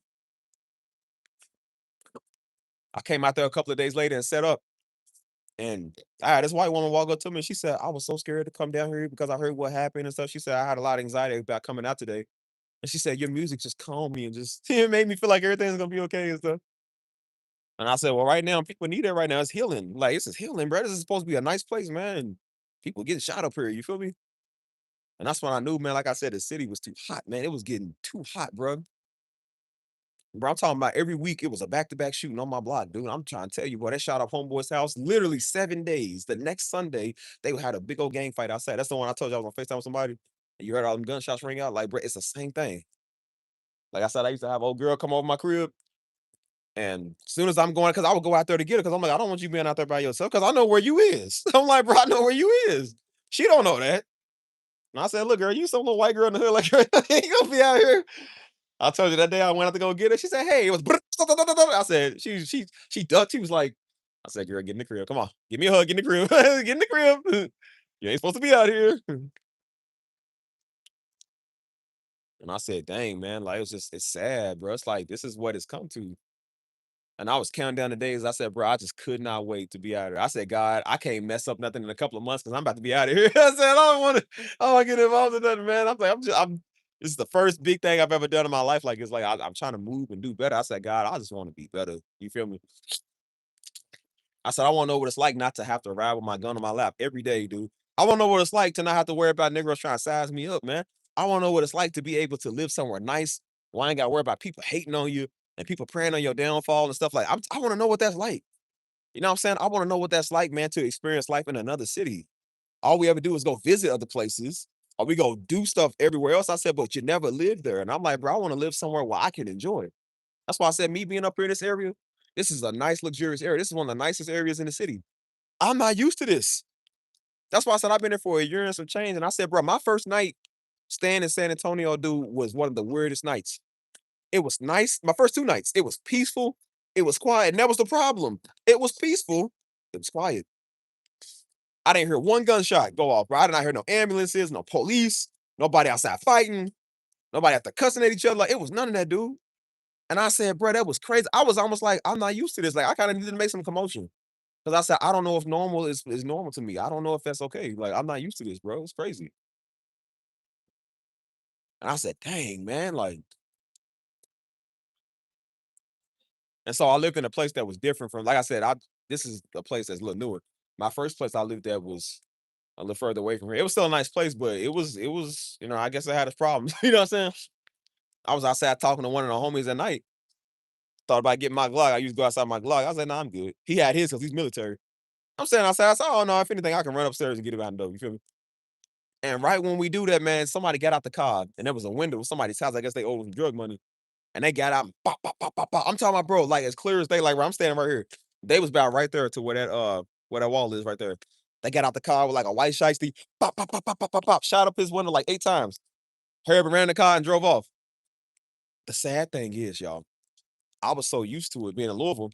This is what I did. The homie, he's in the military, so he kind of got PTSD. So he hurried up and ducked him, covered, got his gun. Bro, I'm not even lying to you. I could bring homie on here and tell y'all this, bro. I literally was standing like it, bro. I promise you, I was like this on the wall the whole time.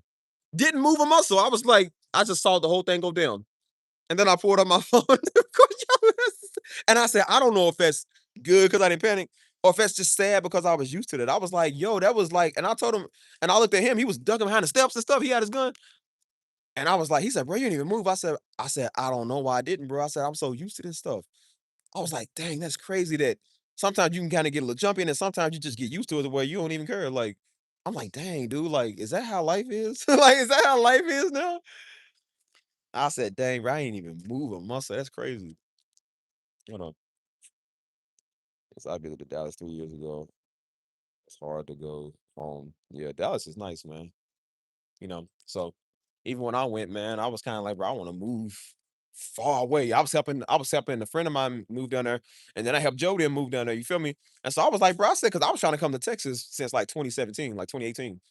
And so I've been trying to move over here for over a decade again. I was trying to move to Texas a long time ago. And but I was gonna move to like Fort Worth, and thank God I didn't. I did not like Fort Worth that much. But I was like, man, I didn't know about San Antonio until I came here with my ex. And I was like, you know what, man, I said, I really want to move here, man. You know what I'm saying? This is one of the best decisions I've done in my life. One of the biggest decisions I've done in my life. And I'm glad I did, man. I love it here. You know what I'm saying? It's been hard, it's been challenging, but things are looking up. They working for us, and I'm happy about that. You know what I'm saying? That's why I said, like, I love this area I live in. This is the most nicest, luxurious area I've ever lived in. But I said, I don't even care about it no more. I'm so used to it. A lot of it reminds me of stressful times because, like I said, I was constantly working and on my path trying to figure out what I'm doing. And then, you know what I'm saying, I'm doing this whole stupid YouTube stuff. It was just getting on my nerves, man, trying to start my business last year that was in another field. And it just reminds me of a lot of that. And I'm just like, listen, I love quality living, but I don't care no more. I'm like, bro, I would rather just, I don't know. I want a house. And I said, I didn't come out here just to live in an apartment.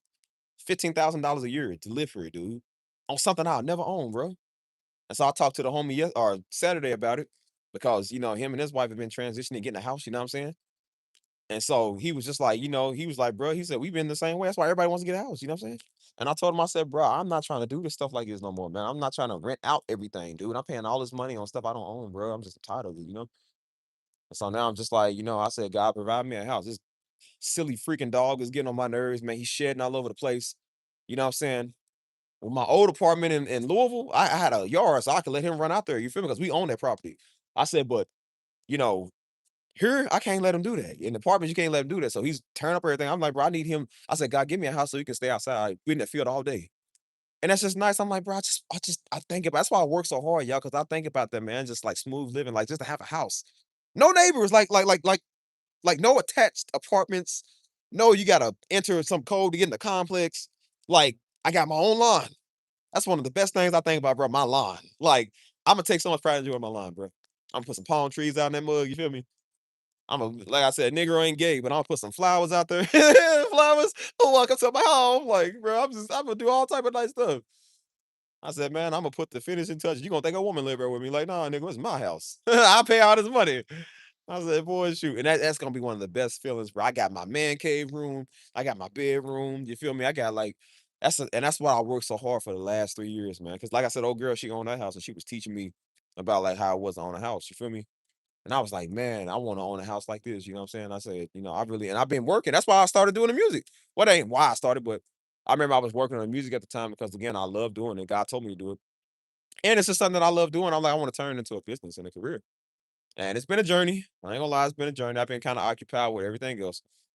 But that's why I said, like, I was fighting so hard to hold on to this place, living up here. And now I'm just like, I don't even like, bro, I don't own this. Like, this is nice places, but I'm like, I don't own this. Like, ain't even no houses near this. This is all like, this is a shopping area. So this is all apartments. This is all stores, all restaurants. You know what I'm saying? Like, there are no houses really near here. This is the highway over here that leads to more shopping. You keep going up this highway over here. This is where all the rich people live. This is a rich area. This is where all the rich people live, man. On the house on the hills and stuff. They up there playing golf on the hills, man, looking down at us peasants. Like, bro, like I said, they driving Ferraris and Aston Martins and all type of stuff. Like, that's why you see this all the time. Ferraris and Audis and Lamborghinis and all type of stuff. You know what I'm saying? And I don't necessarily need a luxury house like that. I don't care about that stuff. I just like, bro, I just want a nice house that's paid off. A nice house. It ain't got to be two. I would rather take a 2-story, but I said it could just be a 1-story, nice. You know what I'm saying? Got that nice texture, got that nice brick. I like that, yo. I like that. That nice brick, nice flooring. You know what I'm saying? Just that new home smell. Oh my God, bro. See, I'm gonna work overnight now, y'all. I'm gonna get my house. What's that, bro? And I can get this house with just some of y'all monthly payments of $49.99 for 2-year commitment. Some of y'all can pay me. Let me get it. Hold on. Yeah, God got me, man. It's all good. So, what kind of flowers? Girl, it's gonna be pink and lavender. Pink and lavender. Hey, I gotta have me some roses. I love roses, man. Some sunflowers and some roses. Again, a Negro ain't sweet. I'm not cooking, but I just like it. It adds the finishing touches. Really, what I want, I told you, man. I just want palm trees. This is what I want. I just want some palm trees in my yard. It can be like the small mini ones, or it can be like these, man. I said, boy, to have some palm trees in your yard, boy. I'm talking about, man, luxury, beautiful. And as I said, man, I never thought that I would. I never even thought I would even touch a palm tree in real life. You feel me? Like I never thought because we don't got those in Kentucky. I never thought I would be able to even sit under one. You know what I'm saying? I get to see these all day, every day. But for all the money I'm paying to live here, it's not really worth it. You know what I'm saying? And I'm just like, God, I want to be able to own something, man. You know what I'm saying? Like,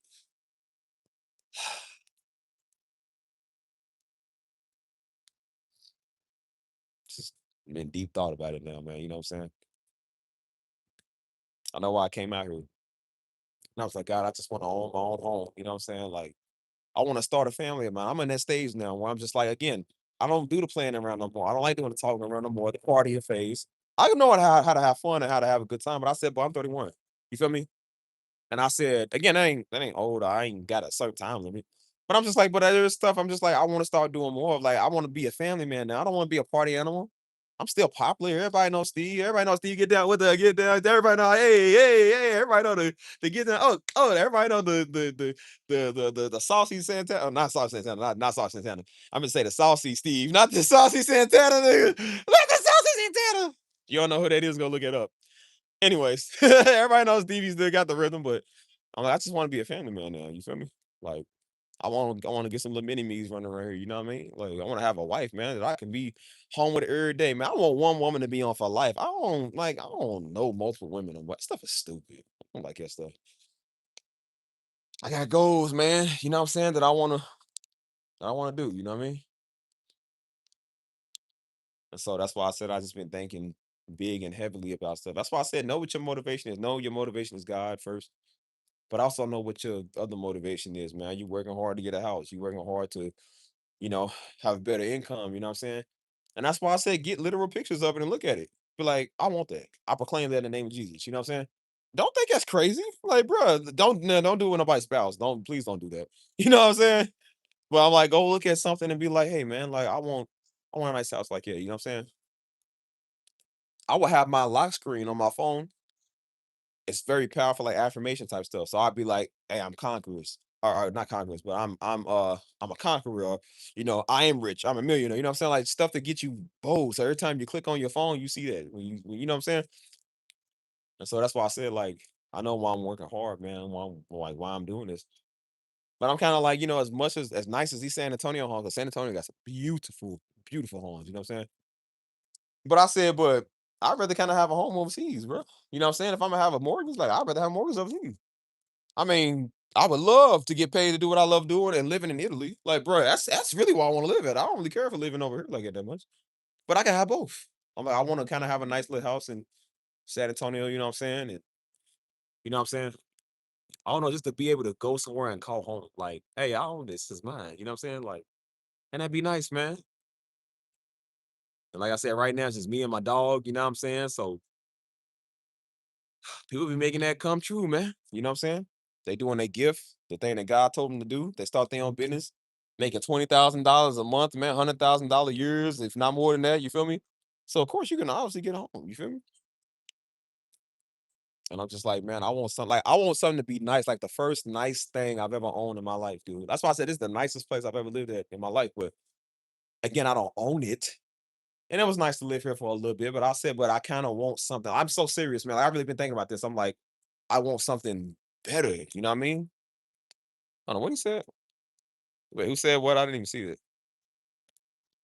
It's whatever. But I want something nice, man. You know what I'm saying? So that's why I've been working so hard, man, just to get some nice things. So now y'all done got me in my feelings now. Yeah, I'm gonna go cry about my house. Cry about my house. Why I say y'all think I be crying about a woman. I'm crying about my crib. Lord, let it be 2 stories with a nice basement. Big yard, about 50 yards. Like have a wooden fence. The neighbors got to be at least 20, 30 feet away. Like, like bro, I be crying about that. I said, oh, she's a beauty. Because San Antonio, Texas, they don't really do a lot of garage like basements. They don't do that here. They do like garages and stuff like that. Like, if you like it, dog. That's why I said my homeboy was telling me the other day. He said, bro, he said, me and my wife was on this journey for a while with these houses. He said, bro, I wanted to literally cry. He said, bro, I was just so tired, man. Like trying to find something in our price range and stuff. He said, bro, I was so tired, man. I just wanted to just literally start crying. Because he was like, I mean, you exhausted. It's like, bro, this is a lot of work that goes in this. And I'm just like, man, I've been on this journey. I was saying it 3 years ago, but I'm like, but I was saying it, but I was nowhere near. Dang, I just caught that. I just caught that. It's like Daddy said, it's a nugget. It's a revelation. That's a nugget, man. I just caught. I wasn't ready for a house, so God had to prepare me for a house. You know what I'm saying? I was just like, well, I want a house because old girl was telling me about it. Because I always wanted one, you know what I'm saying? But I was like, but you have no preparation for a house. You don't know nothing about having, like, owning a house. You don't know about that. And so I was just like, that's why I had to kind of go through the years of just renting and studying and know what stuff is, man. I learned about a mortgage, learn about a loan if you gotta take one. I learned about this, learn about that. You know what I'm saying? And I'm just like, it's preparation. Because I said, personally, I don't think I'm ready to maintain a house by myself right now. But with a little bit more studying and training, like I think so. You know what I'm saying? I definitely think so. And I don't know. I feel like that's one of the best feelings too, man. Like you've been living in an apartment like for a while and you finally got a house and then you move everything out of your apartment to your house. And then it's like you ain't gotta worry about like you work so hard to get there, and like you ain't gotta worry about no more apartment neighbors or paying leasing office or nothing like that. And you got a quiet, finally like a quiet home. You know what I'm saying? Somewhere where you can just relax and decorate it the way you want and keep it the way you want. You know what I'm saying? Like I feel like that's nice. You know what I mean? I feel like everybody kind of wants that. You know what I'm saying? And that's why I say you start to look at it as like all those years, people be crying, man. They do. They be crying about that, man, because like they work so hard, like all them years of working hard, man. You finally got a house, man, and you finally moved in. You know what I'm saying? You got your own thing. You feel me? And that's nice, man. It's like I work. This is what all the years of sacrifice was for, man. You know what I'm saying?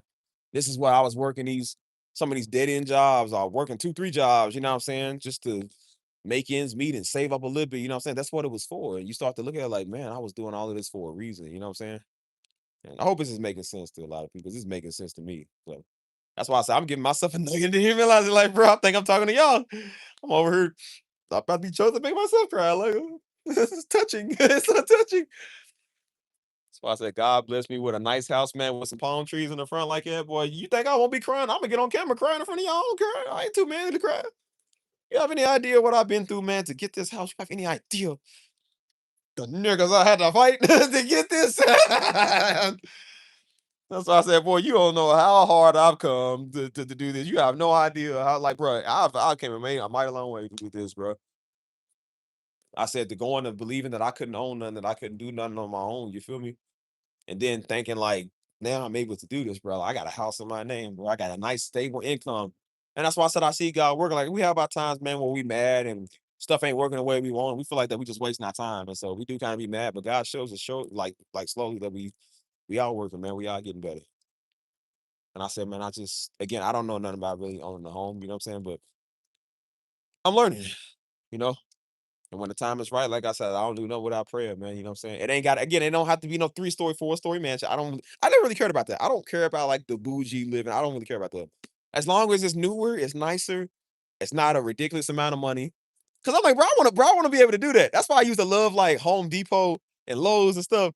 Cause I can go there to the garden section, get all my fertilizer, get all my yard stuff on my yard, bro. I got the nice grass, you feel me? Ain't nothing better than waking up the day after you move in and everything. And he's just like, oh man, this is great. It's a nice house. I said, cuz I'm gonna set my TVs up. I'm gonna have my entertainment system, everything. Like, I have everything ready. You feel me? I'm gonna step outside. Ah, it smells like white people money. Step outside. I'm gonna get on like my Crocs, get on my garden hat, my suspenders. Like, what's up, neighbor? When I go over here and do my flowers and stuff. I said, boy, I'm gonna start playing my stuff.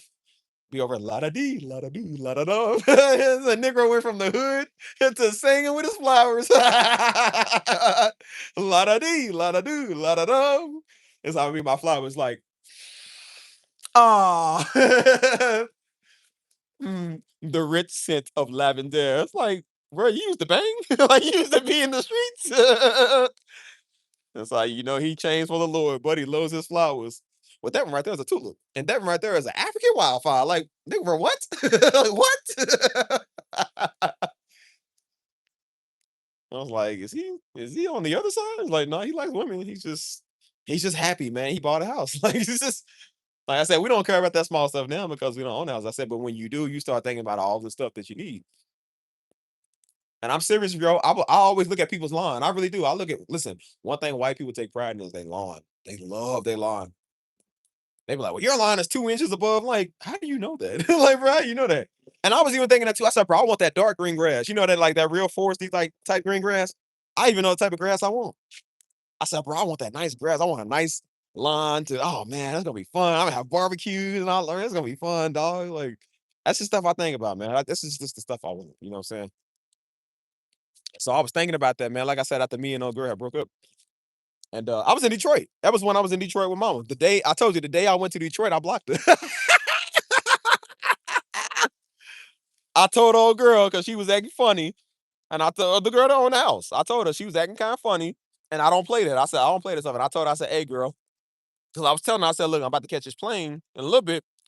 You better come through and start talking. Or I'm finna block you. So I'm about to go to Detroit and I'm gonna be a new man. And I told her, I said, hey, we're gonna talk inside or what? And she was like, well, I don't know, you should probably move on. And so we was gonna kind of talk, but I was like, you know what? I got petty. I said, I don't like you. I said, I'm tired of this. Act like you don't want to talk to me, taking a day and a half to respond. I just blocked her. She found that out. She got upset. I went to Detroit with mama.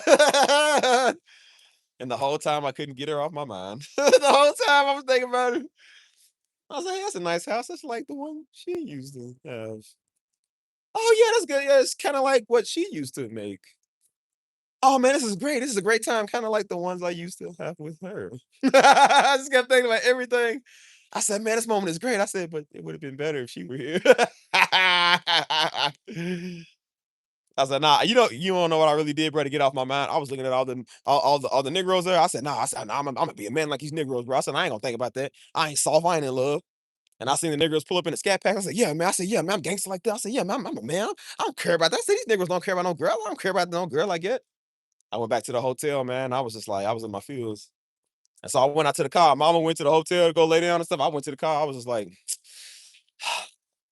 I miss her. Me and Mama rode to go get some Detroit pizza. And I told Mom about the situation. She was like, "Well, son," she said, "maybe you don't have to block her." She said, "Maybe she's just scared. You got to talk." Because I was kind of looking for an excuse to unblock her. So I was like, go ahead and go ahead and talk to her. I said, because I kind of knew this. I was like, "Can I talk to her?" She said, "Son, just give her some time. She'll come around, maybe. And so I went, I had my pride for a whole week. After I came back from Detroit, I think a couple of days later, I remember, man, I was on my break at work. And I said, you know what? I'm gonna unblock her, man. I said, I never unblock people. This is how you know I changed, because I never unblock people. I unblocked and I was like, hey, sorry about all that. Maybe it didn't need to go there. You know what I'm saying? And I was like, I wouldn't even expect it to respond. I was thinking my number's gonna be blocked. So I'm like, if it's blocked, it's okay. About 5 minutes later, I heard my notification go off. I see her name pop up. I said, oh snap. It's oh snap. When I saw Sarah said this, I was like, oh snap. I was like, what she said? Let me see what she said. She's like, no, no, no, no. You can't just block me. She said, no, you're not just gonna block me and act like that you didn't just do what you just did. She's like, I told you I had stuff to say to you, and because you blocked me, she said, no, I don't have nothing to say to you. But I knew I said you had the audacity to text me back. That means you still like me. I said, niggas know the game. I said, well, if you ain't care about me, you would have just blocked me and not said nothing. I said, girl, you know you miss me. What you want to tell me? I said, girl, it's just good to hear your voice after a week. That's what I told her. I said, yeah, I said, hey, I said, baby, come on. Girl, I was tripping. Like, girl, I was tripping. Come on. I said, no, I said, no, baby, it wasn't like, yeah, I was like, baby, come on, baby. Can I talk to you, baby? I said, look, I'll explain everything and we can just talk. Can we just talk at least? I said, bro, can you just give me 5 minutes? Can we just talk? That's how you get them. That's how you get them, fellas. You ain't got none of you ain't got to get them with the, well, let's just talk on the easy. Like, can I have just 2 minutes, please? Like, I'll leave you alone. Just, can I have 2 minutes? Because they're going to want to know what you got to say. That's why they be like, if they be like, fine, I got you. I got you back, baby. Yeah, baby. Got you back. Yep. That's why I said, girl, I don't respect you. I just play out into that. But I told her, I said, can we just, I said, look, can we just talk? But she was salty. I ain't gonna lie, she was salty. She said, well, you got a kid by somebody else already? I said, what? I said, bro, what? I was like, I literally didn't even talk. It was only a week. I said, I didn't even talk to nobody. I was like, how am I gonna have a kid in a week? That don't even make sense. And I said, nah, man, wasn't even like it. I said, bro, can we just talk? She was like, well, I don't know. I said, yep. When you say that, I got you. I got you. Yeah, it still didn't work out. We talked, and I was like, it still didn't work out. So I went back to block again. I was like, you know what, man? Detroit boys up. City boys up. I was like, I was thinking about this on Detroit. I said, man, please. Detroit actually ain't have no bad ones. They actually had some good ones there. I was like, boy, shit, I could have just got one of them. For all this work. Yeah, that's what she want to block me back. I'm like, nigga, please. Like, girl, I blocked you first. You can't block me. I blocked you. That's why I said, you don't tell me to shut up. I tell you to shut up. You don't do that. And so I was upset about it for a little bit, you feel me? But I was still thinking about getting that house, man. And I remember I was in the Detroit airport on my way back. Me and mom was on our way back to Kentucky. And I remember I was thinking about it, man. I was in the airport thinking about it while I was going to get my luggage. And I remember I was like, man, I just started, bro, I got this vision. I got this vision all of a sudden. We was waiting on the shuttle to come get us. And I got this vision all of a sudden about just like having my own house, man. You know what I'm saying? Like owning my own house. And you know what I'm saying, having the whole, because she would have people come over and like little house parties. I was like, I want to start doing so. Like, I want to own my own house, man. And I was thinking about how I want the interior to look and the carpet on this floor and the hardwood on this floor. And I was thinking about doing my music. Again, I didn't know I was going to do music. I didn't know I was going to do music like this. I was still kind of like trying to figure out my wave. And I said, that's when like the music had kicked in. That's when my song Growing Pains, if y'all remember my song Growing Pains, that's when that came in play. It came in play around that time. And that's when I started doing I started doing the A Steve channel around that time. That's when I started posting in December. It was in December. And I posted like some of my first videos on that channel. The Growing Pains came out. And then I was uploading every day. My YouTube was actually getting bigger. My algorithm was getting bigger. I was only at like 100, 200 people. You feel me? If even that. And now we just passed 1,000. Even though it's not a lot, it's because I ain't really been that consistent on that channel. Because I stopped doing it for almost half a year. You feel me? But I kept doing the music. And that's why I said that led me doing the music. And I kept saying, I said, this music is going to pay off. And I was thinking about doing music in my new crib. I had a vision with that, dude. And I said, God, this is what I want.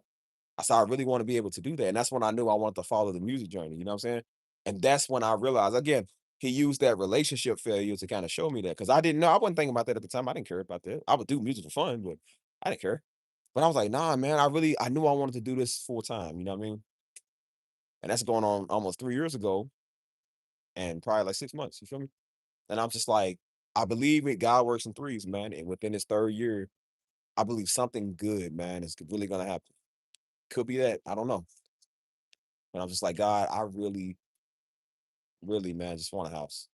Like I really do, man. Like I don't know, man. Just really want a house.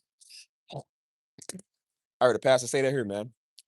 And I've been to his house, man. They got a beautiful. That's why I said you keep going up here. They live like kind of. If you keep going up here, they got the nice house. I'm beautiful. Oh my God, it's beautiful. I'm talking about this man got one of the outdoor pools that's in the ground that lights up. It's like jacuzzi. I was beautiful. That's beautiful. Y'all, it's got a beautiful piece of land. Got a farm out there. It's beautiful. And so I was like, he said he preached about it. He was like, he prayed it because he was like, he reminds me of Daddy. I'm trying to tell y'all, he reminds me of Pastor Darby. The way he talks. He's about the same age. He was like, he's about to be like 52 or so. Daddy's like 53. Daddy would have been 53. He about the same age, same story. He was like, I didn't have a good loving father at the time growing up. He was like, my whole life he was on welfare. He was on, government assistance. He said, I never owned nothing. He said, I never thought I could do anything. You know what I'm saying? And he was like, God called him to reach people. He said he been working with the young people for 20 years. I said, that was Daddy. Daddy worked with the young people for about 20 years. You know what I'm saying? Like, it sounds the same. That's why I said I can respect him because, again, like, he got the same type story. And he was like, I also was a pastor's son. I said, I mean, I was a pastor. I said, I'm a pastor too. You know what I'm saying? But his daddy wasn't really like the best person. You know what I mean? And so I was just like, dang, man, this guy kind of reminded me of me a little bit. And, you know, and so he was like, he was praying to God, like, God, I want a nice house. I want this, I want that. And so God had blessed him and his wife with a nice house. He said, but he was, how we talked to be like, oh, no, don't. Because he was like, I was worried people was going to think I was taking the church money and get this. Because, we got to worry about that. Nigga, why you afford that? You supposed to be a man of God. Like, we supposed to be broke. And so he was kind of downplaying. He got a nice house. He was kind of downplaying, like, because he was like, God, if you give us this house, we'll turn it into something for you. We'll use it for you, you know? But when he did it, they was kind of keeping it to themselves because he didn't want people to think that they was stealing money or that he was gonna make them feel bad because they got something nice and they don't. And he said God told him, he was like, why are you hiding what I gave you? Like, why are you hiding the very blessings that I blessed you with? He said, this is supposed to be, he said, I gave you this to show everybody my glory of how good I am. He said, this could be for somebody else's story. Like to show how good I am too. You said, why are you hiding the thing that I gave you when I gave it to you to show people? And I was like, dang, that is cold, man. That's kind of cold right there. And like I said, I've been in this beautiful home, man. Very beautiful home. You know what I'm saying? And that's just kind of how I am. I'm just like, God, I don't just pray to God for what I want, but I'm just like, I do believe that you should pray for what you want. I'm just like, God, I really want a house, man. Like, I'm just tired, man. That's why I'm so tired of rent. I told you, I do not want to pay them another month, dude. I'm not even joking with y'all. Like, I just don't want to pay them. Tired of it. I don't care how nice the crib is. If I don't own it, there's no need in paying on it, man. I just really been thinking, man, like, I don't know, man. Maybe I just need to go like, even though I can't get a house right now, I'm like, maybe I just need to go like house shopping for a little bit just to see some properties, just to give you that, you know what I'm saying? You get that encouragement, like, yeah, I can do that. I got this. You feel me? It's just I've been praying so hard on it, man. I'm just like, God, I just want to get a house. You know what I mean? Hold on. Yeah, that's why I said I don't care what people say. I don't care if people think we stealing money. Nigga, please. You can't prove because we ain't stealing no daggone money, boy. Some of us get money, man. Like, boy, I've been getting money. Where you been? Like, bro, what? I said, like Kevin Hart said, get money. Get money. I said, don't be mad because don't be player haters. Like, brother, don't hate the player, hate the game. Or what Dolph say, the game is to be sold, not to be told, or whatever. Like, brother, I don't be mad because we know how it works. Like, that's why I said that's gonna happen for all of us. You get a house, and you get a house, and you get a house. Everybody gets a house. Well, that'd be nice, boy. I really want one, man. You know what I'm saying? Hold on, yeah. Let me take something back. It's just right here. Yeah, it's gonna happen, man. That's why I say you just gotta be faithful. You know what I'm saying? So, like I said, he's getting me to be faithful with the small, you know what I'm saying? And I am, you know what I'm saying? That's why I said I told y'all the story about how I was pissed off about how, like, I've been trying to get this new car for a minute, man. And I'm trying to update this license. And Texas is the stupidest place when it comes to changing switching all your stuff over. It is the stupidest place, dude. Like, That's one thing I don't like about the state is that.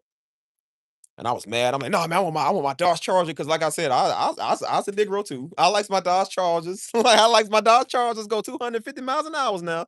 Like I like that too. Had a beautiful dark gray one. Oh my God, that was calling my name.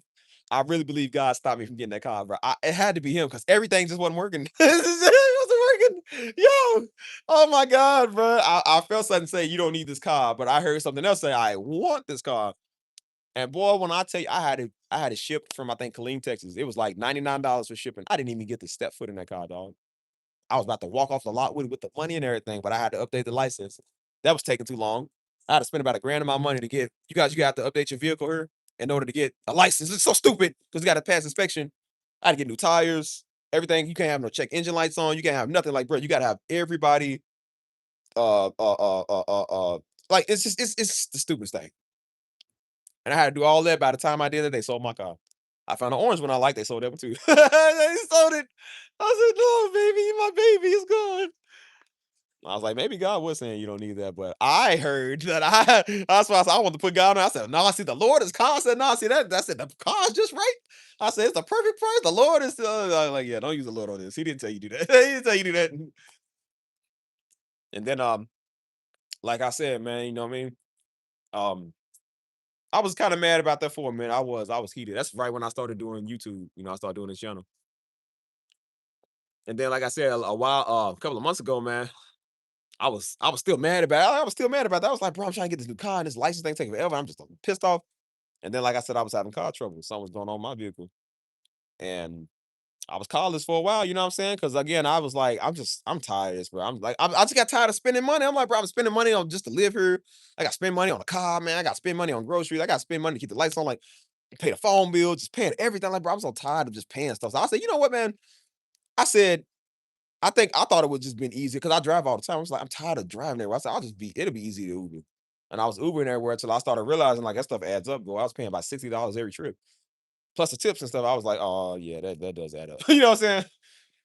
And that's why I said once I realized when I got my car back up and running, I had somebody come help me run, help somebody come and help me work on it.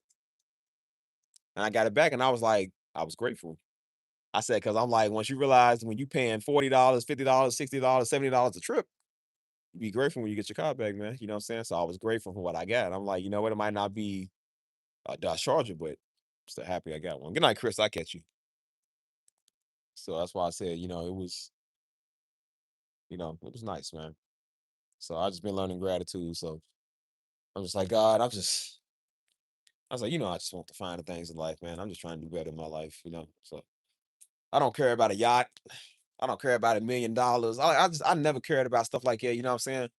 Like I said, God, I do a lot with $1,000. I said, God, imagine what I can do with 10,000. I don't necessarily need 1 million. I'll take it, but I'm just like, I do a lot with the money I already got. So imagine what I can do with so much more, man, that you give. You know what I mean? So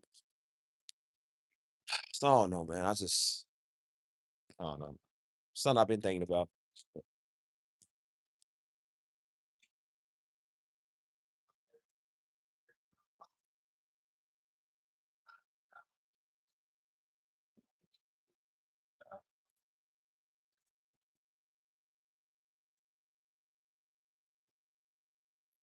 But yeah, hope y'all got something from me talking about this, man. Hopefully, encourage y'all or it entertained y'all for a while, whichever. I just think we all at a point, man, where we want better. You know what I'm saying? And we want to do better. You know what I mean? So I just think that it's good to have these type of talks. Like I said, when you come from not knowing nothing and not owning nothing and stuff like this, is just kind of how you start thinking when you want better in life. Like it's just how I'm thinking. So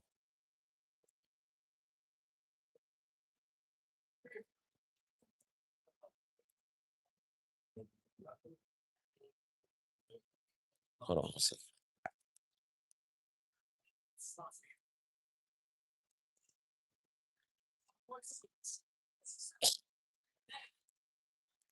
Mm.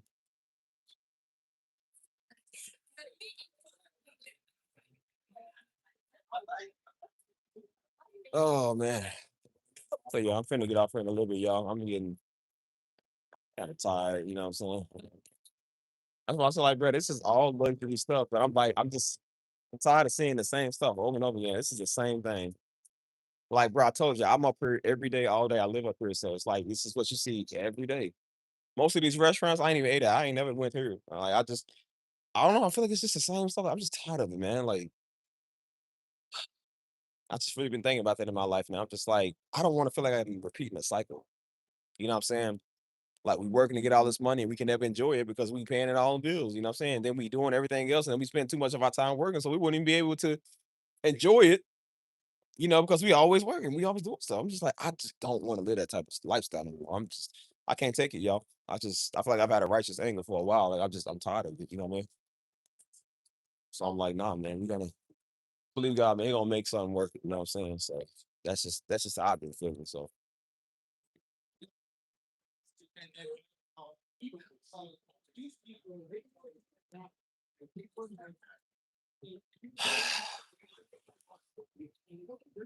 it's beautiful out here, though. That's why I said it's a nice little luxury area. It is pretty. You know what I'm saying? But I mean, it ain't all that. You know what I'm saying? It definitely could be better. So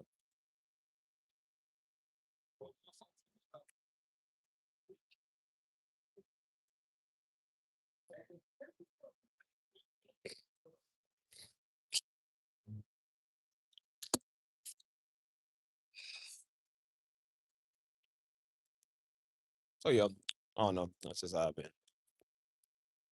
But yeah, no, yeah, I'm about to call it a night. Get up off this mug. I'm getting tired now. You know what I'm saying? I don't know how long I've been on these streams. Been on here for a good minute, so just ready to call it a night. Whatever. So, like I said, man, y'all be safe. Y'all be easy. I'll talk to y'all later. Whenever I go live next, whenever that might be. But till then, man, like I said, we out of here. Y'all be safe. Y'all be easy. I'm gonna catch y'all when I see you. Or unless who's even still in here, man? Before I go, who's in here? Oh,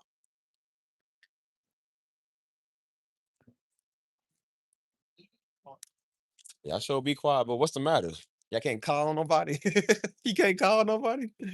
Like, come on, man. Y'all keep showing up. That's why I say y'all keep showing up. I'll give y'all the links, bro. Like, follow me on the other stuff. You feel me? But I need to make sure people are consistent too, because I don't just want just any and everybody over there. Just to make sure you be careful who you invite on your stuff. Ow. We go to the dentist too. Anyways, y'all, I'm out of here. I'll catch y'all. Y'all be safe.